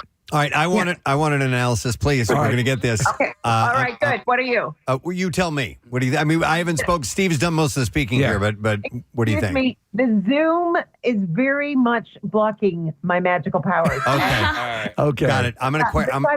I have Vaseline lipstick. I'm not putting my glasses on too, so It's all good. I'm an Aquarian. My wife is a Scorpio. All right. So the look you just a lot gave. of hurt feelings in that relationship, but probably not intentionally, except on her part. Absolutely. Okay. Here's the thing about the Aquarius. You guys, by the way, are perfect. Aquarius and Gemini. Okay. Think of it in the most you're air, and you have an aerial view of everything, and you are somebody that has a really strong sense of right and wrong. And if something is wrong, you're sort of like a surgeon. You have a surgical removal or a correction of what it was, but sometimes you forget that it's attached to a person. You know what I mean? Like you go and go fix something, but then you're like, you don't realize that someone's really you've hurt their feeling. And a Scorpio who will eventually kill you in your sleep. Yes, Shell. She's deceptively sensitive. But she into the darkest of places, and you seem kind of like you're in a retreat half the time anyway, because you're just up in the clouds. So I would imagine you can feel a little disconnected, cold. You got to really warm up that relationship. Wow. Does that ring true? Because a lot of people will take something astrologically. It's been my experience, Caroline, is that people will, and they'll tailor it to. But I think some of what you said, Preston was nodding, especially about the sense of right and wrong. Some, but I don't think I think the relationship we're wonderful. We're madly in love with each other. So I don't know if I agree with that. That's particular funny because when I was talking to her earlier, I did the 4 a.m. with her. Okay. She's got a show too. I got Yeah. All right, Marissa. Can you do me real quick? I'm like, Dino, I'm a Leo. My husband is a Pisces. And yes, I had to look that up because I didn't know what he was. Well, that's the most Leo thing I've ever heard in my entire life. I mean, how long? We've been together, I don't know, like 7, 8 years, married 3. But to look up your husband's sign, there could be no more "it's all about me" factor than that. Yeah. Okay. All right. Sorry. Done. And a Pisces man, I don't know what words we could say on the radio anymore, but there's another P word that has S's in it that I describe them as. A pussy.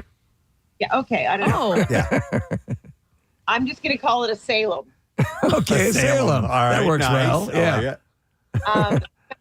Got it. Well, first of all, God bless you, Leo woman, that you're out there with these two men. And all compatible, though. You're like the little fire, the engine. Yeah. But I would imagine, don't you find that Pisces quite sensitive, that husband of yours?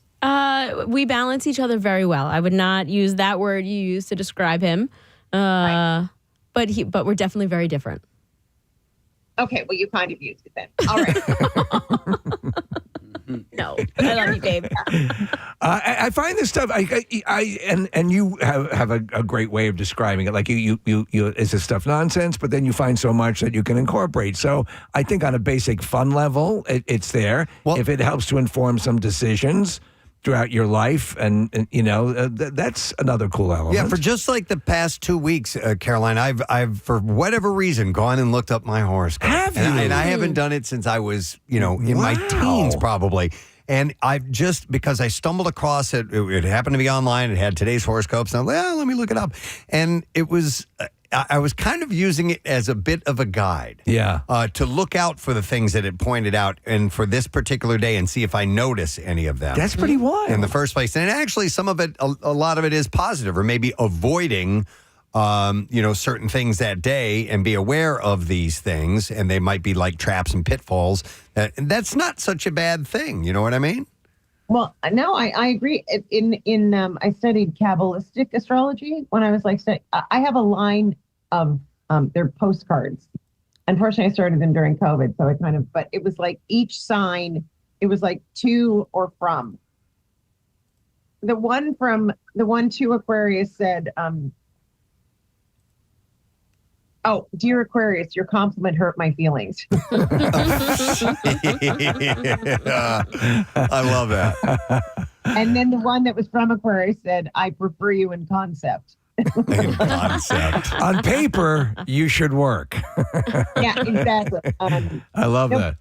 In Kabbalah or the astrology that one taught me was that, you know how they always say, like, here's a list of the qualities that you have about, Leo is, you're very strong, you're bossy, you're whatever. It's actually your to-do list of corrections to fix about yourself.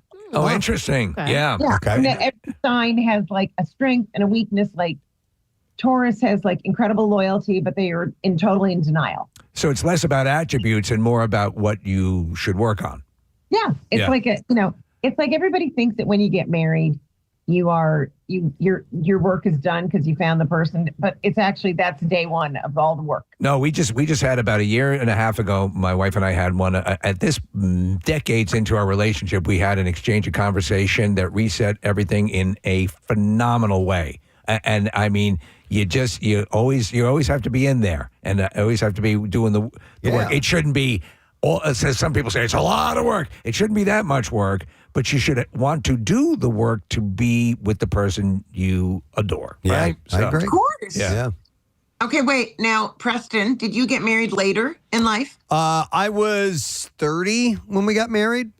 Oh, no, that's not later. That's young. Yeah. So how long have you guys been married?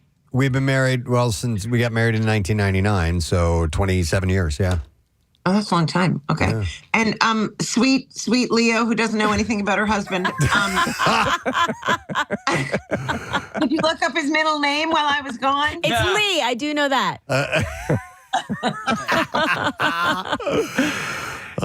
She's going to have an address by the end of the interview. I don't know his phone number. No, but don't you agree? It's like there's no way that you learn more about yourself than in a relationship, right? Yeah, absolutely. Yeah, and the thing to learn is that again, it's funny, and Caroline, I'm sure you as a comedian and a person who lives in by words, to realize how words fall with different people, and how and how the and to just.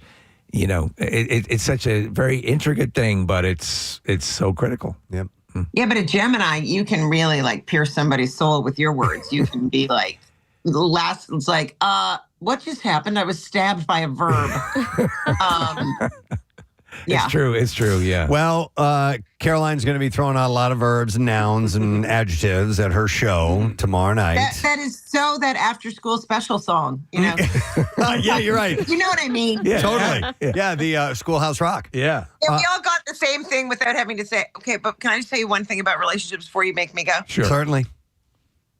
I knew that mine was over when I left him in a department store. I went home and I totally forgot he was there. And when he called, I was like, hi, what are you doing? And then I was like, oh my God, I left him in the store.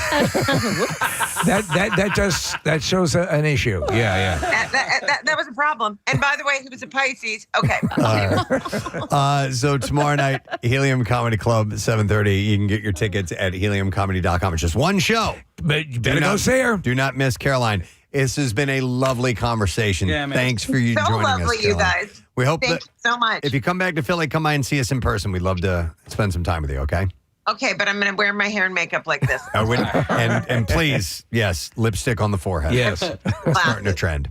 All right. Caroline Rhea, guys, thank you. Love you. We'll talk to you another time. She's adorable. Great. Absolutely adorable.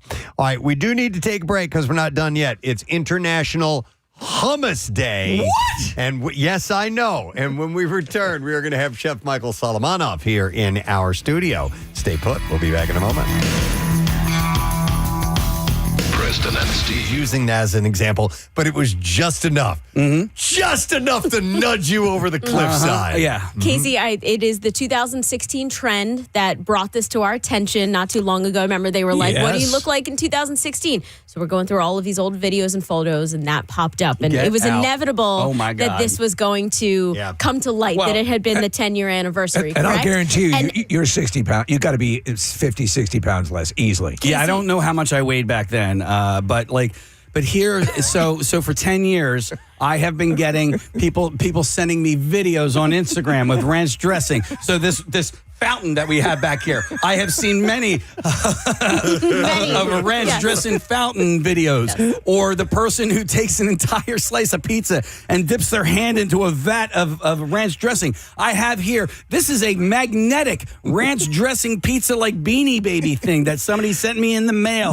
We've gotten so much paraphernalia over the years, and the second it has ranch dressing, we know who it's addressed to. All right, well, we're going to play the segment. We're going to play a snippet of here in a second, but I want to bring the chef back on because to commemorate this, Chef has whipped up some stuff for us this morning, right? And look, Casey, I get it. My body's by ranch. So I understand. I'm look at myself in 10 years from now. I'll look like you. Yeah. So, I got some things. Marissa texted me, and I was like, this is kind of a wild thing to try and whip up ranch-inspired pastries. So, Enswell, in the morning, we do coffee. We're part of Rival Brothers Coffee. So we do pastries in all the locations. So this one was like, all right, what the hell am I going to do? All right, what'd you come up with? So I got some fun ones. Cheddar bacon ranch. Yes. Cheddar bacon ranch biscuits. Yes. I love that. We got these little pastries that are, it's first of the season, spring onions and young garlics and stuff. So some spring onion and ranch little tarts.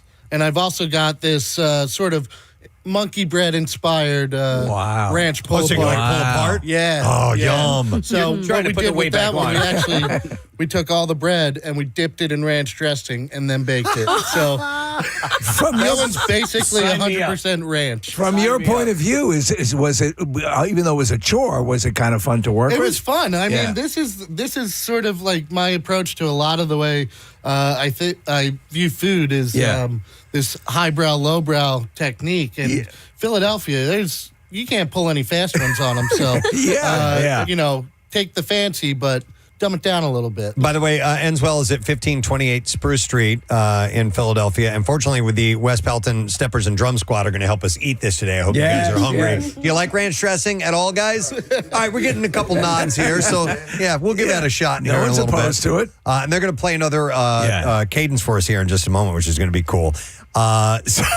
So, you have some upcoming events that you wanted to mention, or is that what are the upcoming events, or is that the drum line? Those are the drum line. Yeah, Anton over here can help us go through those. We'll get Antoine on in just a moment. But, Case, let's eat. We had to mark this moment.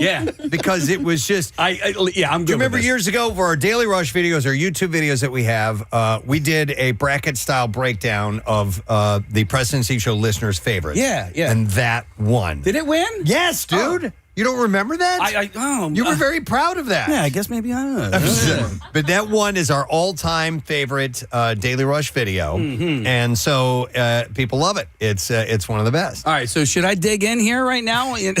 I think you should dig in. I think so. Okay. And I think we should play the clip. segment. So, all right, so we have clip. I don't know what we have here. We got clip 1 through 6, and then the full thing. And then the full thing. So here's just to give you a little taste. This is a short clip. Let's see what this is. I don't know how these are broken down. Listen, you a-holes. When was the last time you saw me with ranch dressing? All right, that's when he finally started. It broke down. So here's like a crescendo here. Right? Yeah, here's the next one. I don't always eat pizza with ranch dressing.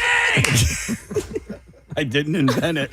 He didn't invent it. I'll bet that's next. Hold on a second here. Let's see a clip there. I didn't invent it. Yes. It is something that I tried like within the last year. You were so mad. Yeah. I want to play the whole thing. All right. I know Ryan broke it down, but let's play the whole thing. All right. I think it starts with Nick telling you to try pizza without ranch dressing. Here we go. Can I make a suggestion without being insulting? Try pizza without ranch dressing. Listen, you a-holes. When was the last time you saw me with ranch dressing? Okay, can I jump? And by the way, I don't always eat pizza with ranch dressing. I didn't invent it. It is something that I tried like within the last year. All right? Okay. Drop the friggin' ranch dressing. Drop it. I will say this. I have seen you eat pizza at last 6 or 7 times without dressing. Did you say 6 or 7 times? I have not seen him have dressing on his pizza in quite a while. And it's not something I invented. It was like I tried it because I saw a girl with a nice frame. As a matter of fact, trying to like ranch dressing on your pizza. All right, I'll try it. And then I did it like 6 times.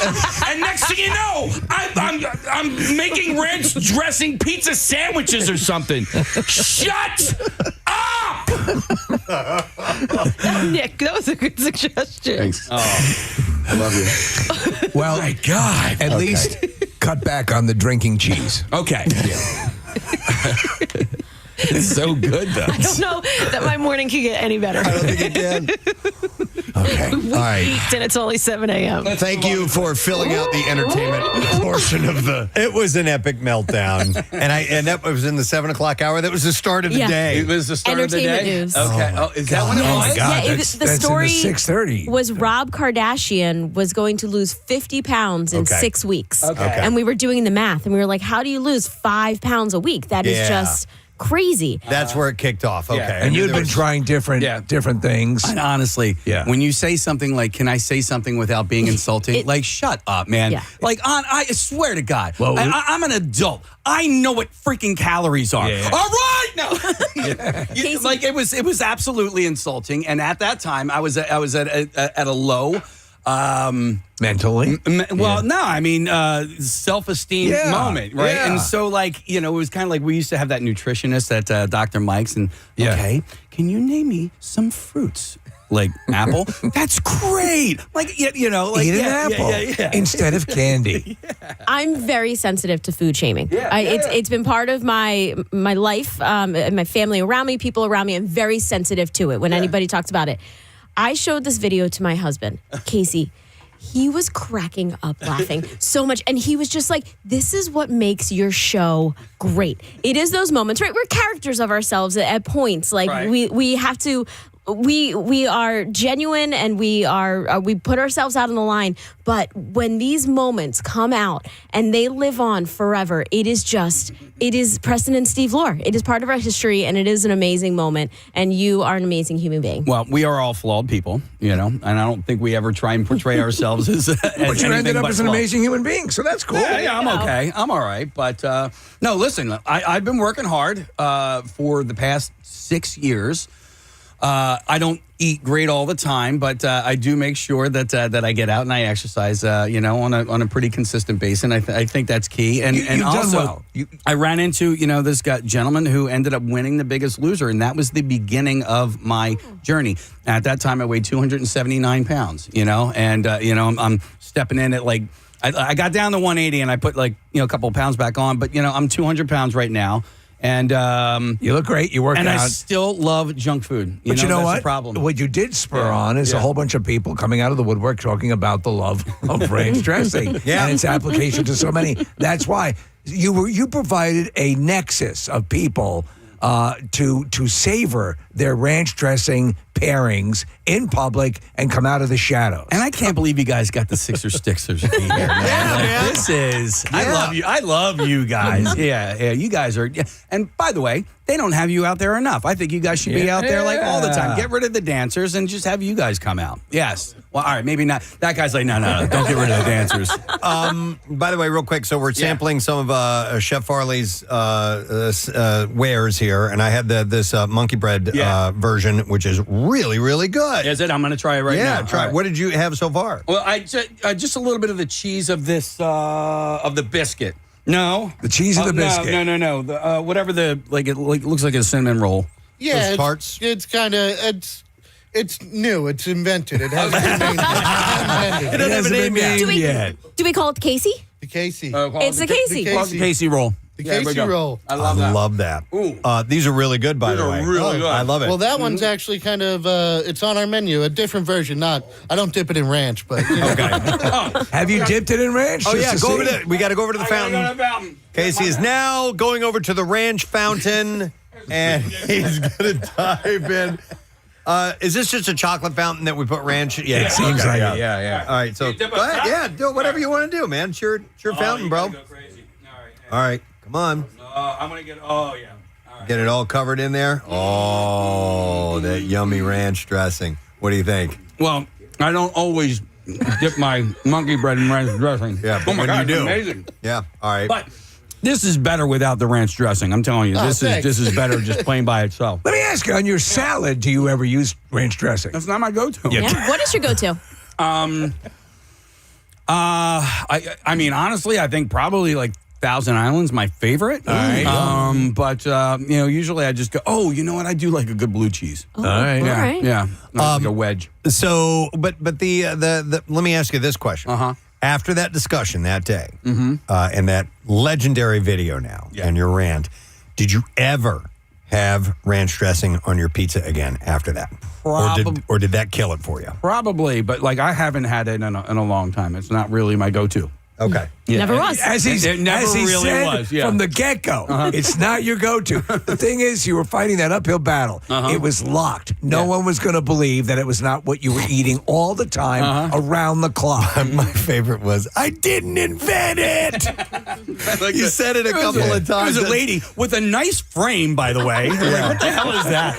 See, you were being kind. You didn't want to be like, I saw this hot girl eating. Or a fat woman doing it, you know? Yeah. Oh, my God. So we thought we couldn't let this date go unmarked. It's been a decade. It was legendary. Can we retire it? Like, nobody send Casey any more ranch dressing luck. DMs. Yeah, good luck with that. Yeah, this is officially the word. Casey's over it. He's over ranch dressing. He doesn't love it as much as you think as he did, so you don't need to ranch dressing him anymore. But I tell you what we do have, and Rochelle wanted me to take a picture of it, is my youngest, who was really into art at the time, started painting switch plates for our light switches at home. And so I have a few different ones that they did up, and one of them is a ranch dressing bottle, and it's in our kitchen.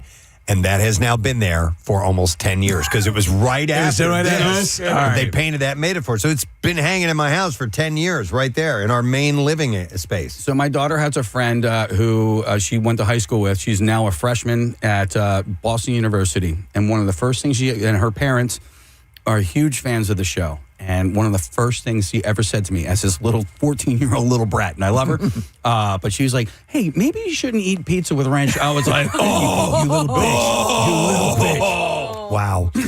Well, listen, we would like to welcome from West Palatine Steppers and Drum Squad. This is Antoine, who is joining us this morning. How you doing, Antoine? First of all, listen, I'm a huge fan of you guys, but listened to it for a long time. Thank you. Casey, I know it sounds crazy, but I'll be using Caesar dressing. I promise you, I'll use Caesar dressing. On pizza?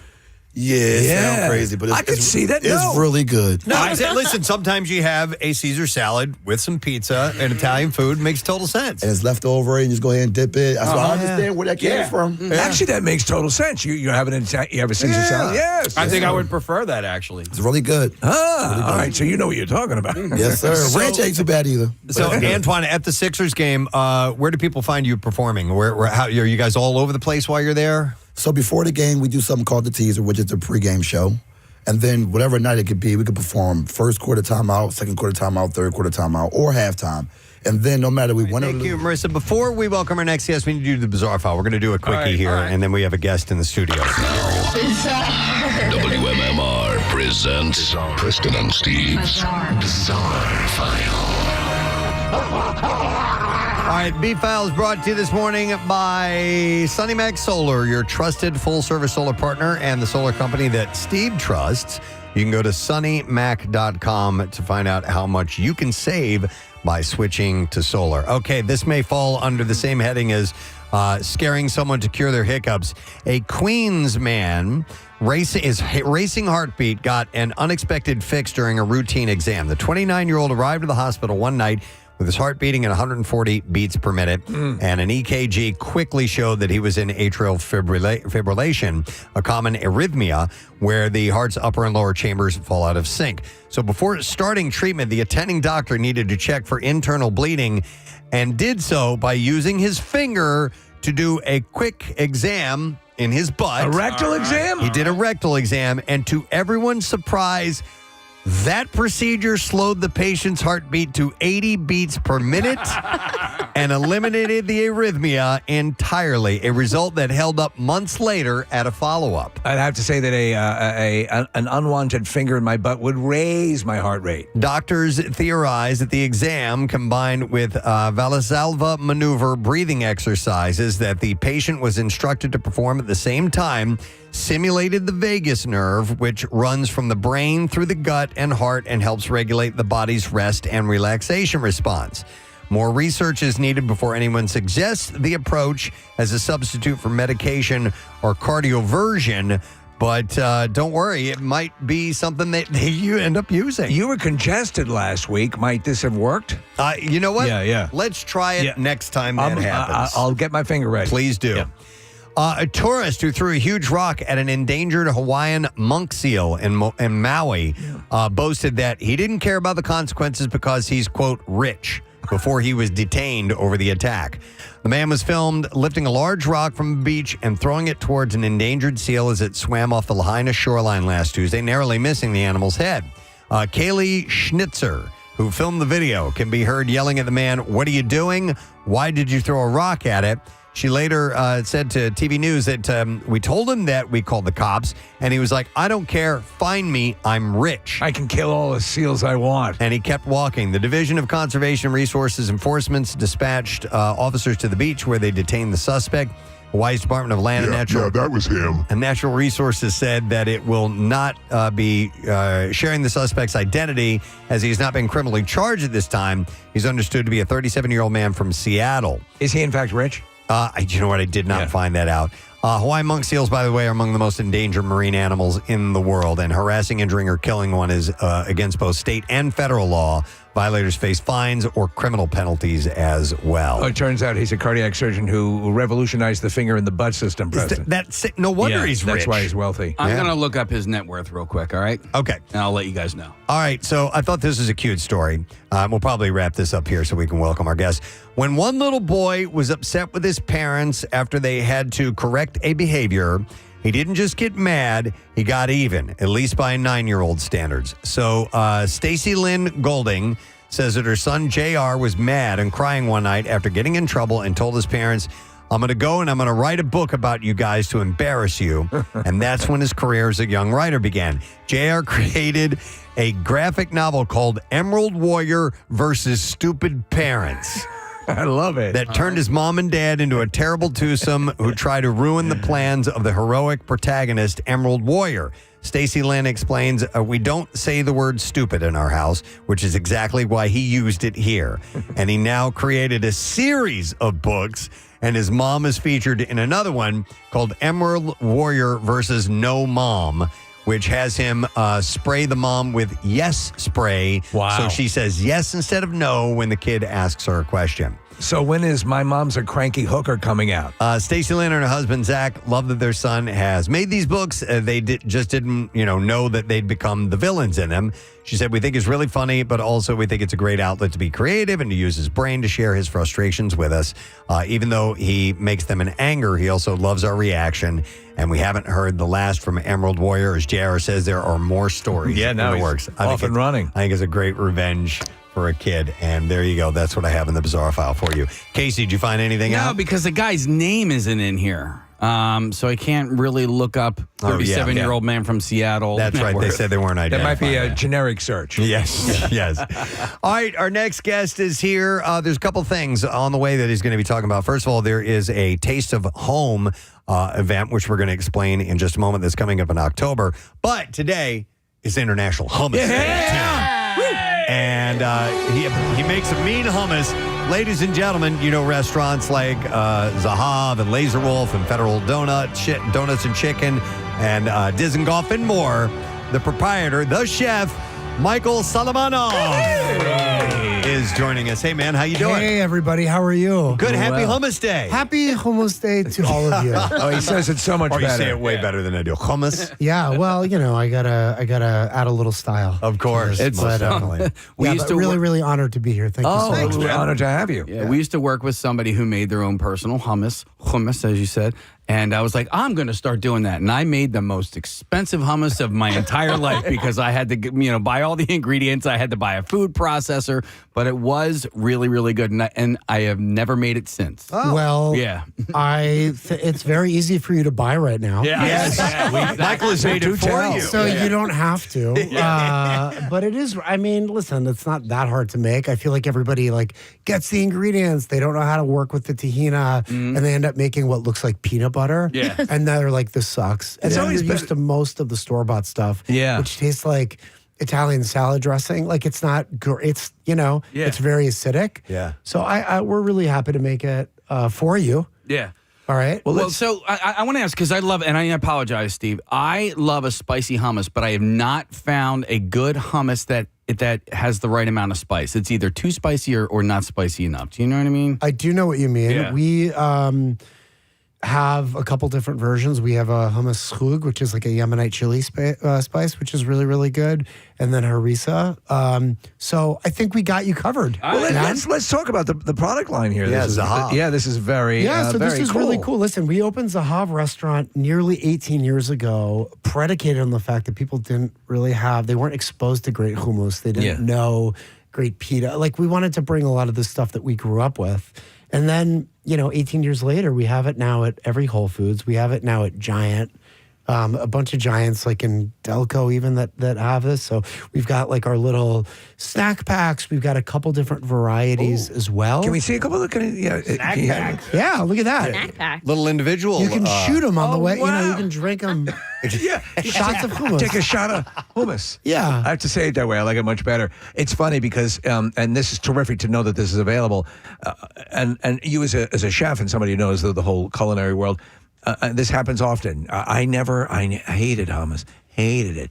And then somewhere I had the right kind of hummus, the switch got flicked, and I love it now. Totally. Could make a meal out of hummus, no problem. So I think a lot of people need to if they're going to take a dive into the hummus world, this is a good place to start. Well, I appreciate that. I appreciate that very much. And I agree with you. I think that it's all these foods that the exposure that you have is usually incorrect. Yes. And you're I don't like that thing. And then you eat it when it's made the right way. Yeah. And you're wow, this is actually quite delicious. Michael, it says on here, no added oil. I thought hummus was made with oil. So yes, usually people think that you add olive oil. A lot of people add filler oils. Mm-hmm. We just use a ton of tahina, which is sesame paste, which is healthy fat, right? So it's just garlic, a little bit of garlic, a little bit of cumin, a little salt, lemon juice, a ton of tahina and chickpeas, and that's it. And I love that it says restaurant recipe. So I know. Yeah. I know. That's our restaurant. We made it in the restaurant. There we go. This is literally our recipe. We just add more lemon juice to the CPG version. To have it stay fresher longer or stay fresher longer, but also the tahina is a natural fat that's also a preservative, a natural preservative. Okay. So it doesn't look like Breaking Bad on the side of it. I hate that when you're I can't pronounce any of this stuff. Right. Why would I want to eat this? No, good point. So that's not our vibe. Well, it's true. I was always used to just having hummus out of, a little package or things. And then I had Zahav hummus for the first time. And I was I have not had hummus until just now. But I was always under the impression that what made it extra creamy was taking the skin off of the chickpeas. That's what everyone says. You can take chickpeas and peel them. We make a ton of hummus, and what we like to do is actually soak the chickpeas with baking soda and then rinse them off. And that actually, when you boil them, they get really soft. All right. That's why I never made it, Casey, because I thought I had to take all the skin off. Yeah, totally. While you're here for 3 hours, peel a bunch of chickpeas. Sure, yeah. So, Michael, you mentioned the ingredients, and the ingredients sound nice and simple. And and to me, I've found that some of the best recipes are simple. 100%. And I'll give you an example. We were taking vacation, family vacation in Hawaii. We were eating at a nice restaurant.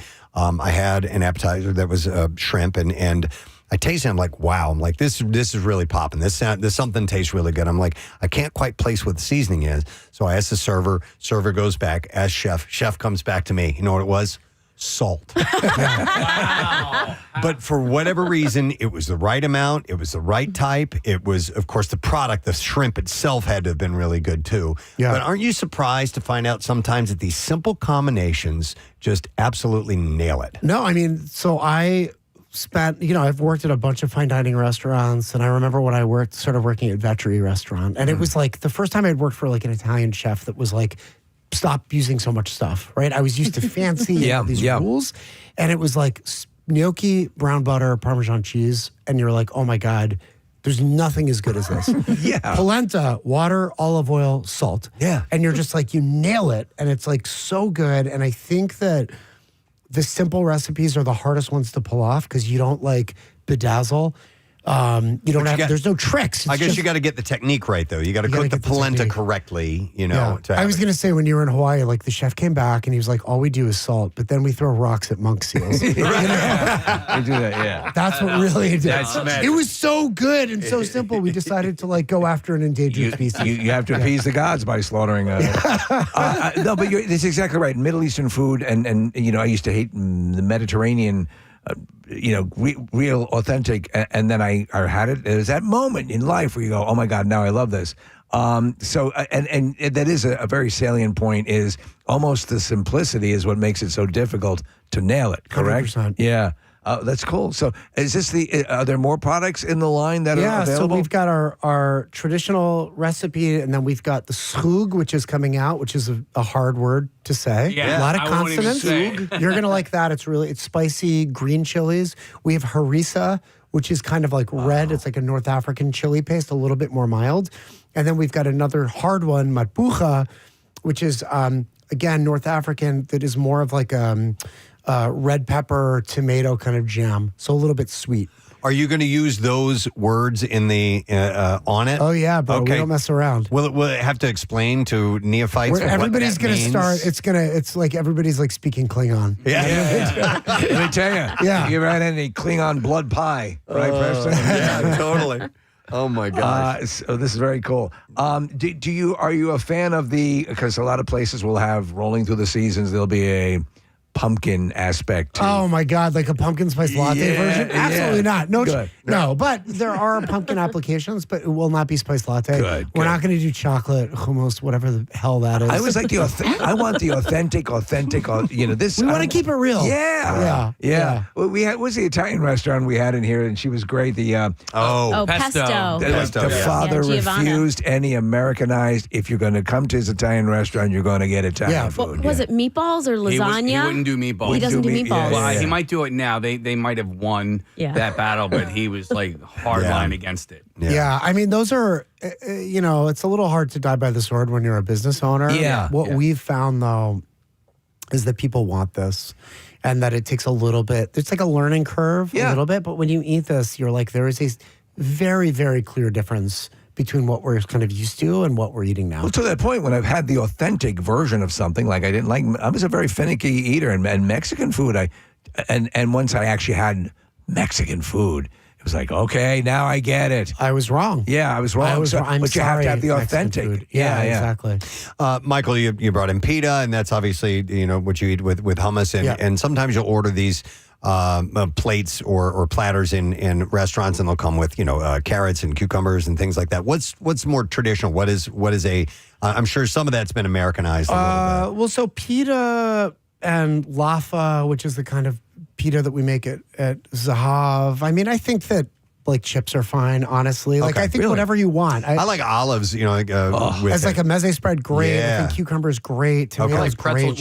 Whatever you want. Okay. I mean, my daughter, who's 3, has those like veggie straws. Which are really precarious with hummus, but we figured it out. So that's what we do at the house. Okay. All right, well, I want to try some. And can I have a snack pack, please? I like snack pack. I was going to say, I was thinking about this. I really, being in your sort of green room here, seeing, being sort of, in this like environment where there's like, Pierre is like is here with us. I was we're gonna bring in lunch for you guys from Zaha for his birthday. So you let us know. Okay. We're gonna lay it out, and we'll bring everything, and we'll be able to celebrate. That'd be great. That's so great. That'd be great because I can't have any hummus right now. I have I have a blood test. Heard. I'm fasting right now. How many? When is your blood test? It's like 12:30. I'm diving in right away. Okay. So thank you for that. I just I'm starving right now, and you brought in all this delicious world-class hummus.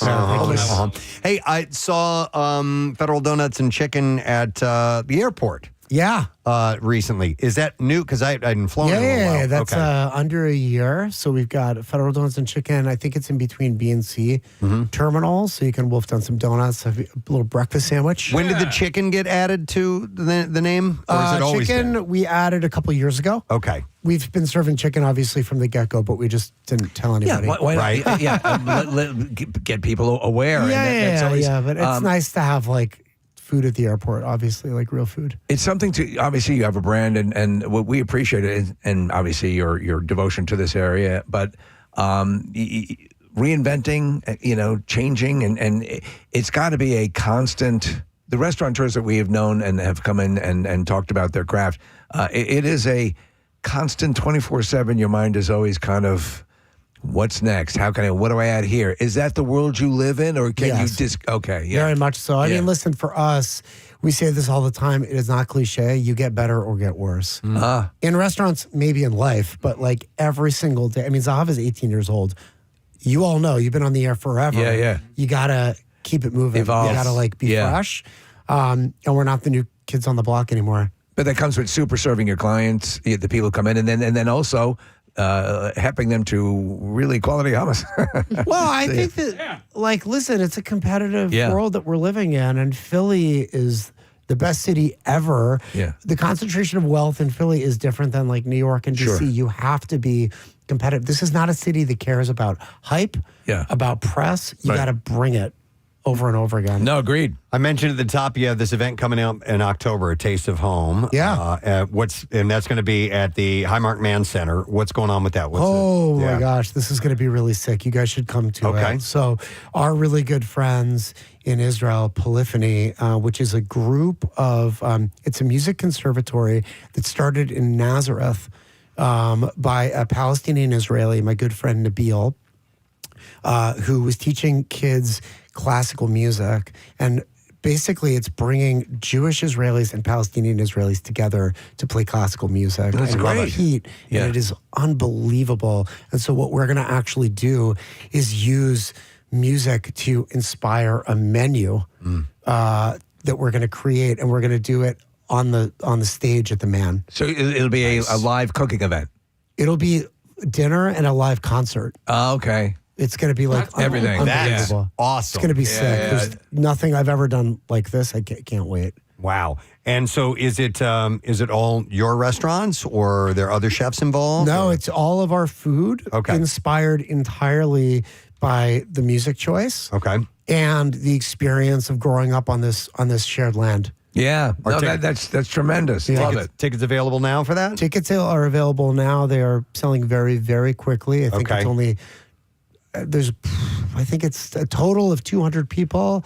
I think we're intimate. over halfway there. Yeah, yeah. And the event's in October, so I would definitely Yeah, I think get it's them going to now. sell out. Yeah. For sure. You can do that at highmarkman.org and get those tickets. Now, that sounds like And you know, the Man is like the coolest music venue Yeah. ever. It's so iconic and so Philly. We're really honored to have Polyphony and the kids here playing. Nice. You've won several James Beard Awards. The Michelin crew came through and all that. Is that in the back of your mind at all times? You know that. Yeah, I mean, between the back and front of my mind. Like, listen, of course, it's always there. I mean, listen, the curtains go up at the restaurant every single night. Yeah. And if you screw up a meal for any guest, they don't care about any of the awards. Well, it's always I can't go out and be like, whoa. Yeah. Before you send back this plate of food, I just need you to know that we've won 5 James Beard Awards, okay? They don't like that. I don't know why, but they don't like that. I use the same analogy with people. We like ratings wise. Our ratings are very good, but we never mention it because. Why'd you whisper it? Because it's the same principle. It's like everybody hates this pizza place, or everyone loves this pizza place and you hate it. Well, they love it, so now I guess I love it too. No, you've got to, each person, you have to work to each person, and that's how you make it happen. We're trying to exceed expectations at Zahav for like 270 strangers every night with food, which is like the most subjective thing. There's no such thing as perfect, and yet we strive for it every day. It's the micro and the macro all at the same time. And for us, exactly. And for us who aren't in that industry, I mean, what kind of opened my eyes was the TV show The Bear. Yeah. which Yes. I'm sure you've seen. Or I maybe- watched here's the thing. I Okay. love horror movies. Yeah. Like to me, going home, drinking a cup of chamomile tea or mint tea and watching somebody get their head chainsawed off is relaxing. Yeah. 3 minutes of the bear, I was like, turn the shit off. I believe it. It's more work, right? I'm I need to call my therapist and my AA sponsor together right now. What they showed, the sound Michael, of the ticket machine, I was I'm sure. But what they did show, Michael, was once they got in their groove and once they were super serving their customers and making sure that every plate that went out had to pass inspection without question, or we are signing our own death warrant here, really hit home as far as what that industry is like and how you need to make sure that you're serving up perfection on your terms. Yeah. You know? Yes. Of course. So of course. But I think to take it even a step further, and you all know this better than anybody, you need to hit emotionally with it. It's you use the food, you use the beverage list, the atmosphere to create an emotional connection with your guest, and you do this with your listener as well, with your community. And I know this because I got 45 text messages on the way here. And they're like, oh my God, you're going to be on Preston and Steve. And I'm like, not for another 45 minutes. I'm lost right now. Yeah. So I think that that relationship, that emotional relationship that you have with your listener and our guest is the most important thing, and we use great food and great service to achieve that. That's why we love the whole.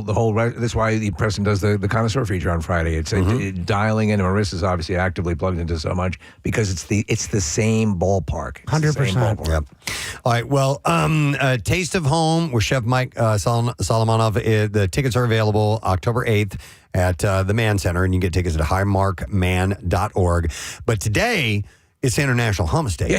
Go out and buy the Zahav hummus at a local grocery store near you and celebrate. You approve? Oh, yeah. Full on approval. All right. Excellent. He looks like he's not BSing either. No, he does not lie about food. I didn't say a word. Once I got the hummus, he was quiet. I was like, you guys talk. I'm gonna finish. Nice. Wait, I got to tell you this. So I've been trying to pitch this forever. I've wanted to for International Hummus Day for the past 15 years. Olive oil slip inside into a baby pool of hummus. Nobody's done it, but I know that you were serious, right? Next year. I'll put it on the calendar right now. Yeah. All right. We'll do it. Yeah. We're doing it. Yeah, absolutely. We should have Michael come out to Keenan's and do it live there. I'll do it. And he is a part of this. Yeah. Sure. Maybe we can do that. I'll shave my body right now. Awesome. Thanks for being here, man. Love We you guys. appreciate it. Thank you so love much. you too. Michael Solomonov, guys. We're going to take a break. We're going to come back in a second. We'll get the lesson question trash news. Stay there. You'll find us outside of section 110, 111. Okay. Greeting the fans as they leave, win or lose. It's great. And how many members of the group altogether? We got 4 performers here right now. Or 3, sorry. It's 15 of us all together. Oh, okay. As the Stixers. But it's about 27 of us as West Powellton. So altogether, I have about 43 members in my community organization. You go big. That's a fair amount. Yes. So, but some of our steppers as well. Oh, I see. Okay, I see. Yes. Yeah. How often you guys have tryouts and new recruits and stuff like that? So I don't like to call it tryouts. Okay. Because we're here to save lives. Yeah. Our motto is we end your life for the rest of your life. Other motto is we pay you to save you. So I don't look at it as tryouts. Okay. I just tell you come and join. Wow. We take it from there. You'll find a place. We'll teach you. Oh, wow. We teach from scratch. Our youngest member is 4. Our oldest member is 47. 4? Yes, sir. That's amazing. See, people think that once you put somebody through school, that's it. Yeah. Life starts for them. That's why we say we end your life for the rest of your life. So, like me, I'm 46. Johnny over here will be 47 in July. And it's to the point where Kaheem, I think he's 36 now. Yeah. Javon been with since he was 9. He's 21. Shah been here about 4 years now. He's 18 going on 19. So we got all ages. So it don't stop once they graduate or whatever. Okay. Like Johnny, his son marched with us. My son marched with us. My daughters marched with us. So it's a generational thing. Do you need to play an instrument in order to be a stepper? No. Okay. You'll teach. They basically choreograph dance steps, Yeah. and we play the drums to it. Okay. Do you guys do drill outs and stuff like that? Competitions? A drill off? No, like where I used to see groups do this where you would call out drill commands, and one by one, people would get knocked off if they didn't do the drill properly. Oh, absolutely. Okay, Absolutely. I love that. That's fun. And we also do battles too against other teams. Oh, that's cool. Oh yeah. How often do those happen? When we was younger, every day. Every day. But then as we older, we see that sometimes it could cause conflicts. So we actually fall back from it. Okay. But I'll give you a cool story. You mean like people reacting to being told they eat ranch dressing all the time? And they start sounding like Casey. The next thing you know, melee happens. But so we was the first drumline in the NBA to get selected to the NBA All-Star game last year at the Chase Center. And they paired us and we battled the Denver Nuggets drumline, center court at the All-Star game on that Sunday. It was the most amazing feeling. We got a chance to see a full drumline battle in the NBA. I love your phenomenal. slogan. In your life for the rest of your life. It's in terrific. your life for the rest of your life. That's great. I love that. Hey, by the way, they used to do drum circles at the Art Museum on Wednesday night. I thought it was Wednesday nights. Did you know anything about that? They still do that? I've never been to Oh, one. man. Okay. All right. Well, then never mind. Pretend like I didn't say anything. Oh, no, it's all good. Yeah. All right, Antoine, you guys have a couple events coming up I saw here. There's the nonprofit launch party. Yes, April 11th, this Saturday. And where's that going to be?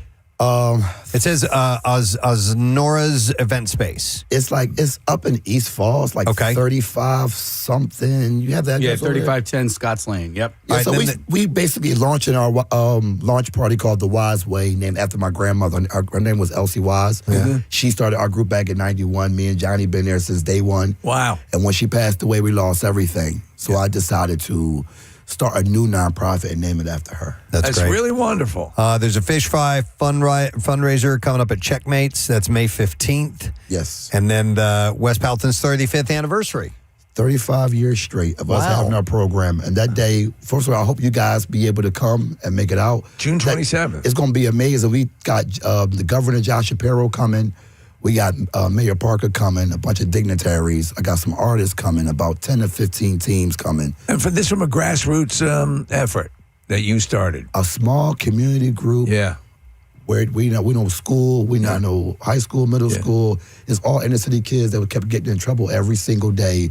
And my grandma just wanted to give us a leg up in life. Yeah. Well, what an amazing thing that you achieved. That's fantastic. Yeah, that's a beautiful thing. Excellent. And they're here to perform for you, Casey. I appreciate that. Good for you, Casey. Celebrate your 10 years. That's the last thing. You don't want kids and they're on the street and they fall into the ranch dressing lifestyle. Yeah, come you on. don't see want us. that. So I was dancing with you guys earlier, and I just want to give you a little backstory on that dance. My next door neighbor growing up, he's a drummer. And so I would hear him practicing his drums, and he was in his basement, and they had I forget what those basement doors, and I would walk in while he was dancing, and I would do that, and I would dance to him drumming, and he would play for me, and then I would dance for him, and it was kind of like the symbiotic sort of thing that we would do. He could be a stepper, no problem. Casey, can I ask you a question? Yeah. So did your next door neighbor had a drum set, what's called a kit? Yeah, yeah. That's how our drum line was formed. Get out. We couldn't afford marching drums. So the guy next door to my grandma, which was 15, who just moved from New York, used to practice. My grandma could hear him. When the girls asked her to form the drill team, he saw me and Johnny sitting on the steps, and he broke the drum set down and gave us each part. Yeah. And that's how we got born. That's amazing. To where we are today. That's crazy that we're using marching drums today. A real rig. I love it. All right, well, we're going to get another performance from you guys in a moment. We're going to have to break in just a second, but I want to go back to Chef Farley here at Enswell before we wrap up. These creations that you made today, these are off the menu. These are special just for Casey today. Oh, man. But who's to say? Thank you. I think this Casey roll could be a thing. Yeah, It looks like it. Dude. Let us know if you're going to add that to the menu. Absolutely. And we'll pass that info along. Anything you want to say about the restaurant real quick before we wrap? Yeah, we're open all day. Beautiful cocktail bar, small plates. We're also a bottle shop. We you come in. We're partners with New Liberty Distilling, so can buy a bottle of whiskey if you want. Get a cup of coffee and a Casey roll. One of my favorite restaurants in the city. If you're heading down to the Kimmel Center, it's right down the street. It's right in Center City. Definitely check it out, and it is beautiful inside. Nice. Excellent. All right. Well, thank you for being here. And Antoine, let's get one more performance before we wrap up. That's Absolutely. all right. You guys ready? All right. This is the West Palton Steppers and Drum Squad here in our studio.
love it. Thank you guys for being here this morning. The West Powelton Steppers and Drum Squad and Chef Andrew Farley from Enswell. And this is all for Casey Boy. Thank you, guys. Who gave us this 10 years ago. Appreciate you guys. Thank you. All right. There was another thing we were going to talk about. Home opener is today. We're going to have Rick Batalico come by later on this morning. He's throwing out the first pitch, which is really cool. And we'll spend some time talking about the Phils. And we just got done with spring training. There was an article in the Enquirer that Steve sent over to me. Opening day is a big event. Obviously, a lot of people go to this, but it happens in the middle of the day, in the middle of the week.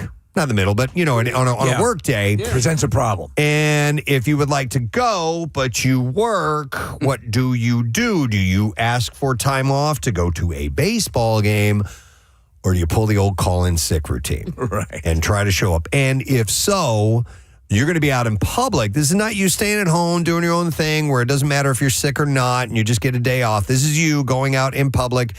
Maybe running into somebody you know, maybe running into a friend of your boss or something like that. That's a ballsy move. That's a Ferris Bueller situation. Yeah, totally. Back in 1995, this isn't baseball, but when Jerry Garcia died, the lady who cut my hair was a huge deadhead, and she called out sick, and then she ended up on the news at some Jerry Garcia vigil in Centers, and they ended up firing her. Did they? Yes, they did. Oh man! Which ended up working out for me because she ended up cutting hair at a place called Cutter's Corner, and it was only $5 haircut, so I ended up saving money in the deal. Yeah. By the way, speaking of calling out sick or calling in sick, I don't know. You can call it either way. But speaking of interns, we regularly see, the early 20s, I can't make it today. I can't do this. I can't make it. They went out and they partied the night before. I mean, that's not to go to an event. That's just I overdid it last night. I can't come into work. So we would get bogus call-in sick things all the time. Every time I'd hire an intern, I'd say, like, hey, are you comfortable with the hours? They're like, yeah, I'm fine. I'm like, it's fine at the beginning, but then you realize you're like waking up at 10 a.m. one day and then 4 a.m. the next day. It starts to wear on you. Yeah, most definitely. I used to do it from time to time. I would call in sick, just not to go to an event, but just to get a day off. I used to do it I wouldn't say on the regular, but, maybe a couple times a year. And so for like a part-time or a full-time job? Full-time job. Oh, really? Okay. Yeah. And part-time job. Yeah. But I mean, I did it in my radio career. I just didn't feel like working today. So I'd call in, and I did get busted kind of one time because I was working at DRE, and I did not want to go into work for whatever reason. I needed a day off. So I called, and I called in to the radio station like early in the morning. I got up at like 5 a.m. or whatever because I was doing afternoons. And I called the morning show because I didn't want to call Jim and wake him up. So I called Sarah on the hotline who did it. Reported just yesterday selling their music catalog for oodles of cash. And why not? And then some. Why not? It is 10:32. Today's a Wednesday morning. We will be doing our lesson question. Just a reminder, Ben Salem High School, Coolest Teacher of the Year. You guys are voting, all right? So go to it. You have till about 6 o'clock tomorrow morning to let us know who the coolest teacher of the year is, according to you. And we are happy to hear about that. So make sure you take advantage of that. You can do it at PrestonandSteve.com or text the word teacher to 610-660-9333. We are going to give away for the lesson question pair of tickets to see Gwar, the Gorgor Must Die tour with special guest ex-cops Mac Sabbath, which is, it's all characters from McDonald's Land. Playing like Grimace and the burglar, the Hamburglar, and so on, playing music from Black Sabbath. I want to see that. And also Midnight Friday. This is December 11th at the Fillmore. So the question, and I told you ahead of time we were going to ask this. In the world of birds, what's a group of tits called? 610-660-9333. Those are birds, okay? It's a class of birds. They're called tits. Let's see, what's the group called? 610-660-9333. The trash business is a gold mine. 93.3 WMMR with Preston and Steve's Hollywood Trash. Brought to you by Horizon Services Cooling. They have a precision AC tune-up for just $79 for a limited time. And you can get your home ready before summer hits. Book now at horizonservices.com. What's up, Steve? Well, Preston, Mark Epstein saying the suicide note his brother Jeffrey Epstein supposedly wrote is a complete fake and a forgery. Mark Epstein says he will not have his brother victimized by a false allegation, especially when all the really horrible ones are true. Yeah. A handyman who is injured at Lisa Vanderpump's $14 million mansion is suing her for $200,000. Eric Nito says he severely injured his back while trying to move Vanderpump's ego. Hey! And finally, Mel Gibson apparently having an on-set fling while directing a sequel to The Passion of the Christ in Rome. Gibson was seen sharing some PDA with Italian actress Antonella Salvucci, and she plays a waitress at Jesus' bar called The Resurrection. That's your Hollywood Trash. All right, we'll see if you were paying attention and you heard us say this earlier. In the world of birds, what is a group of tits called? And we go to Emily. Hi, Emily. Good morning. Good morning. All right, Emily, what's a group of tits called? A brassiere. A brassiere. Yeah. Hang on, Emily. You sound like a Gore fan. We're going to send you to that show, which is coming up in December the 11th at the Fillmore. It's the Gore Must Die Tour. Tickets are on sale now via Ticketmaster. Now, Preston and Steve's Music News on 93.3 WMMR.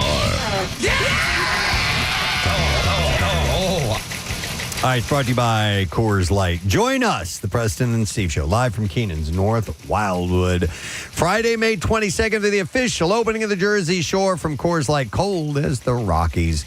So 3 classic live concert films are seeing a 180p high-definition digital video release for the first time. Is that a 1080p? I'm sorry, yeah. Yeah. What did I say? 180? Oh, yeah, I'm sorry. 1080p high-definition digital video release. June 5th, Eurythmics, Sweet Dreams, the video album remastered. Oh. Stevie Nicks Live at Red Rocks remastered. And Jefferson Starship, the definitive concert remastered. Will you occasionally put in concert movies? I do. I haven't done it in a long time, but, like Stop Making Sense and things Last like Waltz. that. Yeah, they're definitely great to watch.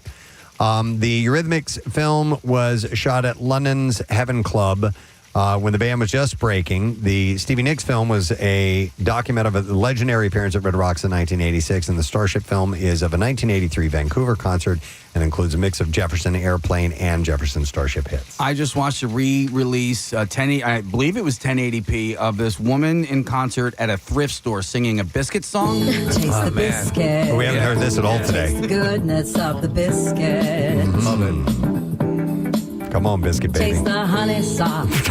Taste the goodness of the biscuit with the honey sauce. But you can't have honey sauce You'll on get that everything. honey sauce on me.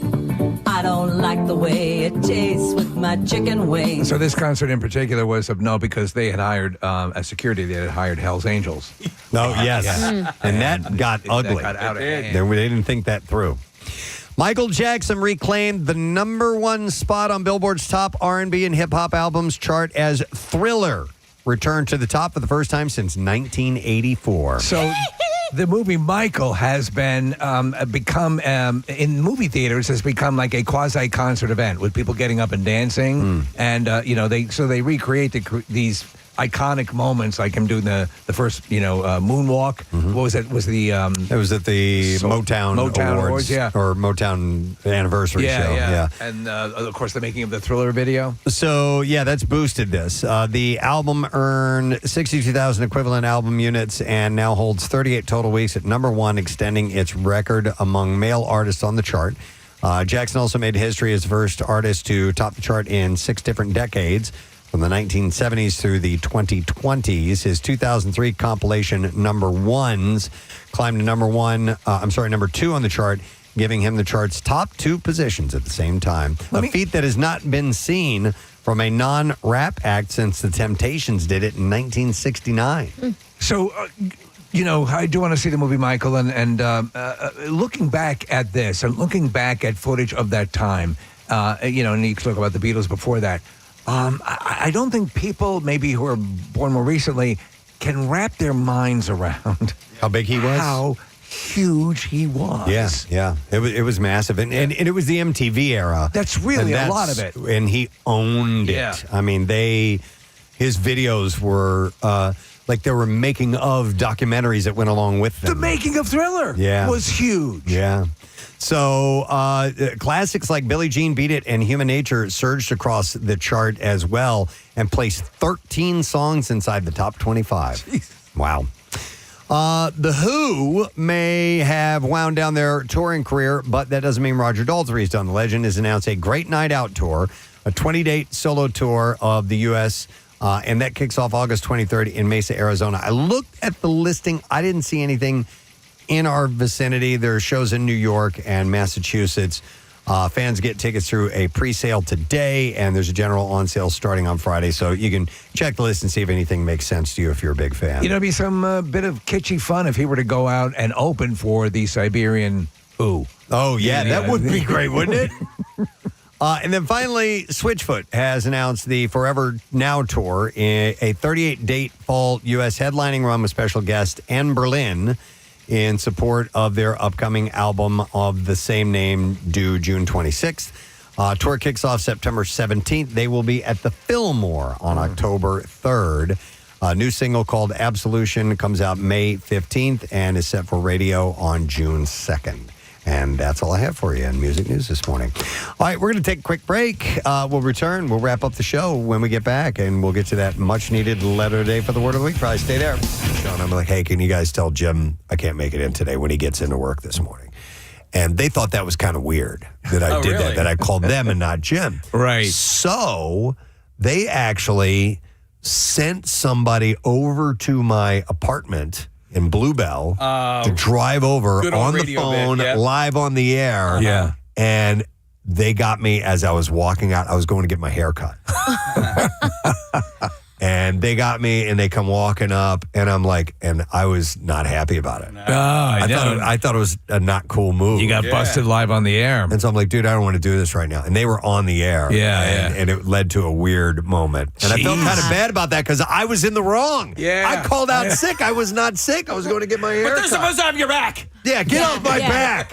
It's hard to do that, though, when you're at work at 4 o'clock in the morning. So, man, what a different... The notion of calling out is so alien now. I mean, we got to come in blizzards and all that stuff. And I make it to work ill. If it's not something that's crazy contagious, I'll come to work totally sick. But the notion of going, like, as the Inquirer article points out, I mean, this is a tradition for a lot of people. Yeah. A lot of employers look the other way. But I mean, listen, you know a lot of other people you know are going to be at this. Mm-hmm. So if you pull that move, be prepared to run the risk of being busted. And we haven't even touched on social media of it all. Uh-huh. Like Yes, if you post yeah. something or your friend posts something and it might just get fed to somebody else.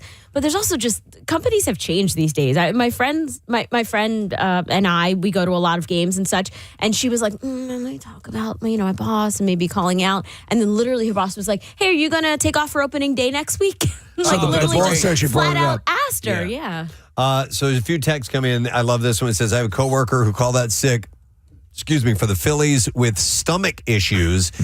He was shown on TV at the Phillies game. My boss saw the broadcast, and my coworker went on to say that he was wearing an adult diaper at the game. That's great. I love it. Oh, I had issues, but I was wearing a diaper. Oh, that's great. Somebody said every year I request paid time off for the home opener the day the next season's schedule is released. So if you get out ahead of it, maybe they're okay with that. You can't just do a last minute thing, possibly. I wonder how substantial, because they talk about businesses losing some of the workforce on event days like this. How many people walk out the door for something like this? I mean, you're talking, how many thousands of people? Yeah, but I can't Across see the like whole city. Yeah, I can't see like a whole bunch of people from one Impacting, business. Calling out at a time. But it might affect you if you're in a pinch. 610-660-9333 is the number with your stories. Yeah, when you were saying that, I was like, I would call out for like a bakery drop of like a really cool item or like a sneaker drop. Like if you're going to go stand in line or a new iPhone, something like that you came would call out. out sick for that? Well, I'm just saying, like if I really, really wanted it. You would? Or like I was, if the No, you Costco. wouldn't. No, you wouldn't. No, you wouldn't. I mean, hypothetically, I love you guys too much. I love this job too much that I don't do it. But hypothetically, I would. Yeah, maybe somebody would. Hang on, let me go to Renee. Hi, Renee. You're on the air. Good morning. Good morning. Hi, Renee. What's up? My daughter was turning 16, and I asked her what, if you could do anything, what do you want to do? And she says, I want to see Harry Styles in Los Angeles. It's on my birthday. And I did. So I had to call out on a Friday. We flew out Thursday night. And I accidentally posted a picture of us in Los Angeles, and my boss saw it on Facebook, and I got caught. She said the handbook was very clear about what constitutes a sick day, and being in Los Angeles for your daughter's sweet 16 to see Harry Styles was not. Did you receive any punitive, any punishment for that? No, just a warning. Just a warning. A little talking to a warning. But Renee, when you got word of that, like, how did you respond to it? Just like busted or, Yes. Okay. Absolutely. Yeah, I wasn't going to lie or anything. What type of work do you do? Totally, I work with special needs students. Okay. Okay. Yeah, they might need you. Yeah. I get it. Yeah. But I didn't leave anybody in the lurch. Like, I didn't call out, and last second or anything, yeah. You did want a bunch of special needs people wandering around a hallway looking for you. Thanks, Renee. Right. There's a I should perfect have taken a personal day. I should have taken a personal.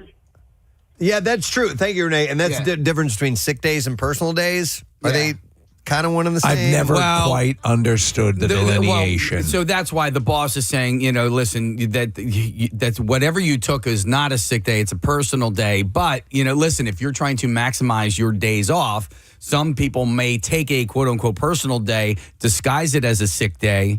And I understand that. I understand it. I don't do it myself. I've taken Is it all in 30 semantics? years, I think I've been sick 10 times, and 5 of those was when my dad died. So I don't take sick days. I used to back in my my part-time days and stuff, but I wonder if it's if you're allowed a personal day, and that's part of the understanding, and again, I've never been able to break this down and completely understand it correctly. But if you were to say, I'm taking a personal day to go see Harry Styles. You don't have to say that part. You can just say, I'm taking a personal day. Personal day means personal. There you go. And according to your business, one may be limited and one is unlimited. So you have limited personal days, but unlimited sick days. Okay, that makes sense. Something like that. Yeah. By the way, going back to the social media envy, in that you really want to post these cool things that you do in life on your social media accounts. You take a sick day or you call in sick and you go and something awesome happens and you get this great picture at an event that is known on the day of that event that this is taking place. You could never post it. Do it. You can't. Even afterwards. There's the rub. Yeah. So you're going to be part of this thing and you're celebrating being part of this thing, but you can't let anyone know. Yeah. Because I'm sure people get busted. Well, we just heard that. She just got busted because of Facebook. Now, some places you can accrue sick days, right? So sick days will carry over. And I want to say my mom ended up doing that. She worked for the post office for a number of years. So if you don't, let's say you get 10 sick days a year and you don't take them, then the next you can get 20. And so I think she ended up retiring and then taking her sick days. So she ended up getting let's say a month's, she was able to retire essentially a month earlier and get paid for it. And then somebody just pointed out that a company can't deny a sick day, but they can deny a personal day. Okay. Oh, okay. Let me go to, hang on here, Jordan is joining us next. Hi, Jordan, you're on the air. Good morning. Hey, you guys rock. Thank you, brother. Appreciate it. All right, it says here you work in contracting. Yeah, so I've worked for a bunch of service companies, so HVAC, windows, doors, siding, kitchens, baths, and I was the marketing director, and I would help out with some of the admin stuff. And we knew in Cecil County, what we call Cecil, Kentucky, opening day of rifle season, opening day of waterfowl, whatever it was, we knew half of our techs were going to take off. Hunting. We would just allocate. Oh, hunting is nuts, and we will work our schedule around it. Even if they tell us they're not going to, we're like, let's bank on these 12 guys not being here tomorrow. Wow. Okay. 12 guys. Or we already know. Now, the owner of the company I work for, shout out to Sundance Kitchen Bath and Exteriors, shameless plug. Jason, the owner, is a big hunting guy. So, we know it's not a big deal. It's not a personal day. We don't charge them. We don't make them use the PTO. We just know that, they're going to take it. But Jordan, that's for the opening day of the season, usually? Yeah. Okay. Yeah. They got to get out there and start that killing right away. Yeah, exactly. All right. That's pretty wild. So if Thanks, Jordan. Again, you're not required by law to give the reason for your personal day. I don't know. Or I can a assume so. business? No, yeah, you don't have to share. Right. It's a personal day. Right. But you just said they could deny you a personal day. Potentially. Okay. I mean, these all depend on what your business is like. Yeah, I think this is all. Yeah, these are all vague things. Yeah. You know. All right, hang on. I want to go to this one. This is Dennis, who's joining us next. Dennis, you're on, buddy. Good morning. Morning, Gadzooks. Gadzooks. All right, what'd you do? So when I was in high school, I worked at a supermarket. I was a senior in high school, and I also played for my local CYO volleyball team. It was a co-ed team, and we had a playoff game on a Saturday. I called out sick, only to end up breaking both my wrists playing volleyball. So how did you explain that? I told him it happened on Sunday. It was at Mass. That's great. At least you didn't get busted for that. Jeez. But of course, that would happen on the day. The universe conspires. Yep. I have. Here's a good one too. I'm going to go to who are we talking to? Warren. Hi, Warren. You're on the air, pal.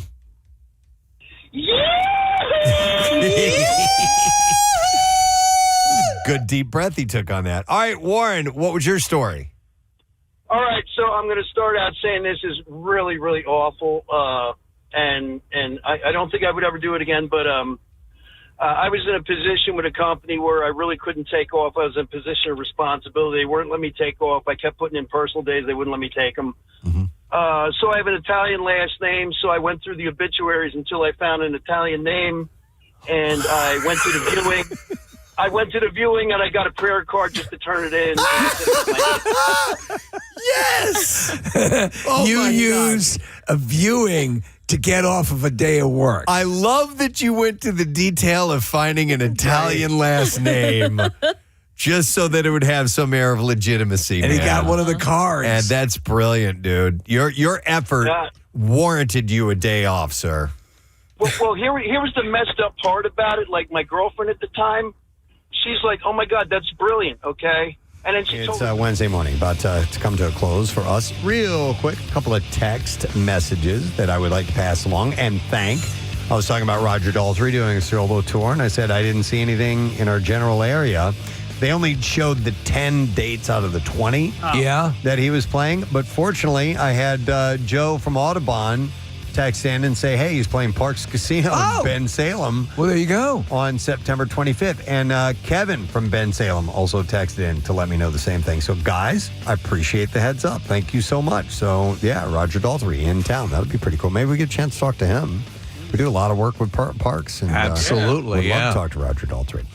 Let me see. We got some thank yous to do, and I would like to thank, Caroline Ray. Yeah. Was on with us this morning, and she's performing at Helium Comedy Club Thursday night, tomorrow night. She was a lot of fun. She was terrific, man. It was a great really conversation. casual, fun conversation. And she gave us some horoscopes. Astrological readings. Yeah.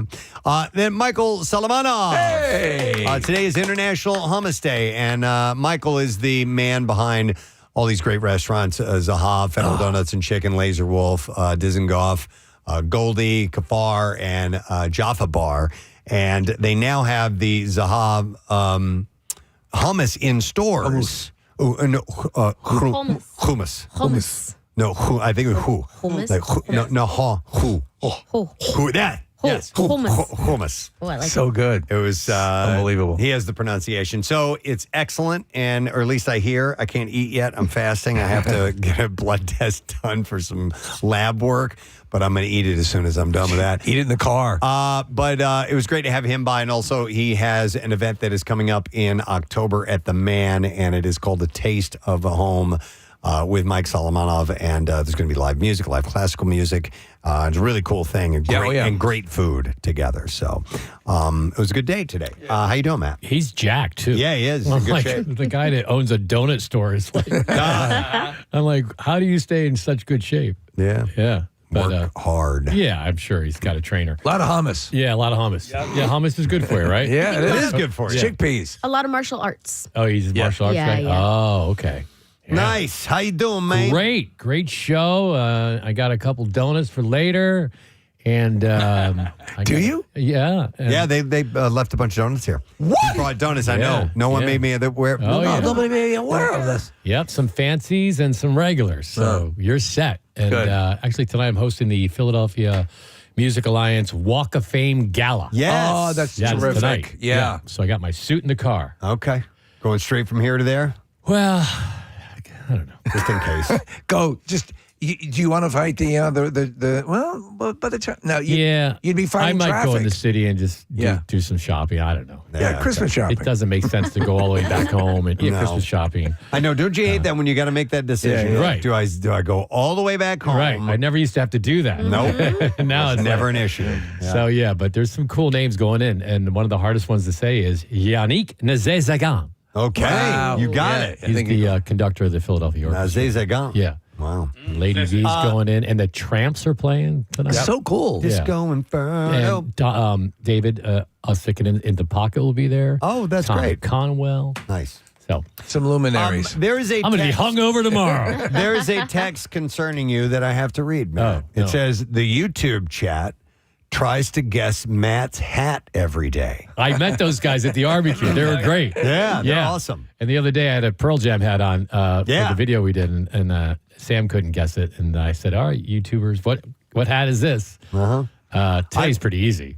Yeah. Yeah. Oh, so I thought they were going to try to guess like ahead of time before they see you. I don't know. Maybe because I was looking at your hat yesterday and I'm like, it's a weird looking logo, and I could make out a P and a J, and I'm like, I knew exactly what that was. This You one know what says this one is? Us open. I think so. Us open. Come But on in. it's kind of confusing because some people think it's the golf U.S. Open. It's tennis. It's the tennis. Yeah. Okay. Up in Flushing, New York. Okay. Yeah. Nice. There you go. Yeah. How many hats do you have? Mystery hats. 4. I'm looking at maybe I'll buy a 5th one today when I go in the city. Who knows? There's got to be a hat store. Oh, of course. Somewhere. No, right? every time I buy a hat, Patty Ann's like, "Are you serious?" Okay, where do you have a rack that you keep Yeah, them we on? have like Okay. a closet in one room where like those California closet people Yes. came Yeah. in and did like cubby holes. So Yeah. got a lot of them there. But I probably have about 40 in my car. Oh, the 40 in back. your car Yeah, alone. in the back Jesus. in the hatch, but they're all lined up. They Yeah. look good. There's about another 30 in the garage, and they're everywhere. It's kind of your look. They're souvenirs. Yeah. Yeah, what? They're souvenirs. Souvenirs. Yeah. Yeah, I mean, Marissa's husband Matt is a hat guy. He is a hat Yeah. guy for sure. Yeah. Like Lidsville. Yeah. Anyway, All right. enough about me. Besides that, let's get the letter of the day. Yes. Preston and Steve on 93.3 WMMR. Now, the Daily Letter. All right, and the Preston and Steve show is brought to you today by the letter R as in Rush. Love it. Thank you for that, Matt. All right, we have a family 4-pack tickets to Maury's Piers and Water Park in Wildwood, New Jersey. Maury's Piers needs your vote. USA Today is naming the number 1 beach bar in America, and Pig Dog Beach Bar at Maury's Piers is number 3. Let's get that to number 1. We can make it happen. You can vote through May 18th daily. And you just go to WMMR to get the link, and let's make Pig Dog a number 1. What is today? Today's the 13th. Yes, we're running out of days. Got 5 days left. Make sure you vote. What's up on the show today, Matt? We will have a block of Stevie Wonder. It's his birthday today. I was hoping you'd do 76. that. Any ideas? Any requests? Yeah, I mean, there's so many good ones that I was going to say. I mean, Superstition is one of my favorite songs, but you always hear that. I don't know. Let me think about that. Sir Duke. Yeah. That's a good one. What's that? Boogie on Reggae Woman. Boogie on Reggae Oh, that's Woman. a good one. Yes. Yeah, okay. There's a lot. Excellent. So he's 76. We also have a block of Jay Giles because Magic Dick is 81. Oh, wow. It's a fun name to say. Magic And then a block of Rod Stewart. There's an anniversary where he played the Spectrum on the state. And Pierre's vinyl cut. I know you're going to like this one, Preston. The Marshall Tucker Band. Yeah. And the song is Can't You See? Can't You See? Yeah. It's one of the greats. I was a big Marshall Tucker fan. And so, yeah, that's wonderful. Yeah, it's the flute makes the song. Probably the greatest song ever with a flute. It's got to be top 5. I don't know. Wait, here comes Ian Anderson. I was going to say, yeah. Thick as a brick or something like that, maybe. Yeah. So, I don't know. All right, Matt's got some good stuff today. I want to thank our sponsors. Preston and Steve Show brought to you today by Dunkin'. And the Preston and Steve Show runs on Dunkin'. Also brought to you by Franklin Mint Federal Credit Union, empowering financial journeys for families since 1970. And also brought to you by Pella Windows and Doors. Visit PellaPhilly.com to schedule a free in-home consultation. Tomorrow on our program, Thursday morning, we'll have, the band from Ashes to New. Yeah. In our studio to perform. Yes, sir. Which is going to be pretty cool. We've had a lot. I was wondering why all the equipment was still in here from Low Cut Connie yesterday, and I didn't even ask, and that's why. Left it here, yeah. Makes sense now. You learn stuff. All right, that's it. We're done. Rage on and have a great day in the morning. We'll see you tomorrow, friend. Bye-bye.